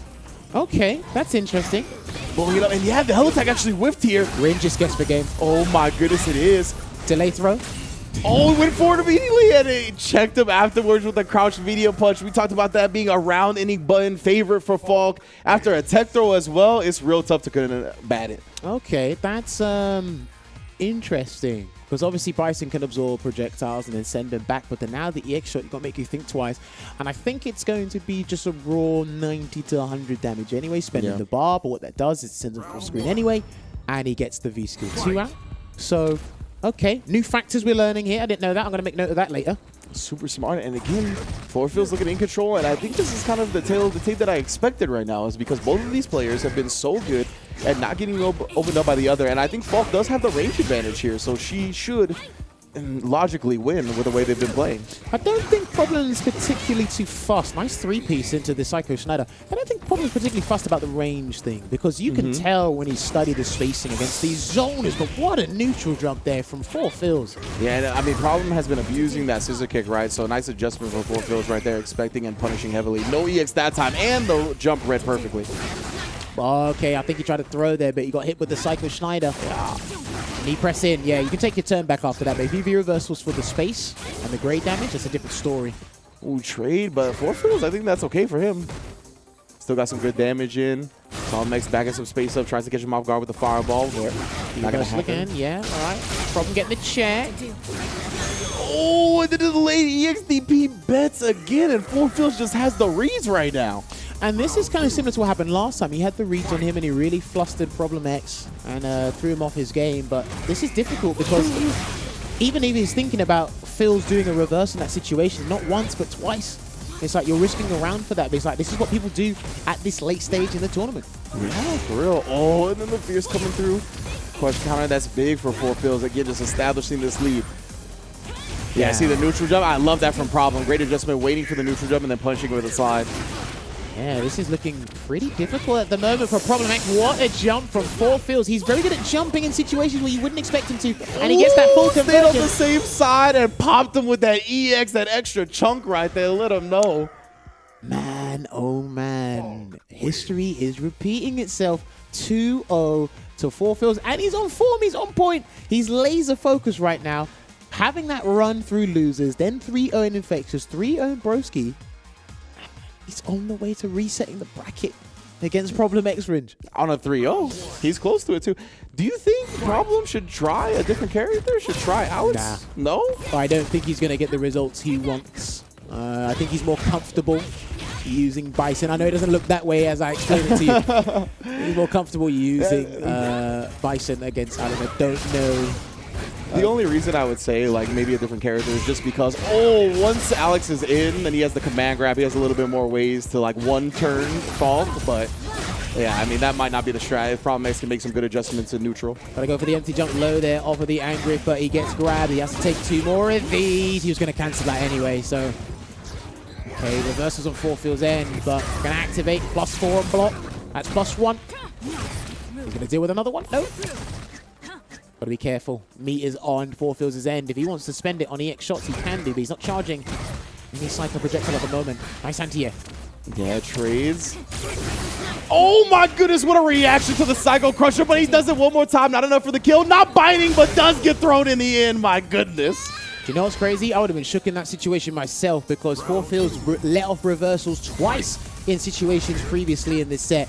And he just had to double check that. Imagine if Fields with a reversal late there. That'd be so crazy. Ooh, and then 4Fields again, though. He's picking up where he left off. He's like, you might have gotten that round, but in complete control right now. Checking the shoes as well. The shin guards ain't enough to save you. V-shift ain't enough to save you. He's coming. Actually, no, he's going to do the full conversion. Yeah, full conversion. Is he going to spend the super? No. He's being greedy. Spent the bar. Yeah, he wants the extra 2 going into the next round. And again, throw taking a crouch medium punch all day. I think probably what you might have to do is do crouch jab and probably buffer that into scissors. Or maybe do a light kick. Yeah. Because he's losing to that button and lights will probably stop it during their active frames or something. But 4Fields on the verge of resetting this bracket. You see problem sacrificing his meter to get in here. Back to back with the EX scissor kicks, but he's found himself in the corner. You got a 1-turn 4Fields here. He just jumps out, but he punishes the landing frames. Good stuff. Oh, he tried to catch him throw teching, but 4Fields hasn't done that just yet. There's problem next special, but not quite. It's going to be tough. Ooh, beautiful check, though. And I mean, he does have all the resources in the world. Okay, he has to take about 2 throws here. He can't V-shift. Nice knee press. Watch out. Yeah, he done it. What? Yeah, okay. Don't worry. 4Fields does that on wake up. When he Okay. thinks people are going to do delay tech or something, he will wake up with the overhead. That's beast. That's a beast option. It didn't work that time, but man, that's a good idea. Problem X not going quietly into the night on this first set, though. See, and he did delay tech as well, and that would have lost. That's susceptible to the reversal. Here's the thing, man. We're at this late stage of the game. Because V-Shift is in the game, the introduction of V-Shift, it opened up tons of kind of unconventional as well as the regular options available. And it's going to be weird and confusing, like, to the naked eye. Yeah. But believe me, there was a lot of layers behind 4Fields waking up with an overhead. Yeah, in that situation, there was. Yeah. When you just say he woke up with an overhead, it sounds real wild, When right? I'm playing Fields, I'm like, Fields, did you really do that to me? but it makes complete sense when you take into the context of everything, right? But that's one of the beautiful things about fighting games. All right, knee press away. Let's see if he's slowly but surely coming back into the set. But again, just like the Broski set, this has been great to watch. Absolutely. And I mean, Problem has been forcing his way in. Oh, with the ES. Gets caught reaching that time. Right, he's going to do the 50-50 now. He's going to do the full conversion again. He's going to build the bar, actually. Oh, and made it safe. Yeah, had the explosion afterwards, keeping him in check. Oh. Damn, this is rough. He is flustered because it's like 4Fields gets straight hits, gets a conversion, and then he has to like kind of make up that ground, reduce that tremendous life lead, you know? That was sick. And I was just going to talk about how Problem, when he starts rounds with 2 EXs, he'll spin them immediately to try to get in to nullify this game that 4Fields has been playing. He did EX knee press and the EX knee press again before. Now he did the Psycho Blast into the EX stomp. I really like it the way he's starting to use this meter, but that makes the first round so difficult for him because he doesn't have it. All right, so he's got a tremendous life lead to work with right now. Problem X, but the anger gets activated. What is the mix-up going to be from the situation? Yeah, he's seen empty jump low too much. That's why he's waking up with buttons. Very smart. Oh my word. This is a lot of damage here. Oh, tries to the jump back, still gets chased down by the Devil's Reverse and risks the EXDP. No, sir.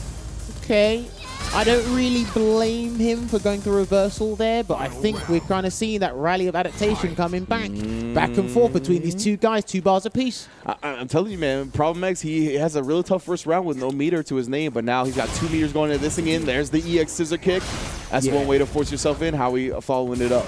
I'm telling you, Ringe, your observations are good. I don't think people give you enough credit for that. Thank you, Jabbers. Very appreciative. Oh, cross counter. Okay, that was weird. I don't know what 4Fields pressed there. He might press a crouch jab or maybe a throw. Again, trying to shoot at him. Shots being fired. Oh, nice interrupt. All right, is he going to do the overhead? No, he's going to go back to playing frame type. Jump shot. He's going to spend that bar. Good anti-air from Problem. He's going to cross him up with the crusher. No, he doesn't. Oh, risks the slide. Reversal, and of course, the Devils. Oh, excuse me, the Psycho Crusher. This is getting a bit scrambly, but listen, whether hook or by crook, you got to get that round. He's still in V-trigger range. Oh, and Problem X brings this back from the brink of defeat. He was down 2-0, down set point, and now it's all tied up. Okay, so deciding factor here. We're either going to see a new champion in the CPT Online here for the UK region. Yeah. I know that sounds very weird for me to say. Or we're going to see a reset in the grand finals, and it's going to be long and grueling again. Yeah, for sure. For both of them. Yeah, exactly. I'm really interested to see if we get to this next set, the mental endurance of both players and how they play in the subsequent set. Yeah, let's see. Again, sometimes your hate for a matchup could be that new impetus to kind of keep you going. But again, 6 games against either of these two players, personal experience, it's not pleasant sometimes. Most of it is a grind, it's tiresome, it wears on your mental game heavily. Let me see, Problem X, I think that's where he has the advantage, right? Being the more experienced player, he's found himself in this atmosphere time and time again. Okay, it looks like he's taking his turn back and reducing the chip with the scissors after he blocks forward fierce from foul. He won't try and risk whiff punishing it. He can try it with stand fierce, but I don't think he's going to do. Oh my. Oh, it's still clipped him. That explosion box is crazy. Oh, and then, I love that from Problem X. Immediately eating that and going with the Devil's Reverse. All right, and Grip again. Is he going to go for the overhead or is he going to throw him? Overhead. Then goes low. Overhead. Oh, I was going to say he's going to throw now. Problem X showing he's just willing to down back here. Wow. I thought the shimmy was coming. It looked like that's what he was plotting on. Hang on, he's lost ring because he keeps trying to run away. Oh, man. That is crazy. But ladies and gentlemen, I'm here to say this. It's match point for Problem X. Tournament point for Problem X. Gets a throw. After going down 2-0, this looks like it's going to be a reset free. But you know what happens in these sets usually. Usually we do get final round. Of course. Oh, yeah, I like that. Full feels fully loaded on this meter as well. In complete control of this round, but Problem X risks the slide, and now it can all come crumbling. I'll tell you what's been crazy as well. It's how these two have kind of alleviated scrambles. They get a scramble, and they're immediately trying to fight back in. It's like two chickens fighting each other. It's so sick. Like, we've seen that multiple times from Problem, just busting out with an EX move after getting hit. I like that you negated Psycho Blast with the new change there. Okay, Forfeil's coming to studying, coming to tech. Trying to bait a reversal again. If you get, that's going to be it. He's going to push you up. Oh, no. Ooh. I think supposed to have a beforehand. Actually stuffs the EX scissor this time. Watch out for Devil's Reverse. Oh, my goodness. Oh, not dead yet. Guess for game delayed throw. Not quite. He didn't bite. Nah, no. My goodness, he's still staying alive here. Hold on. Problem can't. Oh, he used the EX to blow through that. Stop trying to absorb my projectile. Final round as we wanted. All right. It's muscle memory that let Problem X down here. Forfeils. He might have got the momentum swing. That is such a pendulum swing there. It's bracket reset point for Forfeils. It is match point here for Problem X. He's loaded right now. Any shot is a good chunk of damage right there. Problem X blocking it out, though. I'm going to tell you a secret. I made a bet with the production team about who's going to win this. Oh, snap. Gets the jump. Stays in front. Good backdash. He wants to go back to neutral. He wants to breathe just for a second there, Problem. You see the jump shots have been working out, but I think Problem X might be looking for a big read on one. Nice interrupt. Yeah, gets the counter hit conversion as well into the Psycho Schneider there, Forfeils. Now he's just going to rail on the jump ins. He's winning neutral. Beautiful right there. That could be stunned. The slide. Not quite. This is guess for game though if he does. Oh, the empty low stuns him up. Forfeils on that one hit stun resets the bracket 3-2. Ooh, okay. More games all round. There's an extension period for the assignment for both players. But this is what's crazy, right?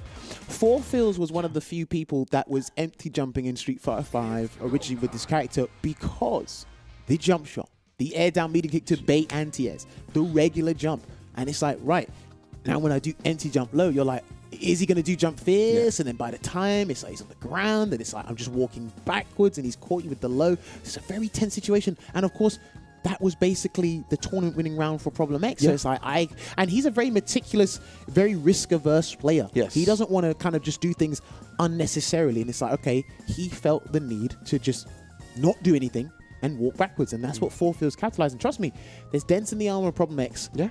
But there's more games coming here. Another first to 3. I almost fell out my seat. But I mean, you didn't see it. No one saw it. I almost fell out my seat. You didn't hear any sound effects or anything. Yeah. But They're running it back. Same things. And that's the thing, right, is that, like, when it comes to Problem X and his willingness to play defensively, right, and willing to block it out, like, it's been prevalent in so many scenarios, right? We've seen him be on the verge of stunning his opponent, and he just backdashes to full screen. He wants that neutral space, but I don't know, a lot of the time with Phils and the type of play style he's bringing to the table, the type of character he's bringing to the table, that's giving her a lot of opportunities to win that neutral that I think kind of favors her a little bit. Hey, listen, right, one thing you got to give credit to these young guns is their grit and determination. Yeah. Also perseverance for just sticking around. Yeah, for sure. And it's like, listen, I'm not going down. I'll fight tooth and nail and my stick. But, but let's see how it goes here. Right, they basically got to just repeat what happened. Yeah. I don't think there's any real, massive adjustments they need to make. They just need to repeat what happened last time. Exactly. That first set could have gone either way. So big adjustments on both sides have, I think, already been made. And that's why that last set was so close. Right, I felt that roundhouse crush counter. I can tell you that much. Psycho Blast in, making it safe, and he tried to throw him before it got there. Caught reaching. You grabbed the Psycho Blast and you lost. Yeah. All right, that's your reward. That's what happens. And grab the Psycho Power, fam. Oh, I mean, she got a little bit of Psycho Power herself. Just wanted it back. You're right. Just wanted it back a little bit, She thought she could contain it. Well, I can't control it. Oh, nice. Throw. Jumping again, yeah, just mixing it up once again, making sure Probnex stays on his toes. Trust me, this must be mentally draining. 110% for both of these two right now. Every time she jumps in the air, right, like, just so many signals in your brain fire off. It's overwhelming. I tell you what we might see as well. I think Probnex is going to resort to not absorbing the low projectile because of what happened before. One of the clutch rounds that in the last set was because he tried to absorb it, he got clipped. This is just like when Phils again gets the knockdown. Caught him. And this was crazy, right? Problem X, these two players, Problem X is not afraid to walk back. So same with Phils, with down forward hard kick, because of the proximity box, it will stop you from walking back. So you will get caught. And it is a heavy, so there's going to be big damage awaiting you from that follow-up. Yeah, it's just like an awkward timing. Like you said, the proximity guard puts you in block stun a little bit earlier than you're expecting, and then you're still in range to get hit by that low. You figure you'd be able to walk out of that range when you can't. Okay, forward Fierce using EX knee press to take his turn back because he's too far to get a clean punish there. Because I think it's 9 or 10 frames start of the knee press, I think. Wow, that was so good from Phil. Just a rising button right there to catch Problem X jumping. Overhead. No. Goes low. Gets a throw. And just like that, he's got the life lead back for himself. All right. Problem. No command grab yet. He's not. I don't think he's going to do it this round either. Crush counter. No confirm into the cycle stern, though. Scrambling. Yeah, stop. I like that as an option to beat the overheads. Oh, what a whiff, though. You can't be whiffing that with the way Phils is playing. Problem X, such a rare moment of him actually whiffing a button. You can. It's difficult because, again, he's one of those players who's like the spacing is so accurate. Yeah. It's very hard. That slight miscalculation there is what cost in the game. So Phils once again, one game up, taking it here. And it's like, damn, the back and forth, the mind games that these guys are exhibiting to us right here. And this is the final set. This is for all the marbles. It's a big deal, man. This is such a big deal. I'm happy these guys are here. Yeah, so little mistakes are being made, right? That is immensely important to capitalize heavily off those times that they do. And that's what Phils did right there. Oh, I like that. It baited him in with pressing Stand Fierce with that short button first. I think it's just neutral adjustments I'm slowly seeing on Problem X's end. You know, trying to like challenge in certain areas. Maybe he's going to try and whiff punish forward Fierce a little bit more now because he's let that button rock a bit too much. But Psycho Angry is always going to be a problem. And once upon a time, that was a 3-bar V-trigger. I remember because I played it. That's true. Overhead. Already in the corner once again, trying to apply this pressure up. EX Stomp. Nice air to air. Gets a little bit of a juggle. Some more damage. Not biting on that, however. He just has to block it. Yeah, problem. He's in V-trigger as well. Because he's activating first, it makes it more difficult to deal with it. No V-shift available. That's dead. Oh, so good. Yeah. That's dead. Fat Chung, the shoddy coming through right there with the EX. Damn, that is a double barrel if I've ever seen one. High caliber weaponry right there, bro. Oh, man. This is crazy. And you're seeing Falk's new changes in full effect. This is brilliant. Ooh, all but too far for the Stand Fierce. Unfortunate for Problem X. That was a good counter poke with the roundhouse. He just wasn't close enough. Okay, gets the throw. Not going to try and bait anything, but Phils kind of sensed that as well. Now that angry. Oh, he got caught flinching. That might be stun range. It's going to be close. Come on, stun. Oh, right, does. what are you setting up? What are you setting up? You foul young man. Oh, what is this? Oh, stays Wow, on the same and that side. combo! And he's dead off of it. It didn't just combo, it killed. 4Phils up 2-0 here in the reset bracket. But before we get ahead of ourselves, that is the position he found himself in the first set. Problem X can bring it back. I am astonished by that combo. That was sick. I didn't think the... You said, what'd you call him? Oh, you filthy young man? You Something foul like that? young man. Foul young man. There you go. That was some vulgar play. That's dirty. Why are you bringing dirt to a boxing match? What is man, that? have some honor. Have some decorum. You know, but hey, we don't do that here. Whether hook or by crook, he finds himself deja vu all over again, as you said, Ringe. This could be potentially the last game, but we'll see. We'll see. Okay, just whiffing buttons in the mid-range there.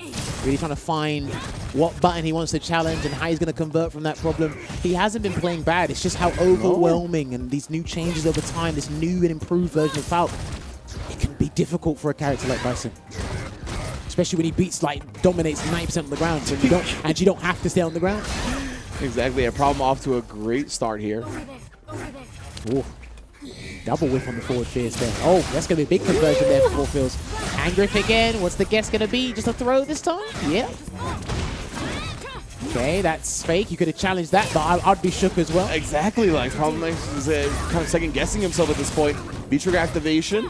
Still been no command grab as well, by the way. Yeah. Watch out. This could be the game. Oh, 3. Not quite. Hold on. Ringe, it's going to be an anti. I think he wanted an anti-echo block. The block on the cross of Psycho Crusher, and he kills him off of it. This is 4Phils tournament to take. Damn. He done it in the first UK CPT. He's put on the costume code once again, and he does it when he knows it's final round, whether it's for him or his opponent. Can he do it? What adaptations he has made throughout this grand final set, Ringe. What a loser's run for 4Phils today. I know the hood drop. But right now, Problem X trying to drop him in the grave. This round is very close to coming to a conclusion here. On the verge of stun. What a tech throw. And then an immediate button press. Oh, no. It could be a back throw here. And it's going to be a huge disadvantage position-wise. He's going to fight his way out of the corner there, Ringe. Yeah, he's trying. Got some space back, but 4Phils quickly trying to take that back away. Stand medium kick, one of the round enders that we talk about time and time again for Bison. Finally showed itself today for the first time. But 4Phils still on tournament point. But he's got CA available for conversions, EX shots. You tell me anything, you name it. Problem X has always been at the meter disadvantage. Let me tell you that now. Ooh, that Psycho Blast hit. Great connect afterwards too. Problem X. He has to be He's here. feeling it. Watch out for the jump. Backing up. This is what we talked about. I like him switching it up though. Going with the knee press, however, kind of got him in trouble. 4Phils with the knockdown, the back row incidents. A reversal, anti-air, and a good reshift into the throw. I like the timing. No throw again, and he jumped out. Right, if he guesses wrong from this, he is dead. Oh, good block. Oh, he's no not the reversal reaching. from Problem. He wants to get the activation or something there, Ringe. He's not biting. Gonna be looking for that time. He actually just raw activates from full screen, respecting the stand fierce range. Oh, forward fierce. He can't whip punish it with Psycho Crusher. I wouldn't even try. Oh! Whoa, no, he done it there! He's He's done it there! Oh, the one and only time he tried to command grab is when 4Phils took the risk. He had that buffer to work with, and he avoided it. Ladies and gentlemen, history has repeated itself from last year's UK CPT 1. 4Phils beats Problem X to win the tournament. What a day. What a day. And you, I think, highlighted one of the key aspects of that grand finals was Problem X needed to get it done in that first set because it's so grueling playing against 4Phils' Falc, man. It really just drains your mental game and your mental stamina so hard. And for it to go to the very last round and for you to come up short, it's so hard to refuel that gas tank and take him down in the next set. And you saw 4Phils still fully loaded. This man's 20 years old. He's got the endurance all day. I don't want to hear that one Phils, I'm tired nonsense. Man's in the prime of his life, and he's showing that he is a fighting game player to be reckoned with. Content creator, 1Phils, you're lying to me. The 4Phils showed up today in full force. He feels super confident in this matchup as well. I might have to redo my notes on this one. Okay. Obviously, because I mainly watched this matchup through these two. It was a struggle for Problem X in a lot of aspects last time, but because of those new changes Falc got, I mean, they paid dividends, man. When Psycho Blast on the screen, he did Psycho Coup into the EX version, good. negated that. good. He did the low shot, Problem tried to assimilate it, it got counted. There's been big and pivotal moments here for a lot of the guys. Now, Problem X, he almost weathered the storm. He was almost able to close it out and win this side in the first set. But after the reset, Phils was just brimming with confidence, exuding it, right? And then again, there's a couple of scrambly interactions where Problem X was slowly losing the edge and 4Phils was gaining that confidence. And then I think the icing on the cake, the way to just summarize the day and his run through losers, we're going to look at the bracket in a minute, which there it is that backdash from the command grab. Dude, he brought it out at the perfect moment, right? 4Phils risking the backdash on the command grab beautifully. And you mentioned, right, Problem hadn't even been doing it a lot. You mentioned it multiple times during the set. You're like, still no command grab, still no command grab. And the one time he did it, 4Phils, we talked about that is what separates these champions from the players that are just outside that upper echelon, where you can to take in so much information. You could take in 6 games of information and still keep in mind that moment, that thing that your opponent is saving for the very end that they're not showing. And 4Phils knew it perfectly, takes it. I mean, that was textbook champion level play. Fantastic stuff from not only 4Phils, but all the players that featured in today's top 8. But that's it. There are no more matches today. The tournament has been concluded. Finito. Congratulations to 4Phils. Obviously, he had a shot last year, and unfortunately, because of worldwide circumstances, it couldn't happen. But he's done it via the online route, and again, his second chances. The universe listens, and he watches. Most He does. definitely. So he might have felt disheartened because he's a young kid. He's got a big opportunity to go on the big stage. But it's like, listen, we'll give you another go. We'll give you another go. He didn't stop working, right? He didn't let that discouragement kind of dissuade him from playing the game or his ambitions when it comes to this competitive fighting game realm. So big ups to everybody, especially 4Phils taking the W. And yeah, he will get his rightful spot at Capcom Cup as earned twice now. Of course. And you know what? He was the MVP for me today. Yeah. Obviously, we'll talk about it after our final break. But yeah, he was the MVP for me today. But yes, we are going to take one final break because we've had a roller coaster of a day. I have. I'm glad to be in the hot seat to kind of witness it and talk to you guys through this and have some fun here. But yes, before we go, I got to talk about my things. And I just clocked as well. We'll get onto that in a minute. I like to play games. I like to play this game. I like to play Street Fighter on different platforms and different areas. But yes, Street Fighter Duel, I'm going to mention it one more time. I'm not a lie. I'm telling you people it's coming out very soon. There's going to be a global release. It's only available in China right now. You can admire and adore the artwork just as much as myself and Rinju and the rest of the production team in the back. And you can follow all your favorite iconic characters. Your Ryus, your Chun-Lis, your Sagats, your Blankas, your Dictators, your Bisons, whatever you want to call them. Ken, Akuma, they're all there. And you can witness them in a game that has various fighting styles such as counters, stuns, combos, and supers with other impressive array of fighting elements to associate yourself with new combos and offer you a new battle experience indeed. Street Fighter Duel will be on the horizon as a global release. Now, yes, because 4Phils won, what's gonna happen now, Rinj? Oh, that's right. We got tracksuit costumes getting unlocked for Falk. Indeed, new tracksuit costumes are coming your way, and the way to unlock them is for your favorite player on your favorite character to come to CPT and get a W. The event's champion will unlock their new contract or their new tracksuit. So it's time to root for the players representing your favorite characters to get these new costumes for the free. So good stuff to 4Phils, unlocking a tracksuit costume color for Falk. And that's a good look. That's going to be adding a Luke to the list as well. I mean, these players are looking at spiffy in their new tracksuits. For sure. So, yeah, that was a very interesting show today in Top 8. We're going to recap a couple of things, as I mentioned, after the break. Yes. And we should also be having a little chat with 4Phils. We might do. I think he's surprised that I'm here anyway. Yeah. So, I'm going to have a little chat with him. And it's like, 4Phils, you can't run away from me. But we're going to have that chat afterwards. But yes, ladies and gentlemen, thank you so much for being with us today. We'll see you on the other side of this break. Time to fight, time to fight.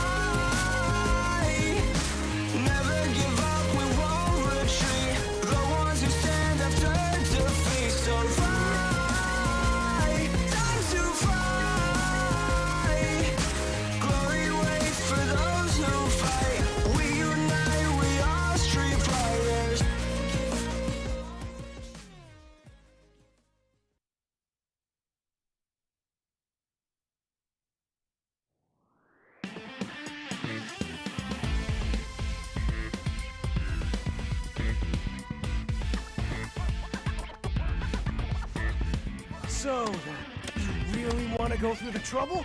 Fine.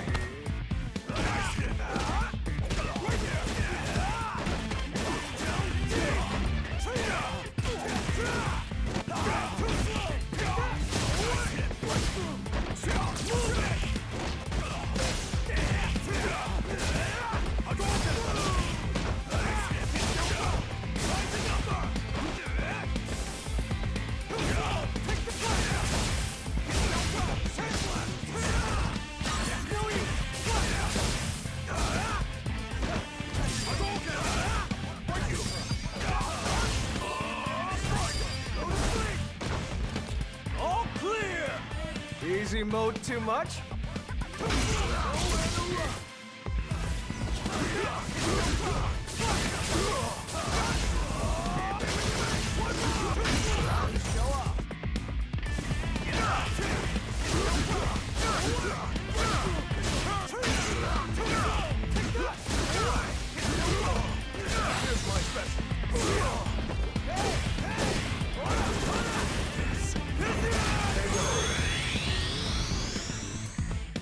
Sucks to be you.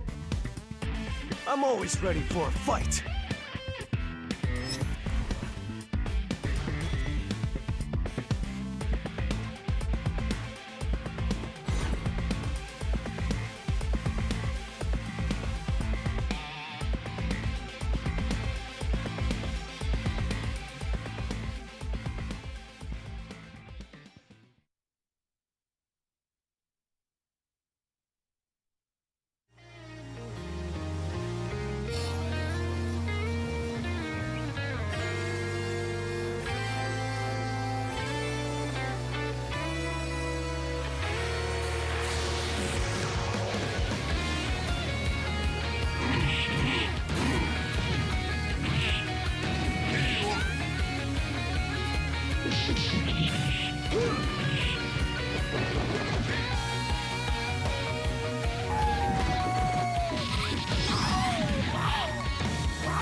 And welcome back, everyone, to the Capcom Pro Tour 2022. The UK and Ireland has concluded. We have crowned a champion, and that man is 4 Phils. We've crowned 4 champions, I guess, technically, because he was showing up as 1 Phils today, but that was full-fledged 4 by the end of the bracket. I mean, listen, man, that sometimes he doesn't know right from left. They tell you one thing, and then the other thing shows up. But again, you find your stride, you get to the rhythm of things, you get into the groove of things, and you have fun. But you mentioned it before, it's like the rhythm he has and just kind of like exudes when he's playing with Falk. Again, one tune, fine-tuned with this character as well. That is a true Falk specialist there. A lot of people around the world admire him. You know, a lot of other Falk players, they watch him and find his content as well. We're going to talk to him in a little bit. But first, let us recap that top 8 bracket. You're going to see it on your screens right now, ladies and gentlemen. We had 8 players at the start. We had Broski, Cam the Cypher, Soundboy, Problem X, Infectious, Hurricane, 4 Phils and 1 Step Laid, and 4 Phils emerged victorious. I said this before our break. The losers bracket. Wow. I said this before our break, but 4 Phils, man, he has to be the MVP for me. 3-1 versus sure. 1 Step Laid, 3-1 versus Cam the Cypher, 3-0 against Infectious. That was probably the most worrying match, me looking at this, judging by what's happened in the past. Then he 3-0'd Broski. I think he just ran out of mental stamina, Broski, in that matchup.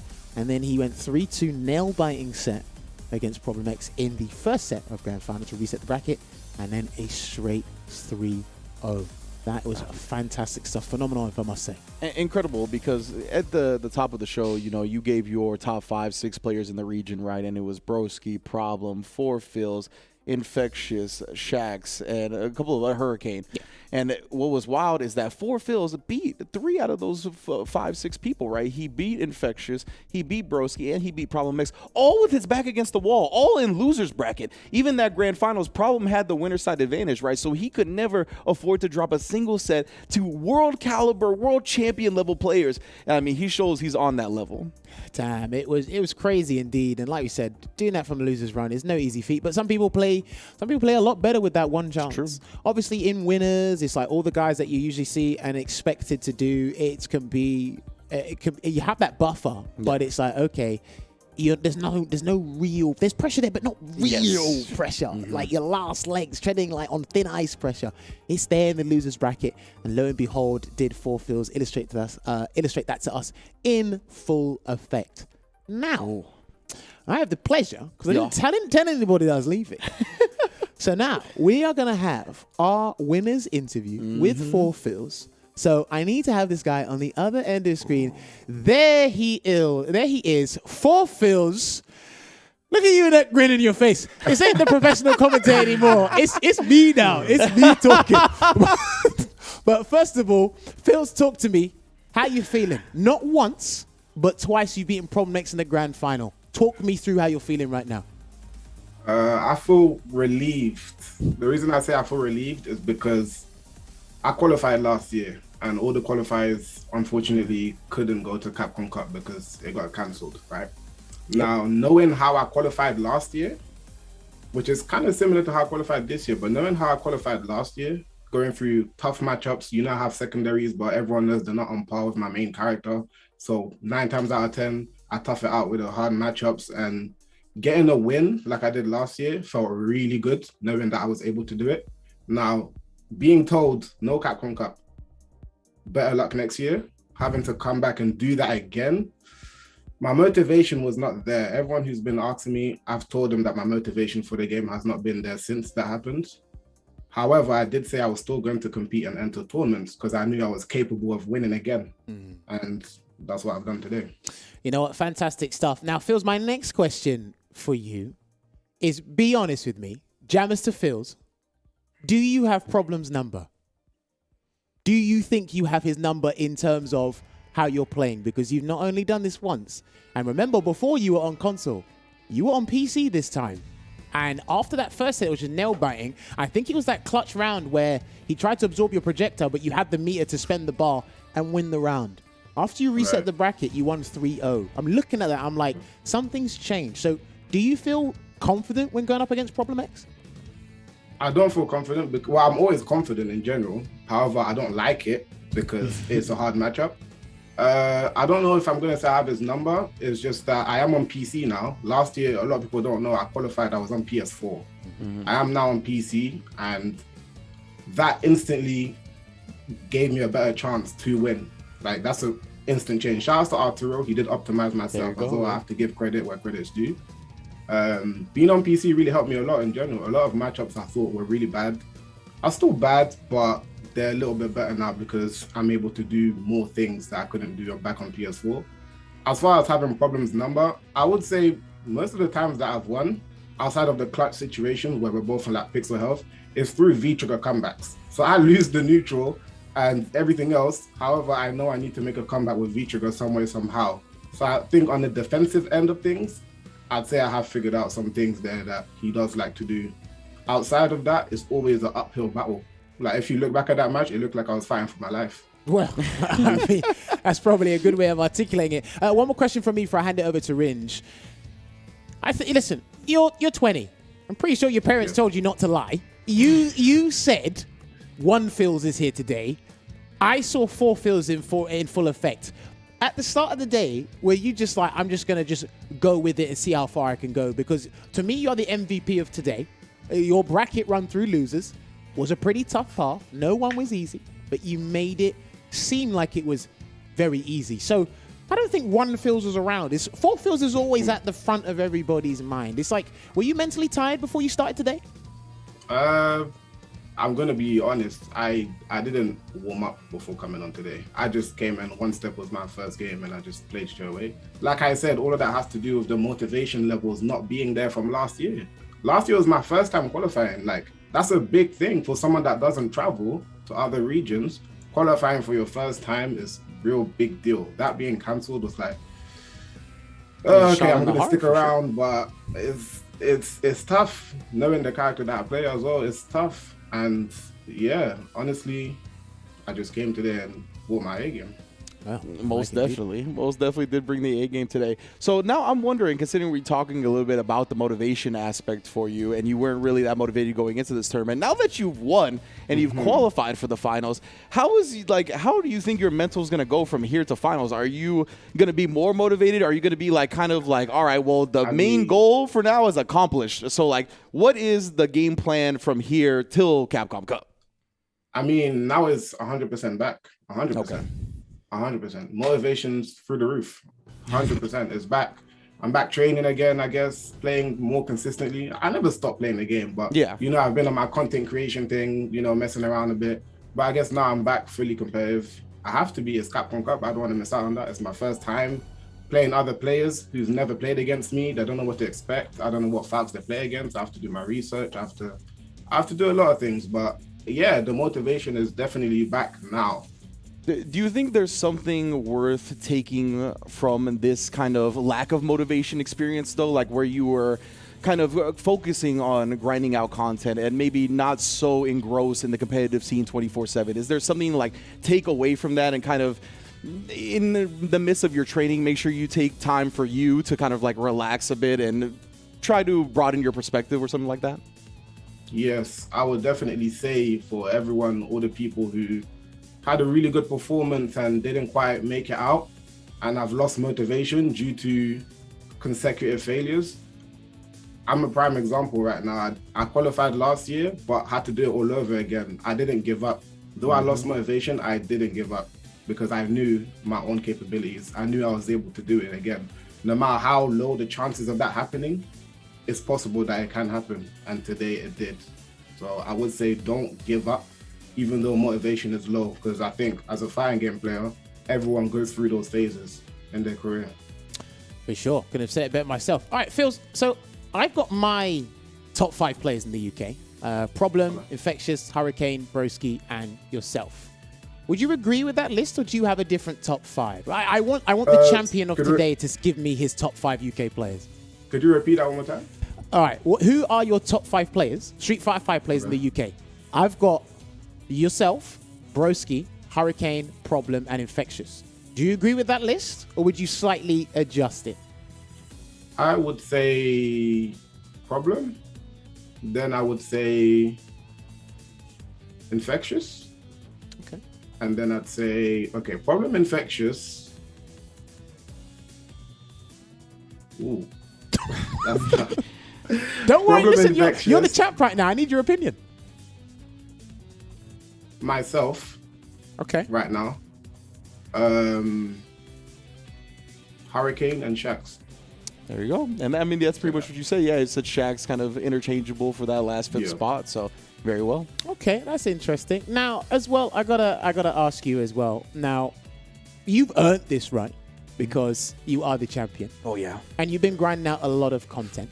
But Yes. is 4 fills from now until the Capcom Cup finals, are you going to improve any of your secondary characters? Or are we just going to go Falk all the way? This is kind of like an early answer from 4 fills. What are you going to do? Well, seeing that this is the last patch of the game, there's no more balance patch. And now that I know what I can do with Falk, I've seen the potential, right, to its fullest. I think now is the time to play around with other characters and put Falk down for a sec, because I know what I can do with her now. It's time to really get a secondary or 2 to make sure that they're on par with my main character. I think, because going into Capcom Cup, people are going to do their research. They'll watch the videos, they'll watch the rank matches, battle lounges, and they'll counterpick. It just happens. That's what happens. So I have to be ready. I don't want to get caught in a 9-1 matchup and I have nothing I can do. So, I don't know if you have a 9-1 matchup now, probably excluding Dalsim, but Dalsim. I mean, I do want to say one final thing, but before I do that, Rin, you got any other questions you want to ask? No, I was going to say, I was going to give him the floor, so go ahead. All right, yeah, for sure. So, Phils, you've earned this. I know you do content creation. You want to plug some stuff. So, I think you've earned the right to plug some stuff. Where can people find you and your content, Phils? The people can find me. You can all find me at twitch.tv/the4phils. I stream pretty much every day. I haven't been streaming because of CPT, but I stream pretty much every day. You can also find me on youtube.com/the4phils. I do upload every day or every other day content, guys. We all like content. You like Street Fighter 5? Why not? I like it indeed. Words from the champion himself, plugging himself as well. But 4phils, thank you very much for taking the time out your day to talk to us. Because I'm not at home. You know where I am now. I'm in California because I kept that quiet. But yeah, listen, enjoy the rest of the day. And it looks like it's going to be roughly around 9 o'clock. So you got an hour. If you're not in bed by 10 o'clock, that's right. you run the UK show like that? I didn't know you were the... Don't worry, me and Phils go back and forth. It's banter at the end of the day. But now, once again, congratulations to 4phils. 4phils, we got to love you and leave you. And we got to close out this scene, this show. So I'll speak to you soon, 4phils. All right, no problem. Thank you. Well, that was a very good interview. I like that his top 5 is interchanges with mine. But like I said, it's a very tricky thing. But he included Shaxx in the top 5. But the 4 that he did mention was basically similar to mine as well. Again, I think a lot of people do say this thing where it's like, you know what, I am confident, but I don't like playing certain people or certain matchups. That just happens anyway. Yeah. But I like that. The flame's been rekindled of motivation. I get it. Everyone felt like that last year. Rob TV was another good example as well. Shouts to Rob TV. It's like you qualify for the cup, you get the bad news, and it's like we're just in this weird limbo. What do we do? But some slight incentive was Falk got buffed, but it's like if it's not going to go anywhere in the long run, what are we going to do with it? And then, look what happened today, Ringe. And I like him exposing like all of his feelings, right? Where he was like, no, I did lose the lack of motivation, but I always had that confidence that I could still perform at the highest level. So even when I was feeling down, even when I was like, man, I did everything that I possibly could have, I should be somewhere, and unfortunately because of the world circumstances I couldn't be, he didn't let that completely deter him, right? It's hard as humans not to get affected by something like that. You're gonna feel depressed, you're gonna feel sad about that, but to keep that confidence going and to show that perseverance, as you put it earlier, these young kids got that perseverance, that grit to keep on just grinding out tournaments and believing in themselves. I mean, that is what the human aspect is all about, baby. That's beautiful. Well, I'll tell you what, couldn't have said it better myself indeed. But yes, that is it from us, ladies and gentlemen. Hope you guys enjoyed the entire weekend of UK and Ireland CPT action from the players, featuring everyone, shout outs to everyone that made it on the stream. It was great to commentate, you guys. It was great to be in the seat here. But of course, do not worry. This is not the end of the CPT journey. There's plenty more action, and there's going to be a CPT next week. Roll on the graphic, the production team, please. It will be France, Spain, and Portugal, and the sign-ups close on tomorrow, indeed. So if you haven't signed up for that you're from those respective countries, please get signing up. The brackets will be out during the week, and obviously the stream will be on May 14th and May 15th. There'll be a pre-show with Rob TV and Brian F doing No Neutral, and then the stream will start 8 a.m. PDT. It's been fantastic all the way through and through. But yes, we have to love you and leave you. The first victory of a CPT was the future Street Fighter. True. Now he's going to be joined by a Guardian. Ooh. She's got a bit of psycho powers. I wonder who's going to win it next. We'll see you next time on the CPT. Take care.